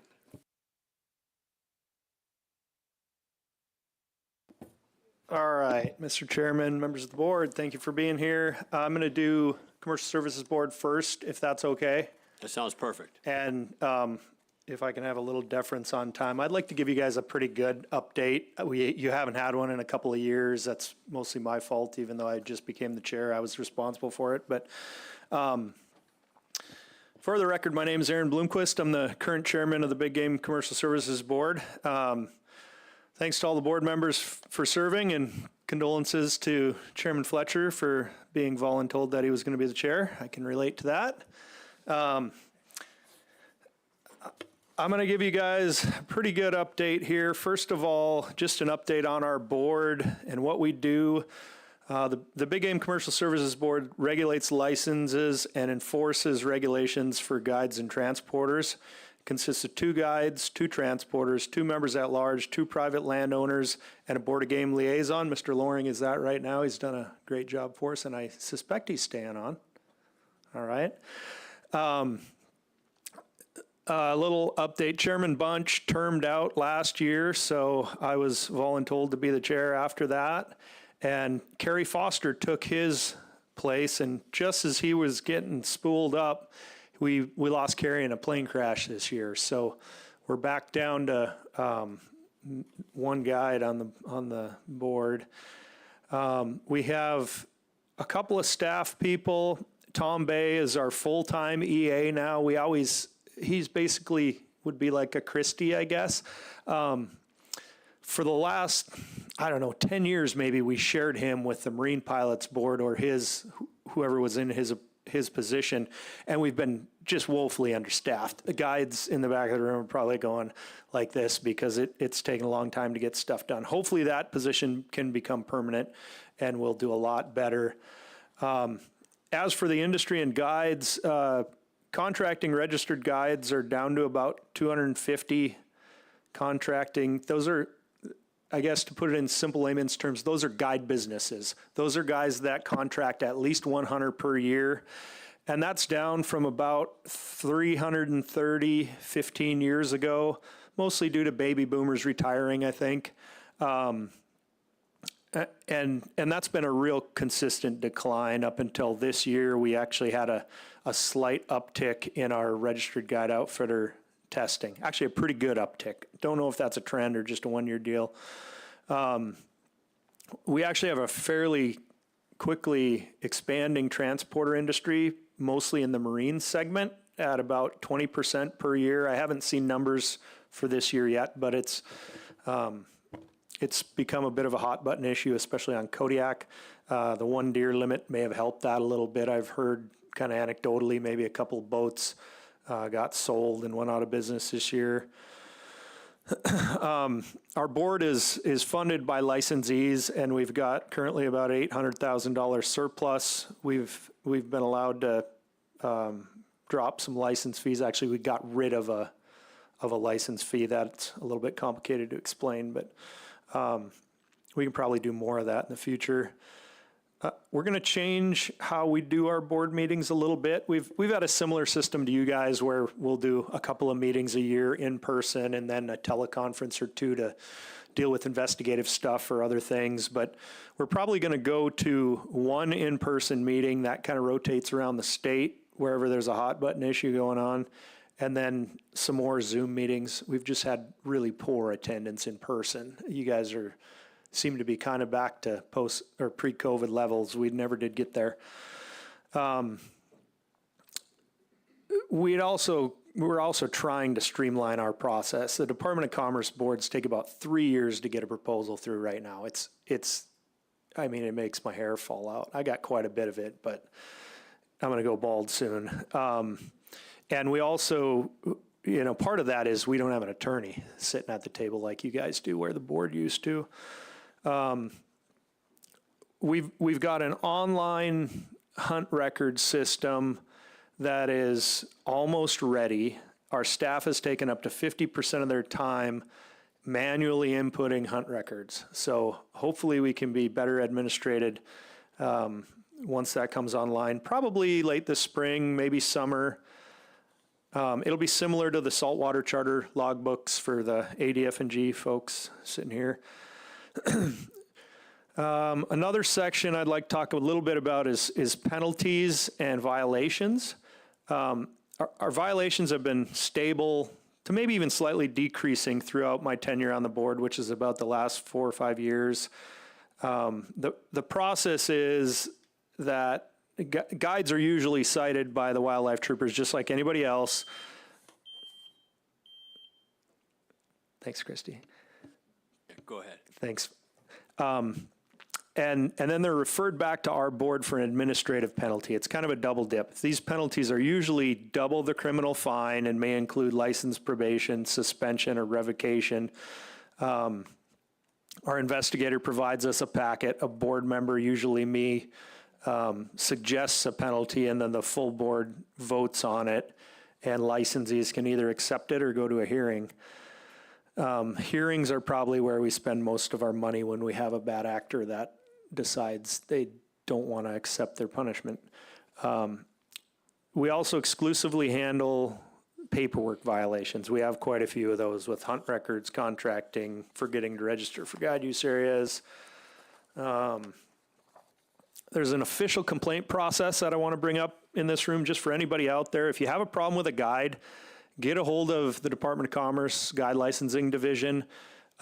It seems to be more known now. We get a few complaints from the general public. Most complaints come from other guides or maybe from clients that feel like they haven't been provided a good service. Most of the complaints over the last year have been pretty minor. The violations, harvest ticket stuff, people shooting the wrong animals, sublegal stuff.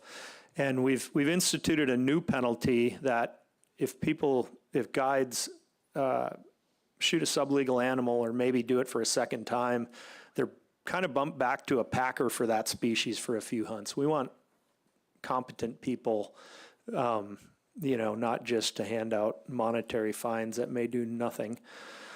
A little bit of an exciting thing is going on. There always seems to be 2 to 4 really bad actors in the guide world, and out of 250 contracting guides, 1% or so.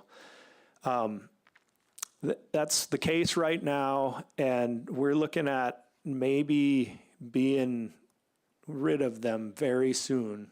And I don't really see any really bad ones coming up behind them. So maybe they'll appear, but more smaller offenses. And this is just kind of how we're trying to do things with help from the troopers, the district attorney's offices. Our system works where harsher penalties are there for subsequent offenses. Your first little one is a slap on the wrist and we go from there. So some of these big cases that have taken sometimes a decade for the troopers to put together, and then they're great. The guy gets in big trouble and it makes the news and all that stuff.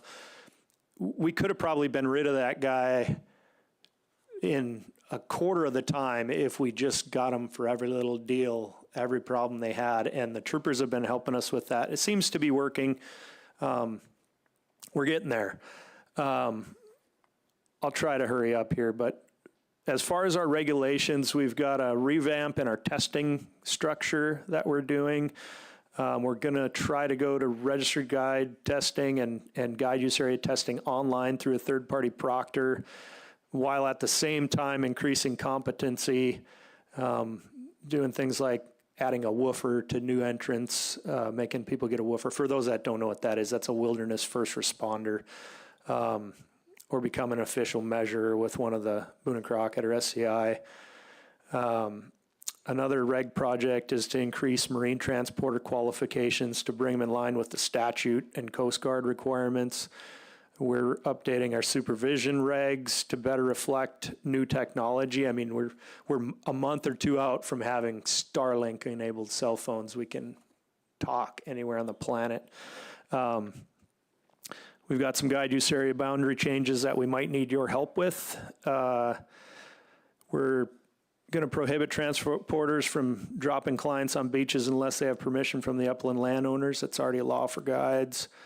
And we're going to try to solidify the Board of Games helicopter prohibition. We had a couple people using helicopters to bring in camps and build runways and stuff like that. And the troopers, it wasn't written well enough for those guys really to grab a hold of it and run with it. So we're going to try to shore that up.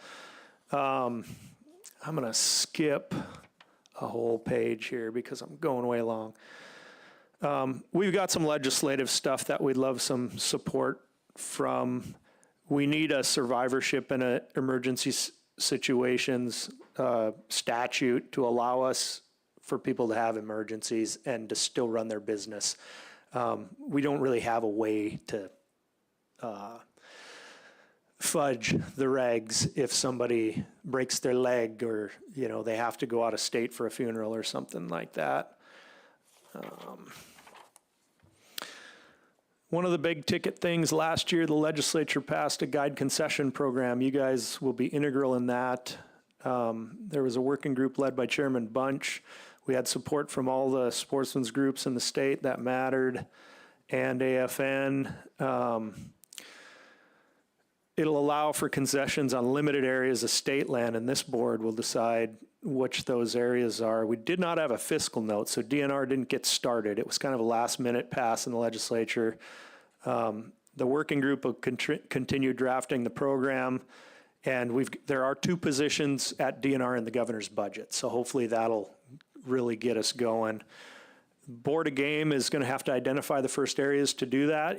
We're suggesting probably 19C, maybe state lands in 9, 20A. There's a few places out there, but we'll be asking you guys maybe through a proposal or an ACR to work on that. Maybe next year, I guess. Hopefully by next year for sure.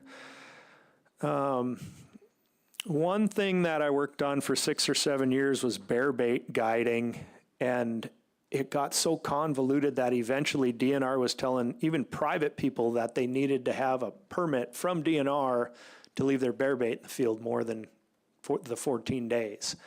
Diana Lineberger with DNR up in, I think she's in Fairbanks, worked hard on that last year, and we kind of got everything back to where it's almost the status quo. Everyday Joes that have a bear bait, you don't have to worry about anything with DNR. Guides can run their bear baits with a commercial camp permit lease or a commercial day use authorization, no extra fees. That was a mess. Didn't have to be a mess, but it was a mess. And I really appreciate Diana for working through that. And then specifically some issues for you guys to work through that we'd appreciate some help on. One is the helicopter thing. Maybe look back at that helicopter prohibition that you guys have for hunting. I'm sure he's shaking his head. I'm sure the troopers might have some suggestions on that. We've always understood no means no. And the attorneys have started to say, well, maybe there needs to be some exceptions. One thing we've run into I've heard this from quite a few different guides and just regular people, the tagging of animals, which I didn't really think about this before, but an example is, people may not know this, but if you're hunting on Kodiak, you have to tag your goats and your deer on the meat. You can't tag it on the antlers and you can't tag it on the cape because the meat is the only thing required to be salvaged. The troopers have been pretty good to, as long as it's tagged, they haven't worried about it, but it's probably something the board should look at and clear up, maybe make it so, if there's another good place to tag, we can tag it there. In the days of DNA, if the troopers have a problem, they can pull a chunk of DNA and cost $20 to get it figured out. But another thing, I talked to member Brett a little bit about the sealing of dead heads, bear skulls, sheep, deadhead moose, that kind of stuff. There's at least one jurisdiction that's saying we have to seal any pickup deadhead, bear skull particularly. Harvest tickets and tags is a continuing mess in the guide industry. For some reason, we just can't get it through the head of clients that they need 3 things. They buy a hunting license, they buy a metal locking tag, like they have to do in every other state on the planet, and then they forget to get their harvest ticket, and they end up somewhere in the middle of nowhere with no harvest ticket, and it costs them 2 days of hunting and a few $100s for the guide. The department was going to fix that years ago. We had a lot of, and it seemed to kind of just get lost in the shuffle. I'm just going to mention it every time I come before you guys because I've been doing it for 10 years and hasn't been fixed yet. Last but not least is transfer possession. I'd like to see the board allow hunt records or client contracts to suffice for transfer of possession on guided hunts and allow bear temporary sealing forms to act as transfer of possession. This is something we hear from guides constantly at our, coming to my meetings. Resident hunters usually accompany their animals, so transfers are rarely necessary. If they do, it's usually one. But we've got some complicated examples, and I'm going to give you one. This is the last thing I have for you. I'm using myself as an example because I don't like using other people. The first transfer of possession is to the horse wranglers to get it from the kill site to base camp. The second transfer of possession is to the pilot to get it from base camp to the refrigerated truck out at the main airstrip. Most of the times 2 forms are required because only half a moose can be taken. Third transfer is potentially to me for possession in the reefer truck, even though I'm 40 miles away in base camp. Fourth transfer is to an employee that brings all the antlers and capes to the expediter from the reefer truck. Fifth transfer of possession is for the employee that brings the backstraps to the meat processor for the client. The sixth transfer possession is for the Autna Elders program that receives most of our meat. The seventh transfer possession is to me or any one of my employees that want to keep a little bit for ourselves. I try to put as much of that as I can on one form to have the chain of custody, but it always changes. So, you know, if the brown shirt flies in and looks at it, he's like, where is this? It's not where you said it was on the form. It's it might be an extreme example, but it's not really. There's a lot of those examples out there. So anything you guys can do to help us simplify the transfer of possessions, we're going to love it. And with that, I will cease my Big Game Commercial Services Board update. I kind of doubled up since I didn't do one last year.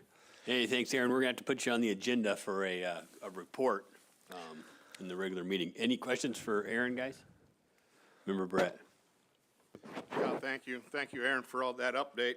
And the only way we can help you out with some of your Board of Game issues is if you submit a proposal so we can address them. Roger. Well, they're good ideas. Specifically, the been there, done that, Al, I guess. Thanks. So, two other things. What is the, you know, talking about potentially helping you through your registration program, becoming a certified scorer? How does that benefit the guide industry and the clients, and that you're a certified scorer of some group that scores heads or antlers? You know, that's basically a replacement. Currently, for those that don't know, we have an oral exam, and part of that oral exam is to score some antlers. It's part of our trophy judging and scoring portion. And rather doing that where we have to have other licensees come in, sit down, and proctor an exam, it was a rough replacement for that portion of it. SCI is by far the simplest way to get a score, a measure certification, but Boone & Crockett, Pope & Young, they all have them. Anyways, it's a replacement for that portion of the exam. It's arguable whether or not that's important for a guide, but it sure is important for a lot of clients. A lot of guys care about the number. And just one more. I'm curious on your bump back to a Packer program there, or penalty. So you would potentially, a registered guide would have 2 sublegal takes in a certain amount of time, and you would bump them back to a Packer, make them start all over in the guide process? No, it's not quite that simple. The way it's worked is, I'll just give you a direct example. A guy had 2 sublegal moose, and he was an assistant guide. We may have done one of these on a registered guide, but usually it's assistant guides. So we told him, okay, you can guide everything else, but you can't guide another moose by yourself until you've done 2 hunts, 2 successful moose hunts with another guide accompanying you. So it doesn't technically kick their license back to a Packer, but it's a sanction on their license that they're not allowed to be alone with a client, do that kind of hunt, until they've had a couple of successful ones. And the theory is that in those 2 hunts, they'll be with somebody that's more experienced than themselves and learn a little more. All right, thank you. Thank you for your presentation. Member Loring. Thank you, Mr. Chairman. Thank you, Aaron, for your presentation. Can you tell us what steps the board's taking now based on the Eastman lawsuit? Or are you just kind of waiting in the wind to see what happens with that, or is there some active measures to try to get a new bill pushed to the legislature? Yeah, I guess for those that don't know what Dave's talking about, our guide concession bill and our sunset bill for the board, our board sunsets every so many years, got wrapped up because they added another thing to it. So there's a single subject rule in the legislature. There's a lawsuit right now that's trying to challenge that bill as not being a single subject bill that may or may not have some merit. And to answer your question, I don't know anything more than we heard in our last meeting. You know, the legislative session's coming up real fast, and I would imagine we'll know more soon. But for now, it's status quo. Any other questions? If not, Aaron, go ahead with your Personal testimony. Thank you. I gotta find it here. There it is. All right, Mr. Chairman, members of the board, my name is Aaron Bloomquist. I live in Palmer. I've hunted all over the state, but I just have a few proposals I'd like to comment on. First of all, I just want to talk a little bit about the Unit 9 bear season extension proposals. I'll just group them all into one. It's been glossed over a little bit, but those shortened seasons were originally posed by guides concerned that there was a declining population of bears on the peninsula. I think most of us think it was probably due to hard winters sometime between 2010 and 2013. There's really long springs, and there just were fewer bears down there at the time. They've recovered. I think it's time to go back. I think it will relieve some of the conflict, actually, putting my other hat back on, the Commercial Services Board probably hears more about guide-on-guide conflicts on state land in Unit 9 than anywhere else in the state. And part of that is because they're clumped into little tiny short seasons now. There's always been some conflict down there, but it's tougher now. Second, I want to talk about proposals 25 and 26, 17A moose. I used to have that federal concession that contains all of Unit 17A. That should have never been a draw. That was a stupid thing that the feds and that working group put together out there. That is literally the most dynamic moose population in the entire state by any objective measure. And it's the locals are protected by corridors along the river. There's just tons of moose out there, and anything you guys can do to either get rid of the draw or make a bunch more permits would be a great idea. Another place that can fall under the category of should have never been a draw, proposal number 55, 13D goats. The proposal does not get rid of the draw, but I would recommend the board amends that proposal to eliminate the drawing and make the whole thing a registration hunt. 13, people think of 13 as relatively accessible. Those goats in there are some of the toughest goats to get to on the planet. They're clear up in the glaciers, they're above the sheep, and it's gnarly super cub country to get in there in the first place. There's hundreds and hundreds of goats in there, and the department will say, well, we don't have good counts. Next door in Unit 11, we've probably got half or a quarter of the number of the goats, and we got a registration hunt that never closes, never ever has closed. I wrote the proposal for Southern Unit 13D down below the Tonsina to get that to a registration. That one's never closed. That's been in place for 15 years. You can even add it to RG 480, that's the Unit 11 hunt, and it could all be one. And there's way easier places to kill goats than that. It just doesn't make sense. For some reason, 3 out of the last 4 Glen Allen area biologists have kind of had a soft spot for goats. So it is what it is, but it shouldn't be a draw. Next, proposals 2 and 57, kind of the same issue. They're expanding brown bear hunting.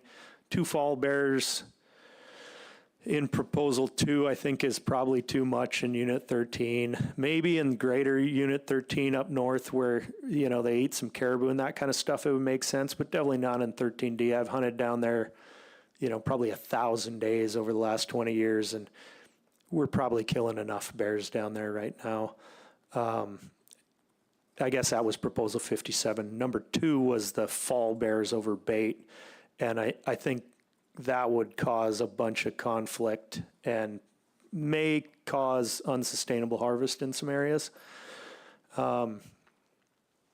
Proposal 51, the McCall Ridge sheep proposal, it's an attack on one operation. It's a small area for a special hunt, and honestly, the most long-term traditional use right in that spot is guiding, period. There's 4 generations of people out there. And then a weird one, proposal 19, Arctic foxes and the Pribilofs. I've spent some time out there. Those little foxes are super cool. They've got some about the color of my hat out there. I think their proposed season is too short. If you want to make a 2-bag limit, that's fine. But have the season go all the way through the fall and the winter. And then last but not least, Umnak reindeer. I've talked to the guys out here a little bit. I'm pretty familiar with what's gone on out there over the years. Don't make them caribou. They're not caribou. They're Eurasian reindeer. They're different. And again, put my other hat on. You can finish your thought. Don't ramble on for 25 minutes. I got 20 seconds. Putting my other hat on from the Commercial Services Board standpoint, if you make them reindeer, then those guys have to get guide licenses. It's like a 5-year process. If they're deleterious non-native wildlife, exotics or whatever, then they can take advantage of that stuff right now and shoot some of those reindeer. Thanks for that testimony, Aaron. Any questions from board members? Real quick, will you give me your take on any ram hunts? That was at the bottom of my sheet, actually. 20 years of dealing with sheep in Alaska. I'm a full curl advocate, period. You've probably heard me say it a million times at this board that if we had any other animal, any other ungulate on the planet that we could take 8-year-old males, we could have no close season and no bag limit year round, and we wouldn't overharvest the population.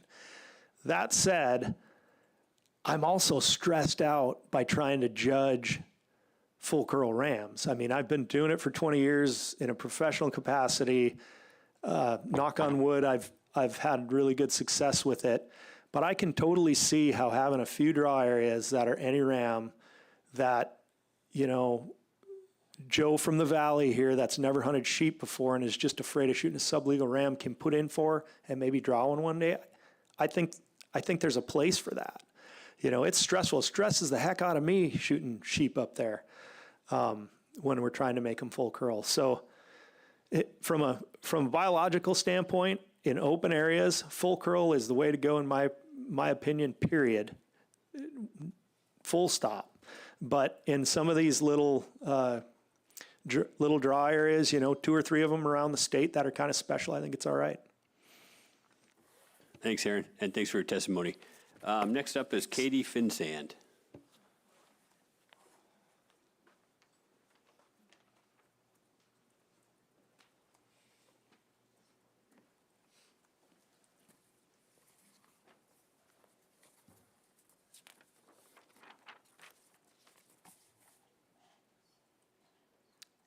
Thank you,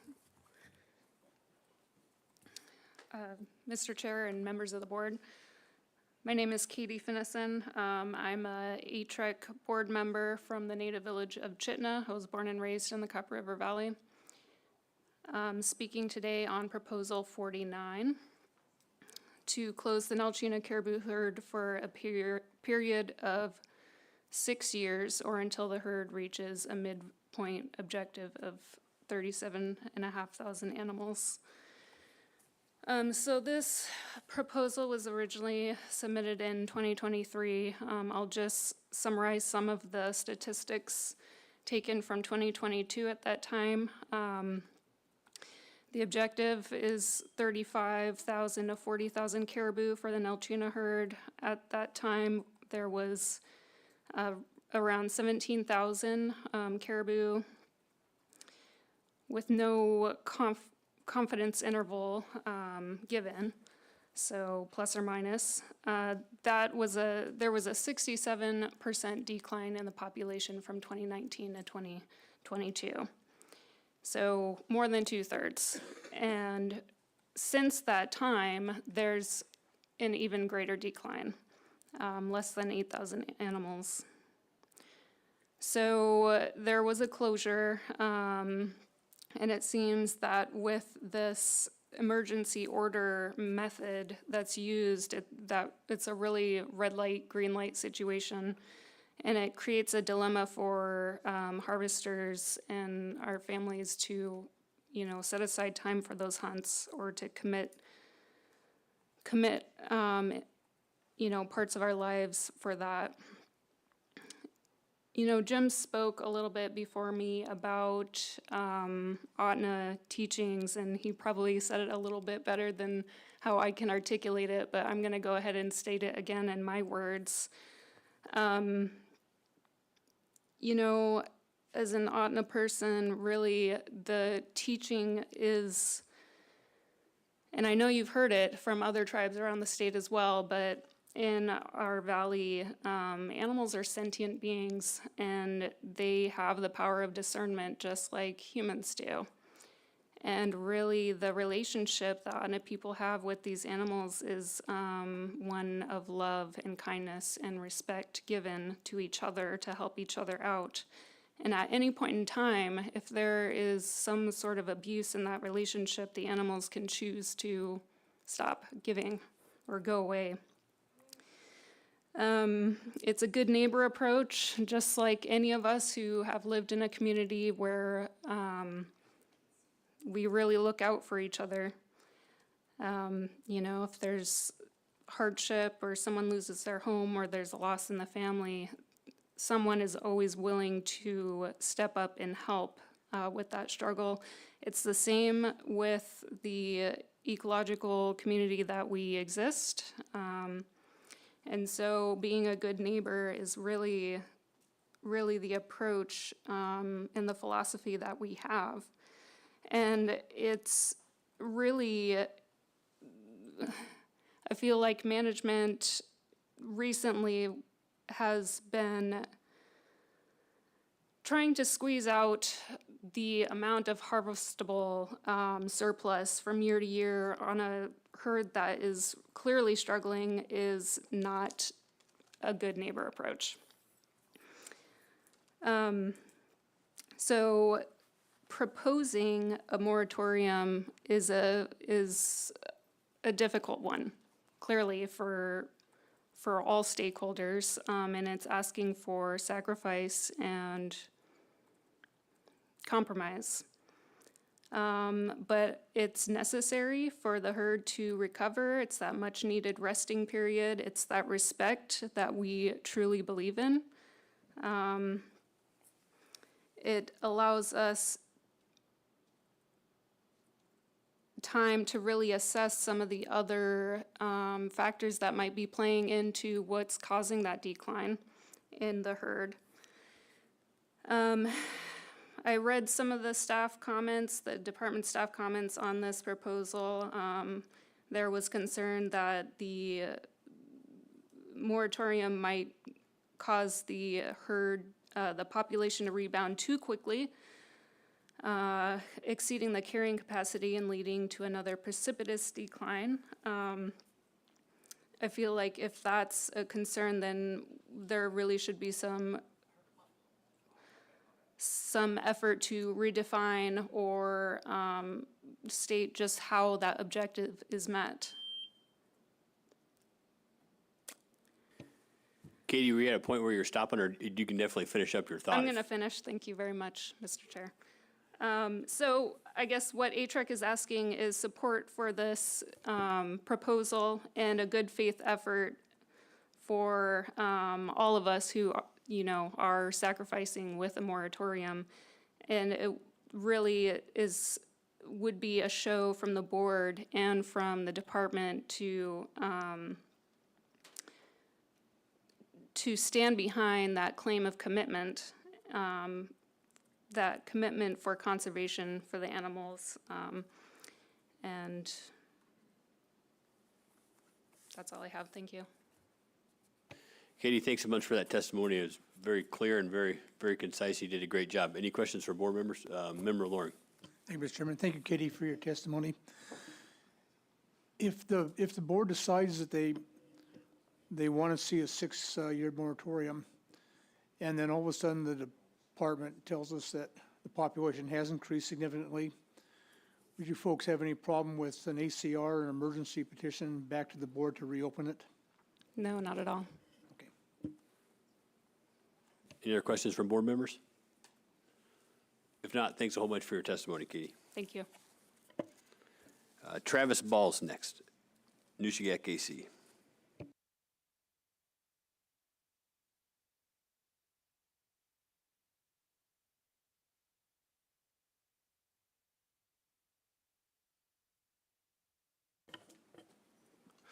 Afternoon. My name's Travis Ball. I'm the vice chair for the New SCAC Advisory Committee, and I'm currently a representative of Alekniik up in Woodtick State Park. And I'm here for to give you guys an overview of our minutes that we had at our meeting here and go over a few proposals. So proposal one is reauthorize the brown bear tag fee exemptions. We didn't have much discussion on this. We figured it was procedural and we had unanimous support on that. Proposal two, open 2 bear baiting seasons and units. Lots of units. Anyway, that failed unanimously. We felt like it was too broad of a proposal to incorporate all those units in there. Obviously, if it's great for some units, great. If it's not for others, I think each one needs to be brought up individually. We also, in our discussions, there were safety concerns. We have several river systems there with villages on the river, and you know, everyone travels the river, hunts the river. So, and most of our bear, a lot of bear are close to the river that time of year, and so moose are on the river. So there was that was in the discussion, and for that reason, other reasons, we opposed that. Proposal three, allow the use of cellular cameras for the taking of black bears and brown bears over bait in units 9, 11, 13, 14, 16, and 17. That also failed unanimously. Yeah, we obviously, I'll reference my comments in number 2, we opposed the bait. We also had issues with that. That it kind of negates the fair chase issue, you know, and goes against the spirit of hunting. Someone, I think maybe it was me, but I kind of referenced like, sounds like they could sit in hunting camp with their new cellular Starlink, watch football, and then decide, oh, look, we got a bear in the thing. So not have to do much work to even try to get one. So it kind of seems like it was, yeah, not a good thing. So we voted that down. Proposal 23, seeking to lengthen the non-resident hunting seasons for emperor geese in units 9 and 10. We unanimously opposed that. Major concerns that it would decrease the access for subsistence users. Emperor geese are a trophy bird that are prized possession for the villages and the communities around there. Proposal 24, close the season for Alaska hares in units 9 and 17. So that failed 7-2. We had a good discussion about it. We didn't feel that we were under that the rabbits were under a lot of hunting pressure. No one really, from the villages and you know, on our board, and no one really like targets hares. And there are hares. We didn't believe that there's been a lot of data. There's not a lot of hunting data. There's not a lot of, I know the department did a small study on it and came up with this, but we just didn't feel that it was necessary at the time because not enough information. So we voted that down. Proposal 25, increase the number of moose drawing permits issued to non-residents for Unit 17A. So we opposed that unanimously. We tend to, we have a member of the Togiak community on our board. They also have their own AC board. And we tend to side with them. They kind of live in a little valley there, and that whole, a lot of that unit is kind of theirs, and that's kind of their area, and so we kind of defer to their wishes.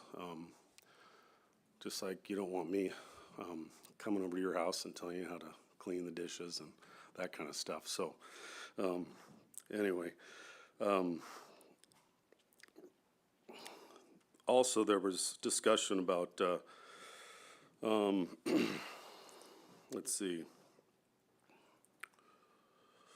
Oh, there was discussion that there was some problems with,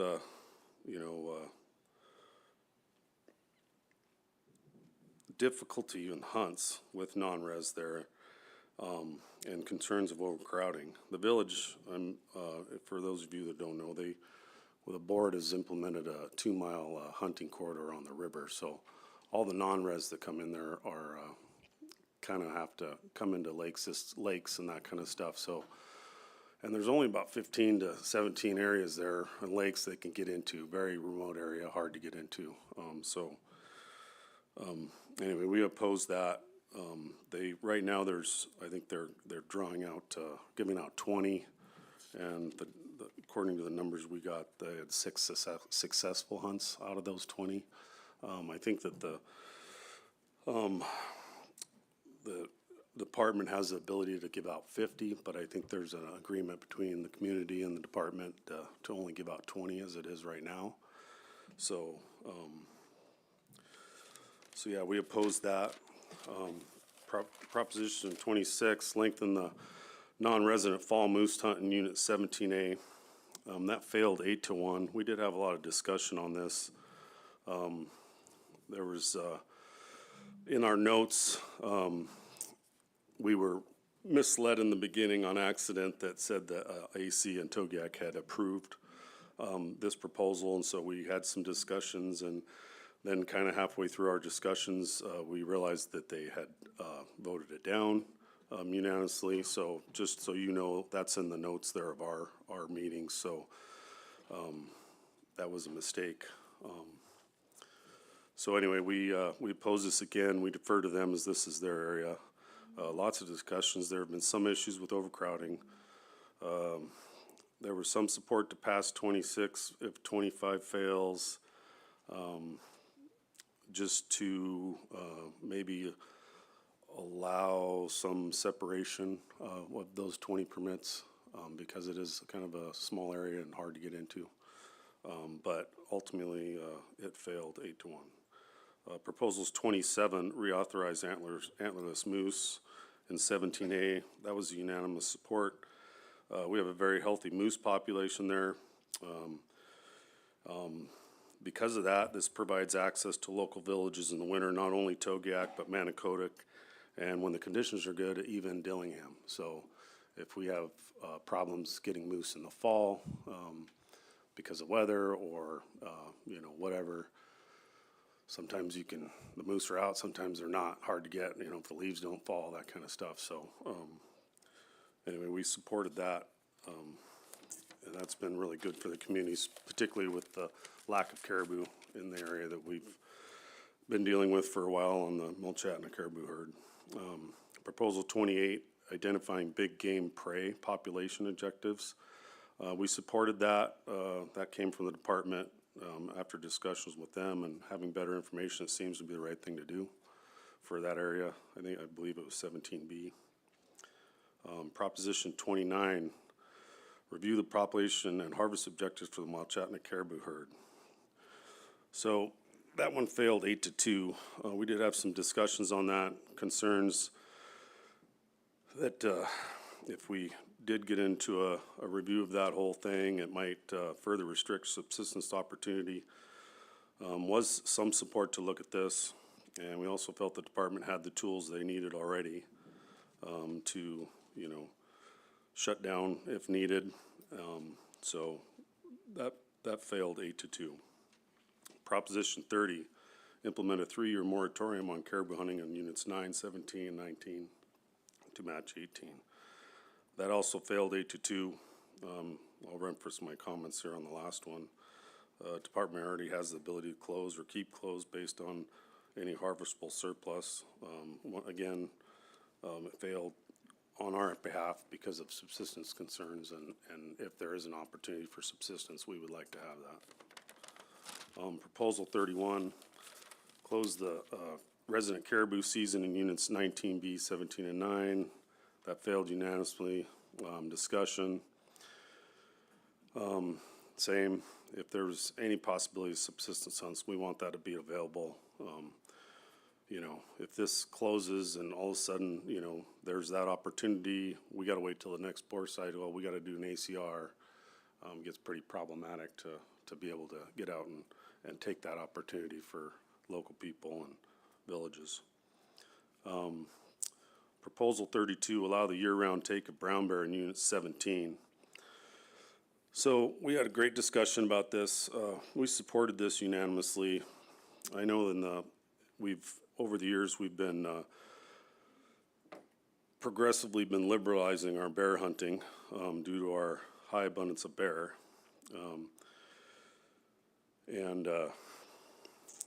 We feel it would encourage people to salvage the bear, particularly when in a DLP, or to prevent a DLP, that people are afraid that it might not pass the DLP. So, part of our discussion is like, so if it's out of season and the bear comes to my smokehouse, do I actually have to wait until he rips it down?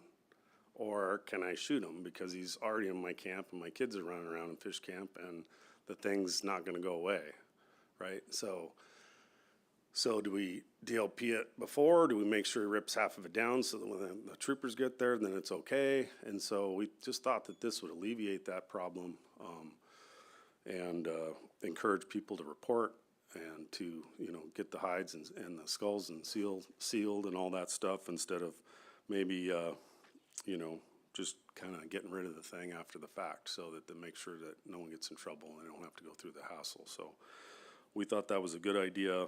We supported that. Proposal 33 allows same-day airborne to take a brown bear and wolves in Unit 17. So we took no action on that. Were informed from the department if it passed, even if it passed, state statute would override it and not allow it anyway. So we didn't take any action on Proposal 33 because of the wolf thing on there. Proposal 34 allows same-day take a brown bear in Unit 17 for residents. So we oppose that unanimously. Discussion of how our bear hunt has been liberalized over the years already, and this would take things too far is kind of what we thought. We already have no tags. We've got 2 bears per year. We can now sell parts, and if Proposition 33 should pass, then now we got year-round bear hunting. So we feared to create a free-for-all if we had, same day, and weren't really into that. Enforcement had concerns of reporting and tagging or sealing skulls. He gave an instance of, maybe someone from Anchorage come ripping down there, kill something, put it in the plane, take off and go back and not stop and report the thing. So that was part of the discussion. And it also opens the door to ask for non-resident in the future. So baby steps, and we didn't want that. So we opposed that unanimously. 35, shorten the trapping season for wolverines in Unit 9 and 17 to the last day of February. So the proposer of this was on the phone with us and got to speak on this one, and we had a lengthy conversation amongst ourselves, he's a master guide, and he hunted and lived and guided up in the Tikchik area there for about 17 years. And in his mind, he had some concerns of denning females and that kind of stuff. And we had a big discussion. Meanwhile, he got cut off. He could hear us, but he couldn't talk. And so with the information we got from the department and from some of our board members who are trappers and stuff, we didn't feel like we had enough information to support that. So that failed unanimously. Let's see, that was trapping. So the proposal 36, we wanted to shorten the hunting season for wolverines to 17. So that also failed unanimously, and we kind of waited around and for him to get back on the phone, never could, so we didn't get to talk about that one at all with him. And so because of our comments from before and discussion before, that failed. Let's see. Proposition 37, remove the 2 per day bag limit for beaver. That was a housekeeping kind of and regulation thing from the department, so we supported that unanimously. Proposal 38, lengthen the permit dates to access Walrus Island State Game Sanctuary for hunting. He gave a great report earlier to you guys. I was really proud of him coming here and showing up for that. As you heard in his testimony, that's big open ocean right there. A lot of skiffs because they're in a bay, so that's kind of what they have. They use small boats even for commercial fishing. So sometimes it can be great. Most of the time it's pretty rough and access is difficult. Yeah, go and finish up your thoughts. All right, yeah, this is just the end here. Anyway, so they're just asking for better access and, longer dates. There was some discussion about why they only asked for 5 days and not ask for more maybe, just because they're not hitting their harvest objective at all. I mean, not even coming close, but yet, they have a pretty short window there to accomplish all that. So that was part of our discussion also. And with that, I'm done. Thank you very much for that testimony. Any questions from board members? Member Brett. Yeah, thank you, Travis. First of all, I compliment whoever wrote up the minutes from your AC. It's one of the better ones I've ever seen. It's very detailed, and so give a kudos to whoever did that. If it was you, thank you. That was very good. My question is on the year-round taking of black or grizzly bear, brown bears, and having the sealing and salvage requirement. And it apparently seems that Dillingham's the only place you're going to be able to seal a bear. How often do locals get to Dillingham in Unit 17? I mean, it's a pretty big unit. Yeah, through the chair. So, Anchorage is a hub to get out of the state. Dillingham's a hub to get out of our area. So whether you're Togiak, Newstew, Kaleganek, Manicodic, Clark's, Ekuck, Alaknagik, got to go through Dillingham to get out. So everyone comes to Dillingham to shop. Everyone comes to Dillingham. It's the hub. Yeah. Okay. So yeah. All right. Thank you. Thank you again for your AC testimony. Yeah. Any more questions from board members?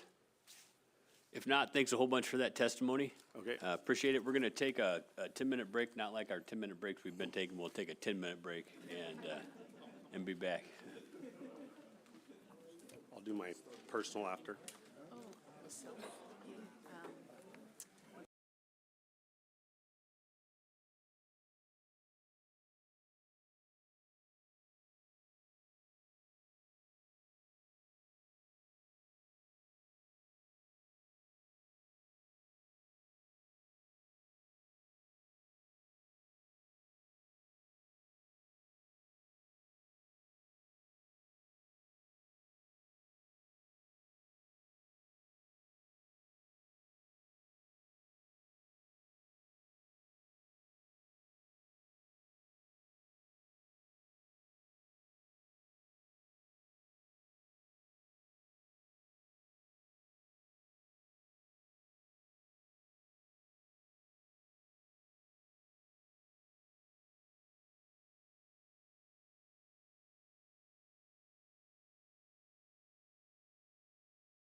All right, great. Let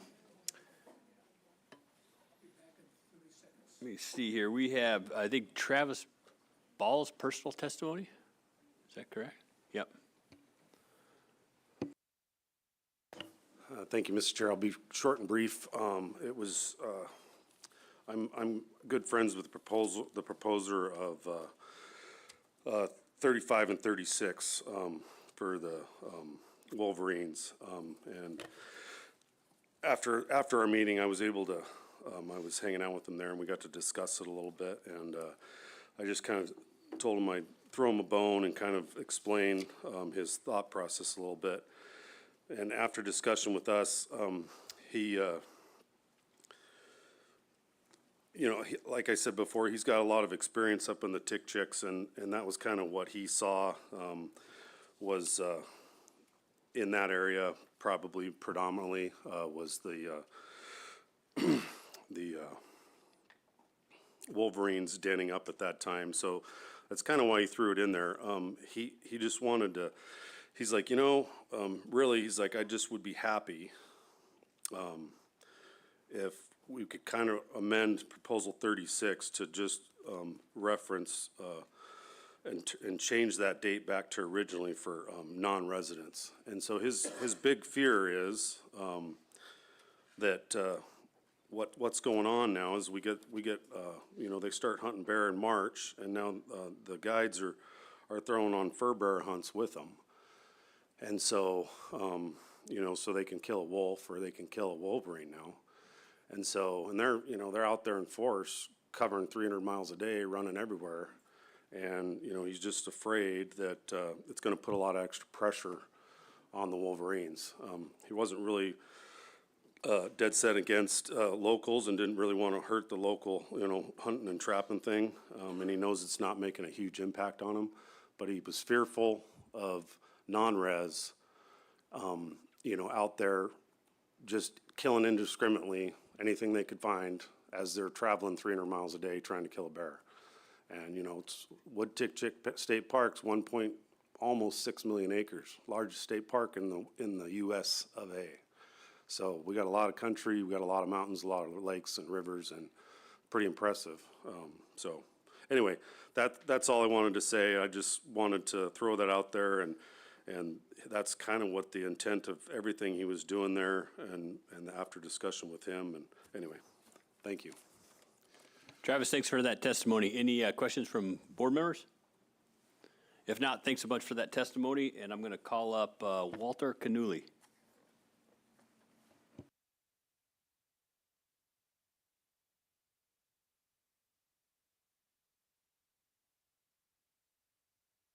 Hey, Walter, just hit that little circle button below the microphone, and it'll turn on for you. Okay, thank you. Thank you. I wasn't supposed to be here.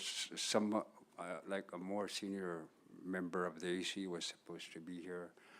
I'm the secretary for that Kodiak AC.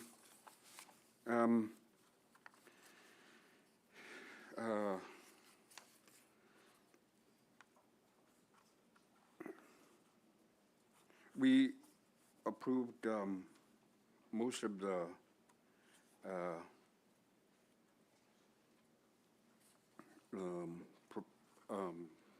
proposals that were going to affect 17. One of the things for 25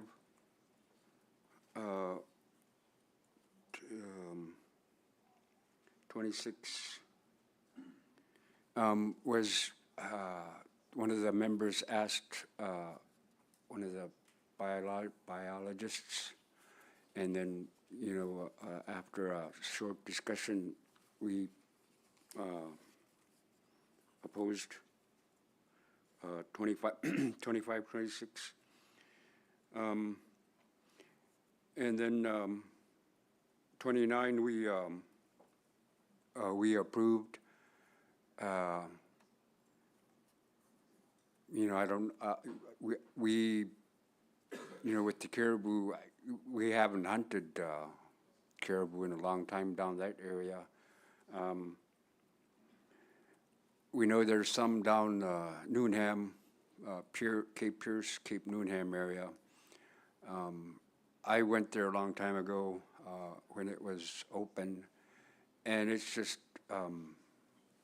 we know there's like a Nushagak herd, but going down towards Newnham and Pierce is just easier traveling when there's snow. It's pretty flat tundra where the trail is.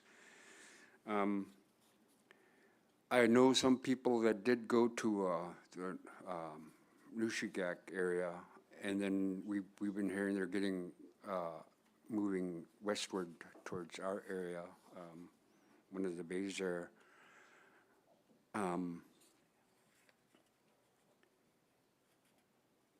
But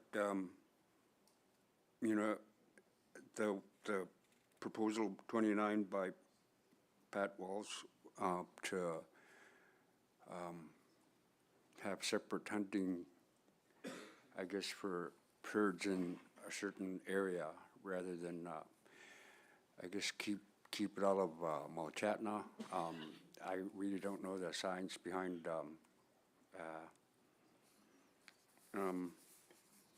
the herd. I know several years ago, herd went through our village and stayed there for a while, and we were able to hunt, and they were just close by. And then they moved on somewhere, and we haven't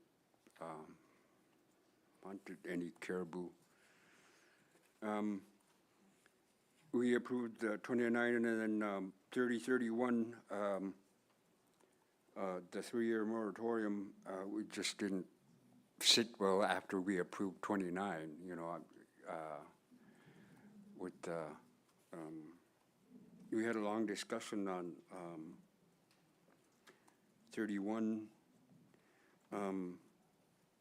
or 30, both 30 and 31. I guess if it does happen, we have to set up, get in another proposal to start hunting caribou again. That didn't do well. 32 on the bears, we didn't take any action. There's a lot of bears back home now in our area. When I was a kid, you hardly see any, but we see lots now. There's some men that still trap over there, so we opposed Wolverine and on that. And then there's lots of beaver now. I used to trap beaver, but then there was just no market. I think it, for like subsistence, and then there's some people that get the herd for hats and stuff like that. And then Walrus Island,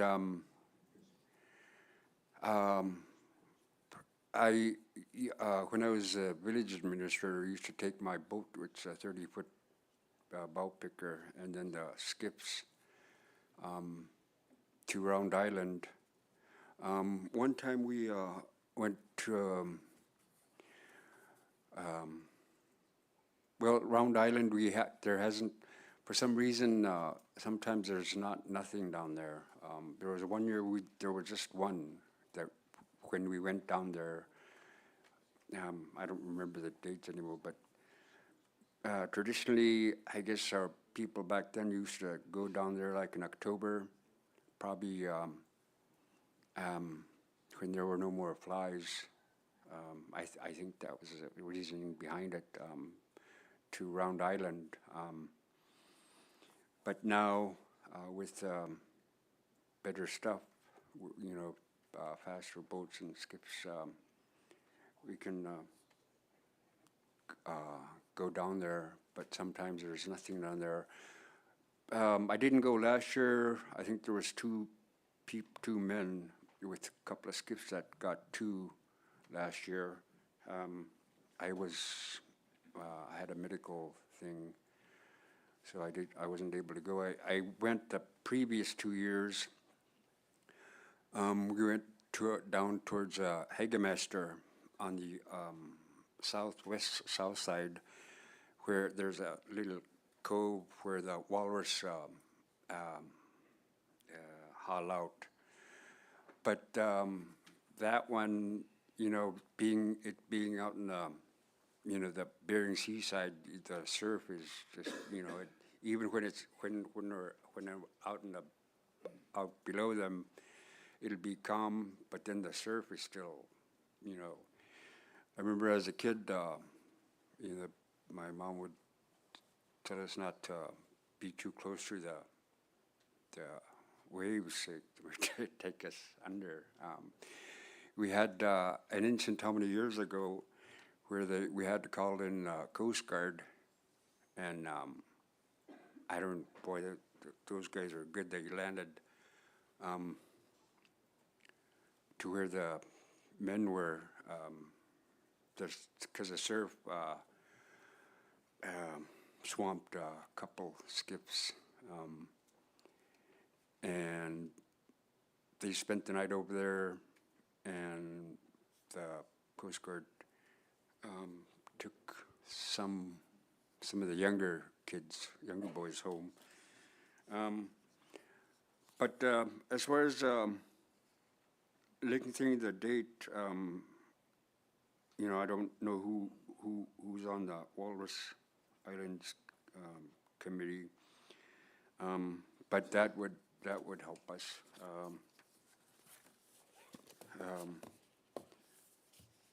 Anymore, the weather is, just like now, it affects, like this past season, moose hunting. The weather was bum a lot of times, and but some people did get moose. And then as far as walrus goes, they're like pretty far out, the islands and Hagemester. We've talked about going to Cape Pierce where they haul out too, but that's just a long ways too. So we have to watch the weather a lot for walrus hunting. But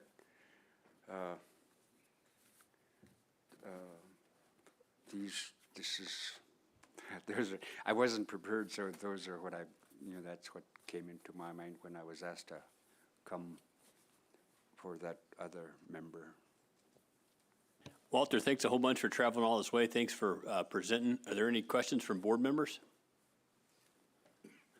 Member Brett.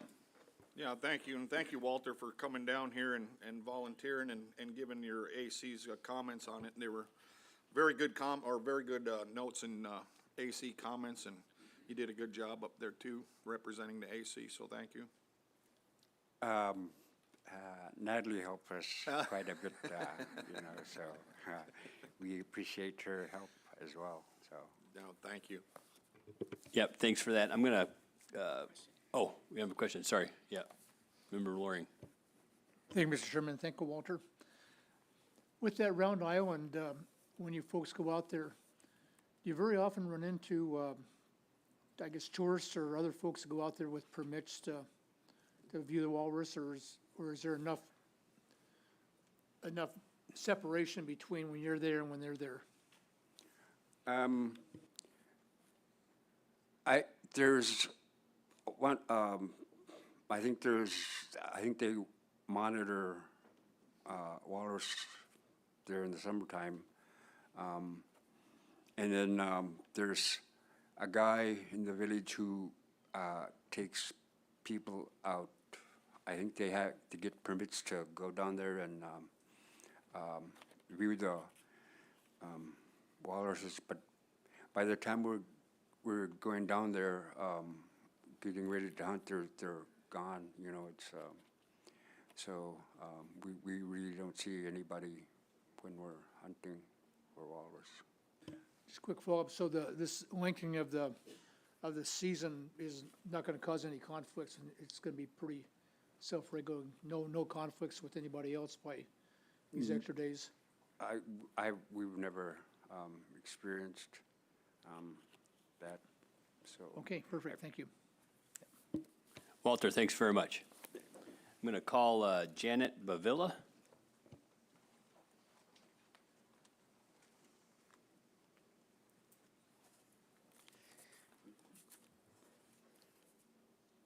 Is this on? Yeah.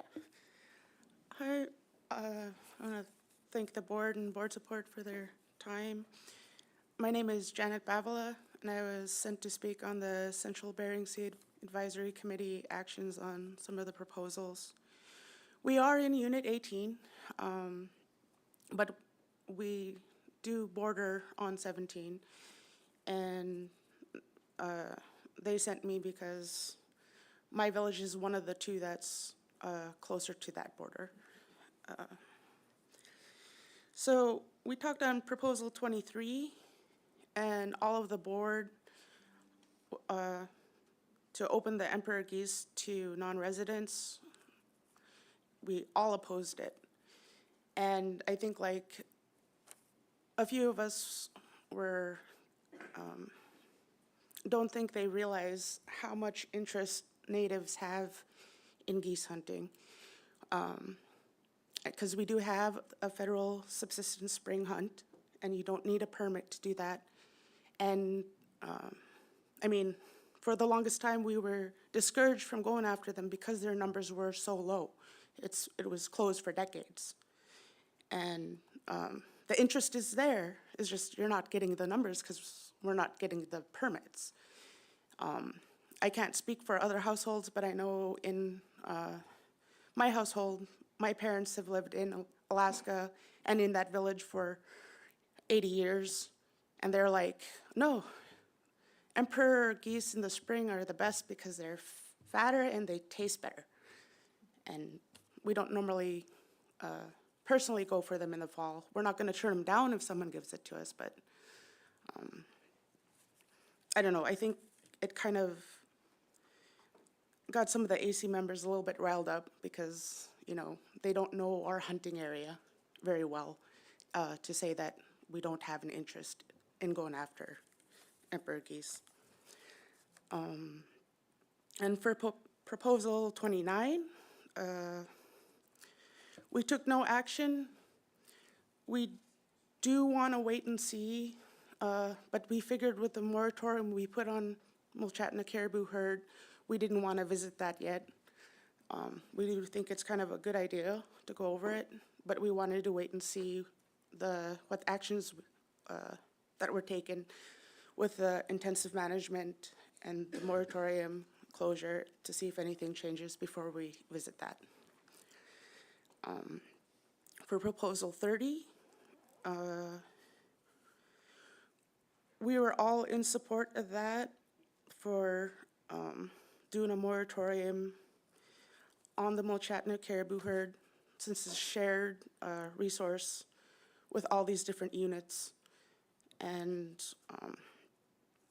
you know, and I realize like a lot of times caribou number, or not just caribou, but a lot of different resource numbers go up and down.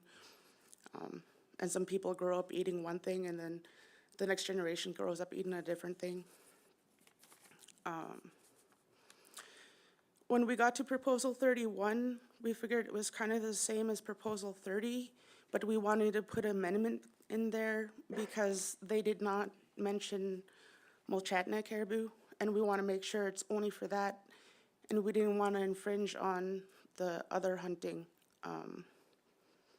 caribou that they may have in their areas that we might not know about. And I think it's going to be kind of tricky because looking at the AC notes with that, and we weren't able to discuss this at the meeting. It would have been nice if the Dillingham biologist was at our AC meeting so we could have asked him these questions. But they do consider the Cape Pierce caribou as part of the Mulchatna caribou herd, but they don't travel with the rest of the herd like the rest of the herds that go to all the different units.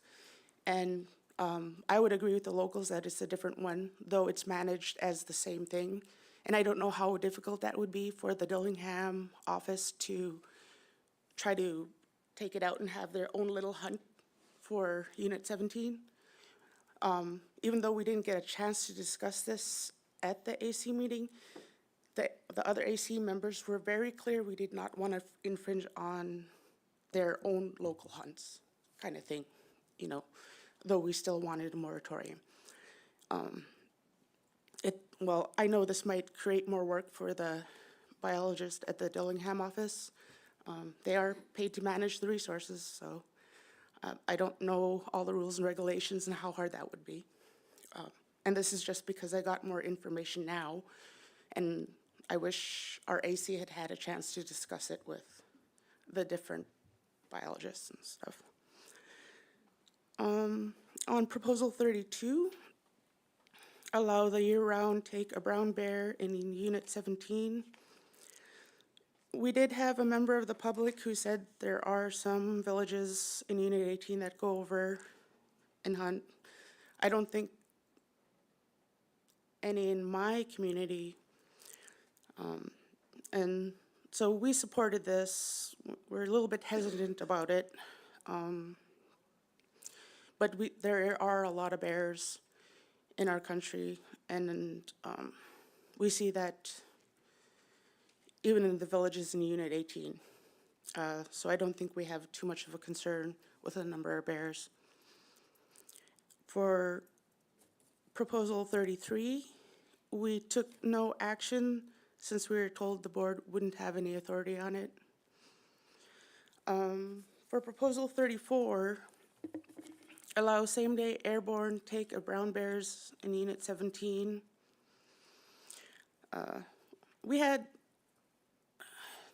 We did all support it, but we had a discussion about it. We did have concerns, like we didn't want it opening doors to same day, like say moose or other big game. And since we already supported a year-round, we were a little bit worried that that stacked on top of that might cause more taken than we may think. But I mean, we do have a concern with how many bears there are, and I don't think too many locals do have planes that they can go around on their own. So ultimately, we all ended up supporting that.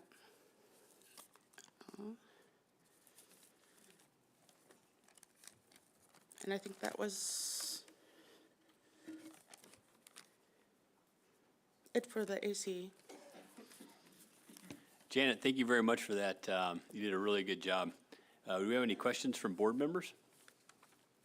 Member Brett. Yeah, thank you, Mr. Chair. Yeah, Janet, was this your first time For testifying? I've testified before the Board of Fish before. I came in on my own dime for that because I had subsistence resources have been near and dear to my heart for a very long time. And that was a very different experience. You did a great job here too, and you were very clear, so thank you. Vice Chair Hoffman. Thank you, Mr. Chair. Thank you, Janet, for that. I know you said that that's all they covered, but did you guys talk about at all the proposal to close jackrabbit hunting? No, we ended up not talking about that. I think we wanted to leave it to those areas. But I think because it's very difficult to get jackrabbits, and I used to get a few back in the day, but with the lack of snow and stuff, it's very hard to go after them now.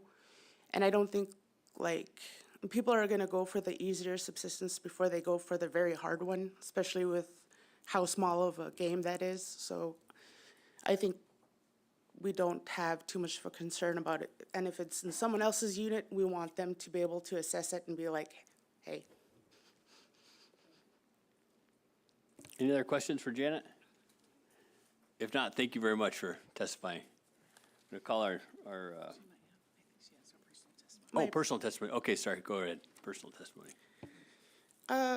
So my personal testimony, I do support the moratorium because I've seen the effect it has had on the Kuskokwim area, because we've had more than one type of moratorium in that area over a lot of different years. Like, I think it was back in the 80s, it was the little cackling geese. The numbers got back up and we were able to harvest them. They did a moratorium on the Yukon moose in Unit 18. That's way far up north. Those numbers went up, and now it went up where people could get 2 moose, and now they just changed that where people can get 3 moose. And we saw that with the Kuskokwim moose. All of the Kuskokwim had supported a closure of the moose for 5 years, except for one village. But we saw the moose go from 100 to a little over 5,000. But that's just the Kuskokwim River. We have around 400 in my area, and I forget how much in Queenhuk. But from harvesting 0 moose to they have 300 permits, that fills a lot of freezers. And I've listened to others' testimony, and I realize, like, it's not our intensive management that's up, because we already passed that a while back, but they keep bringing up our intensive management for the Mulchatna caribou herd. And they say, oh, it didn't have any effect. But for me, it's encouraging to see, after it had been 12,000 for how many years, that it's gone up a little bit to 14,700. It's not a big jump, and it's not going to be a big jump with only 2 years that it's gone on, and we're going to have one more intensive management I believe this spring. I do think, like, I would have preferred if they had done it on both the herding grounds for Mulchatna caribou herd, but I heard they only did it on one. Like, this is new information for me. It takes a long time for information to get to rural residents, and a lot of times we don't have that to be able to bounce things off of what's actually going on. Like, they told us at the AC meeting that they got in late, but they still killed almost the same amount of bears as they did the previous years, which tells me that the population of the bears is a lot to be able to fill up that area again within 1 year. And I don't know, I just want to remind the board that sometimes intensive management is a tool that is used. And for the Mulchatna caribou herd, all of AFN had voted on it and supported it when we had brought up that proposal for our area. And I realize it's not on the board now, but I just wanted to comment on that. Thank you very much, Janet, for that. Any questions from board members? Member Brett. Yeah, thank you. Again, thank you, Janet. I'm just curious on what your thoughts are.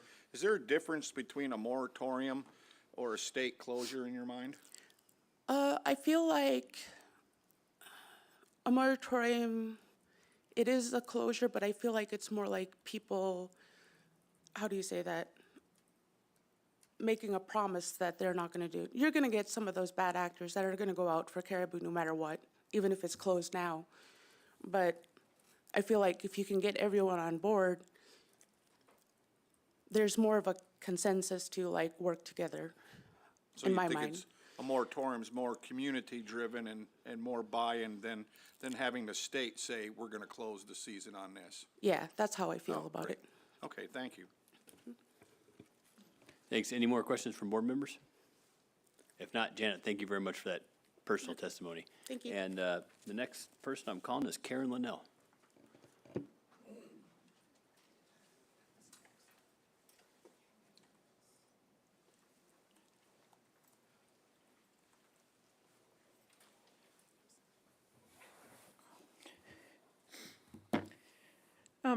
Thank you, Mr. Chair, members of the board.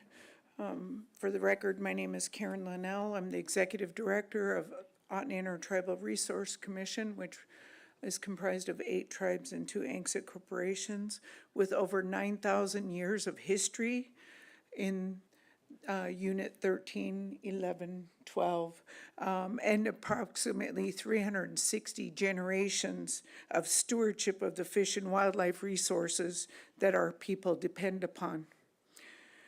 Regarding proposals 43 and 44 at the cow hunts, we're not seeing the moose on the land. We're out there. We're out in the woods. We're traveling through our traditional territory, participating in hunts and just berry picking and gathering our roots and our teas, and we're not seeing the moose there out on the land. We feel that the department is using the cow hunts as a way to right-size their bull-cow ratios and not basing it on population and the declining twinning rates. In regards to Proposal 49 and the caribou moratorium that we asked for a moratorium 3 years ago at the meeting in Soldotna, and it wasn't even considered or mentioned. We submitted RCs to that effect and didn't get anywhere. That was when the herd was at around 17,000 animals. It did drop below 8,000. They still had to hunt at that 17,000, which was less than half of their management objective, because they were,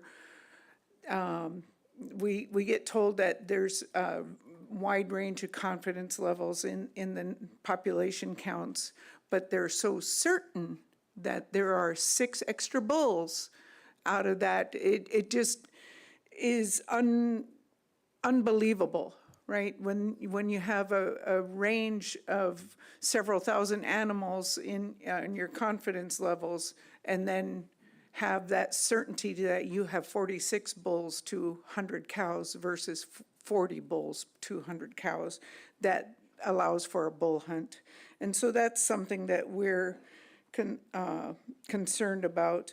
The moratorium that we requested is for 6 years, or until the caribou reach the midpoint of the management objective between 35 and 40,000. So there is an out. It's not a permanent thing. There is an out. If the population suddenly grows and they get to that midpoint, then you can, the department can have a hunt.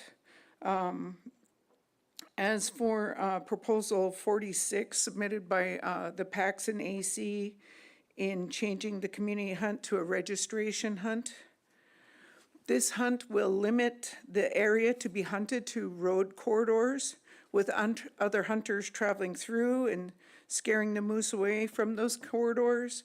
The shortened season does not provide for a reasonable opportunity.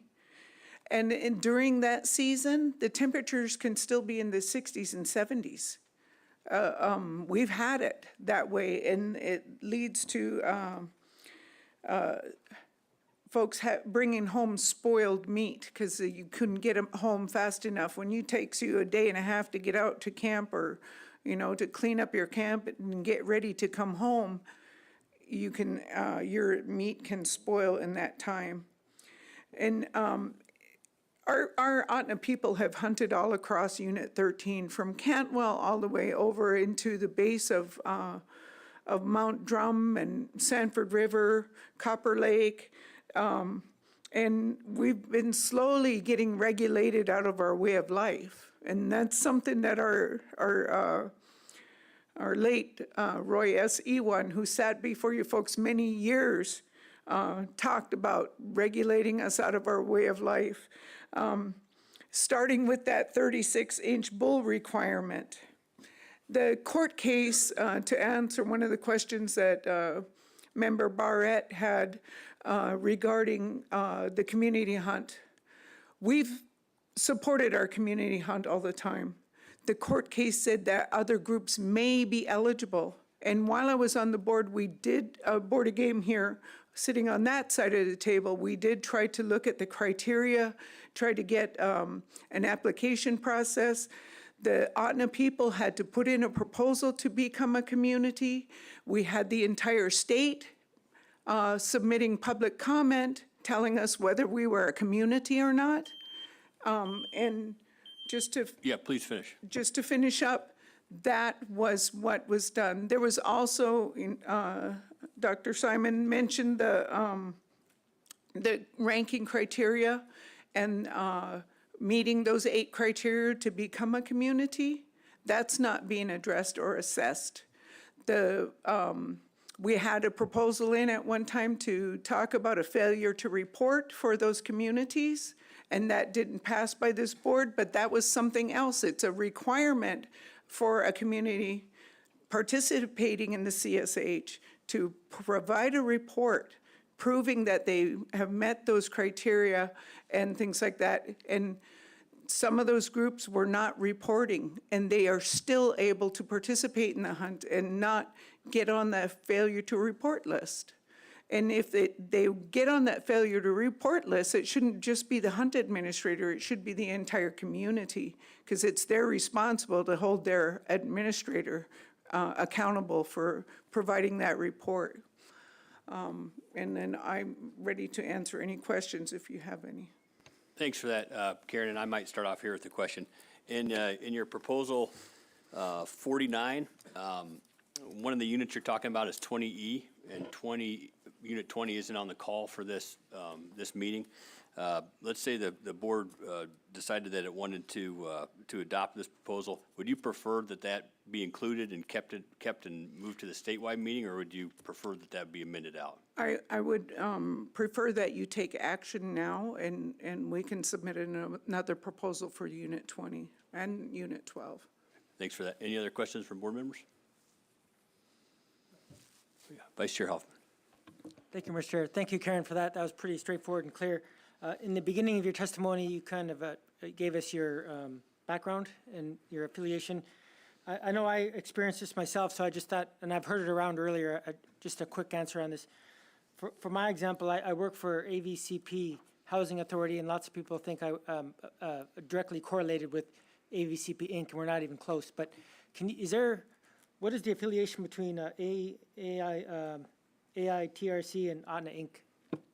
So ATRIC was formed by the 8 tribes, and all of our authority comes from them.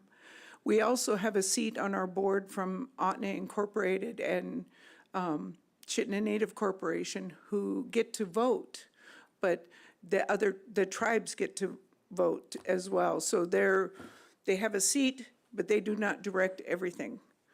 The tribes are where the authority comes from.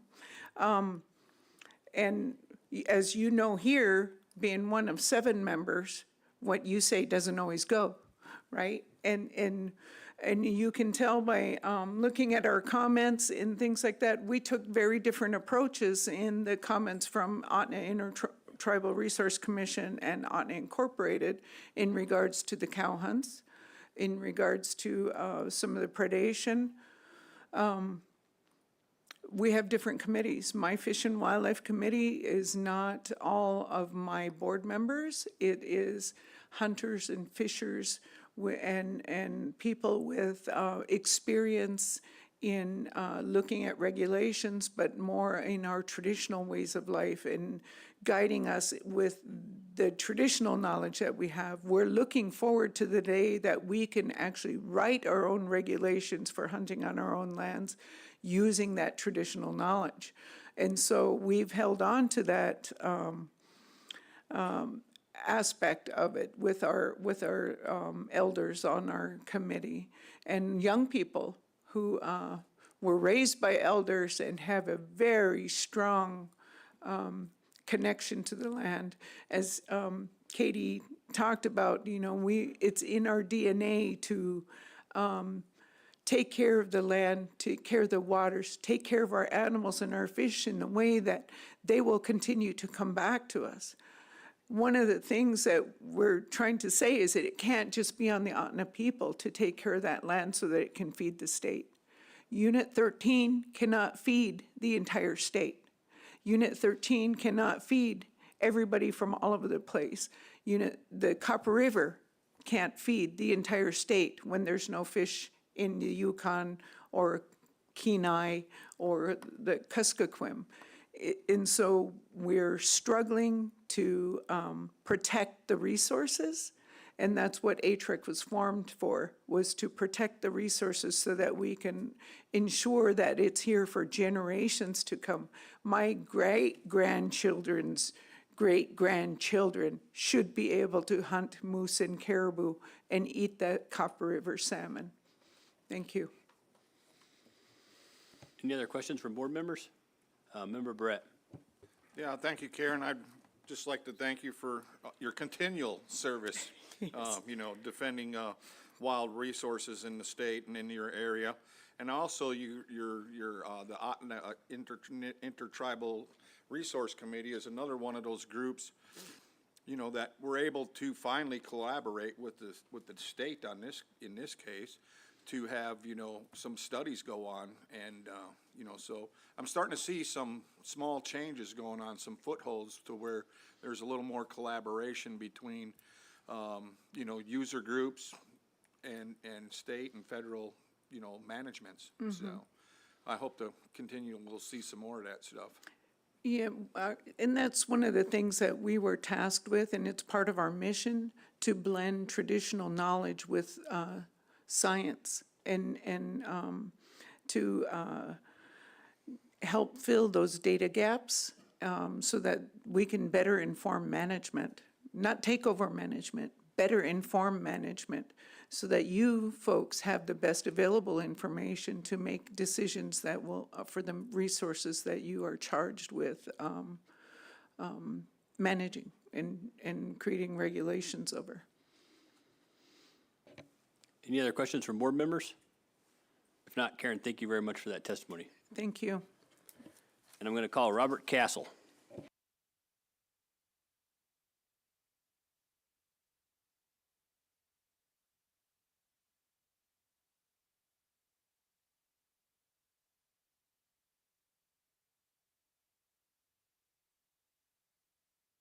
Hi, my name's Robert Castle. I go by Bob, and later, if I get done with testimony, I'll explain this, but it has to do with sheep, my love of sheep. I'd like to thank the board for hearing me and serving to the state for this address proposals. I hate to interrupt you. Could you speak into the microphone just a little bit more? I Thank apologize. you. Okay, yeah, I want to be heard. Thanks. Is this better?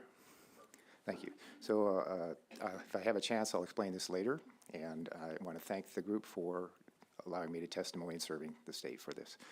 So I'll speak to proposal 51 and 52. This is a carve-out, it looks like to me when I read it, for the residents. I think it's directed at eliminating the constant harassment by the commercial hunting guide in that area. It's well known by the residents that if you go on McCall Ridge on opening day, you are going to have a visit, multiple visits by the commercial hunting guide in that area. And I'll give an example, just so you know. This is a father-son, youth hunter, son 17 years old. The father dropped the hunt before the season, so they scouted the area extensively. The father had to go to work. 3 times the guide landed on that son before the season started and told the father, the son, your father needs to talk to me. The father finally, heard about this through the sat phone communication. The father shows up a little before the season, and the guide comes up and confronts him. They have an argument. These guys have never hunted sheep. They've never killed a sheep. And this guide is harassing them over it. So opening day comes, the guide has dropped off a hunter and assistant guide. In the argument, the father-son had told them where they're going to hunt. They went and killed that ram. The father and son, the guide went and killed the ram with the client. Took a day for the father and son to recover. The 3rd day, they tried again. The guide then brought ecotourists up, dropped him off, walked him through the sheep, blew him out. Took them another day for these guys to recover. The 5th day, they're closing in on the rams again. 2 cubs come by. The lead cub is the guy from the lodge. The guy behind doesn't know what's going on, but they blow the rams out again. they give up. So I hear about it from my interaction with these guys later. I implored them to report this. He said, no. He threatened us with basically it would ruin his business. He's a, just so you know, it went on. I've suffered from contacts like this with a guide on several times too, and I can give examples. But you can probably tell from my voice I'm upset by it, and I think people should be. That's what goes on McColl Ridge if you go there opening day.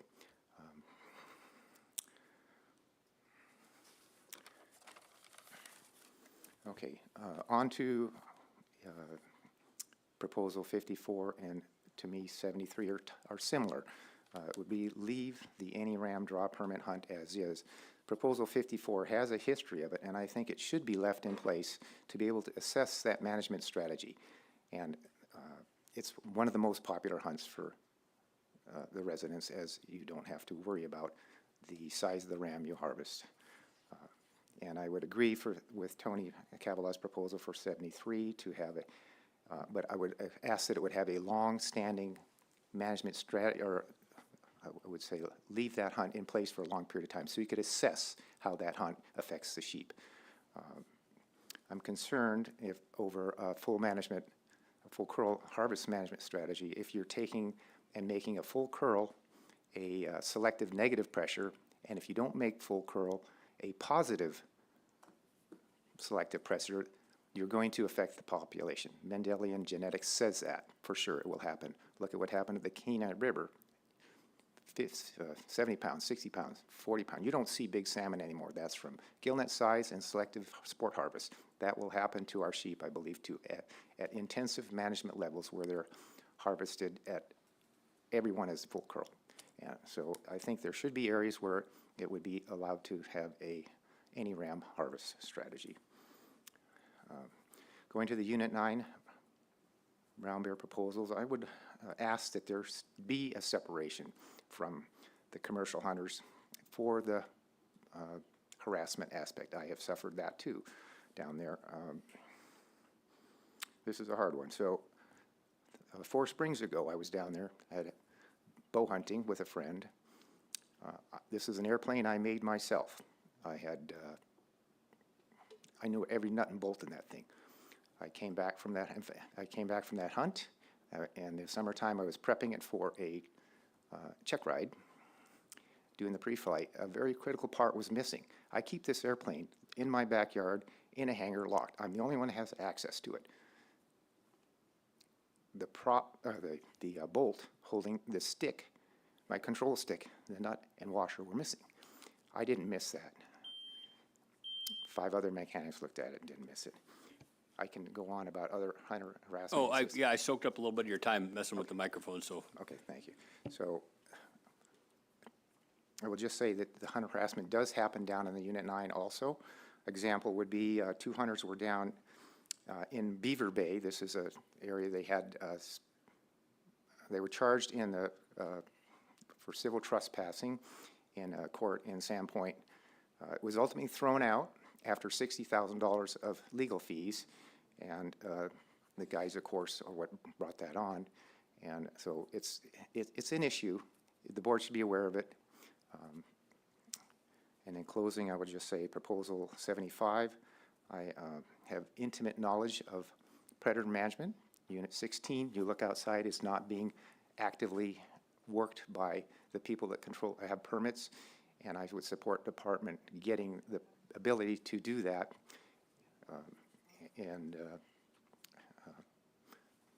I will answer questions. Thank you. Robert, thanks for that testimony. Do we have any questions from board members? No questions here. Thank you very much for your testimony. Okay. Yeah, I can tell you the story about this later if you want.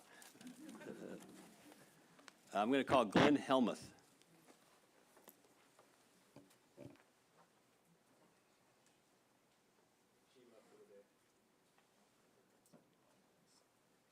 Do a first call for Glenn Helmuth. Patty Schwallenberg.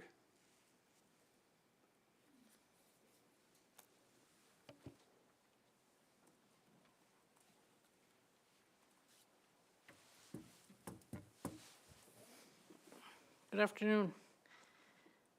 For the record, my name is Patty Schwallenberg. I'm the Executive Director of the Alaska Migratory Bird Co-Management Council, and I am providing testimony on behalf of the Native Caucus of the AMBCC. The Native Caucus met in late December, considered the recommendations by the Migratory Bird Council's Emperor Goose Committee. The committee recommended, and the executive committee agreed that we would be closing the harvest of emperor goose for 2025 until the population reaches a point where we can open the harvest again. So we are opposing proposal 23, which is wanting to increase the number of permits to non-residents and to extend the season. So it just doesn't make sense to talk about increasing permits and extending seasons when the population is at a point where the harvest has to be closed. We had harvest numbers, the AMBCC ceased their harvest survey program, in 2020. Back then, the total spring and fall harvest of emperor geese was 6,200 birds. The current population right now is between 86,000 and 109,000 birds. The closure threshold, in accordance with our Alaska Migratory Bird Co-Management Council management plan, is the closure would be at 23,000 population index, which is about 120,000 birds. So we're well below that threshold right now, and we highly recommend that the Board of Game not pass Proposal 23. Miigwech. If there's any questions, I'd be happy to answer Hey, them. thank you very much for that. That testimony is really precise. Do we have any questions from board members? Member Loring. Thank you, Mr. Chairman. Can you tell me, I guess I misunderstood, who's going to close it, or is it actually going to be closed by the Fish and Wildlife Service, or who's going to close the Alaska Migratory I said, thank you. The Alaska Migratory Bird Co-Management Council is composed of 3 partners: the state of Alaska, the U.S. Fish and Wildlife Service. The state of Alaska is represented by the Alaska Department of Fish and Game, Fish and Wildlife Service, and then the Native Caucus, which is comprised of 10 members from across the state representing 10 different regions that are in the subsistence harvest area. So when the Alaska Migratory Bird Co-Management Council, or AMBCC, passes a proposed regulation, that then goes to the Service Regulations Committee, which is a committee of the Fish and Wildlife Service, who then passes the regulation and puts it into the Federal Register, and then it goes into law. So the AMBCC has passed the regulation to close the season. That went forward to the Pacific Flyway Council and the Service Regulations Committee, who both agreed that the season should be closed in 2025. So that will be in the Federal Register like pretty soon, this month or next month. Okay, I understand that now. So you're 1/3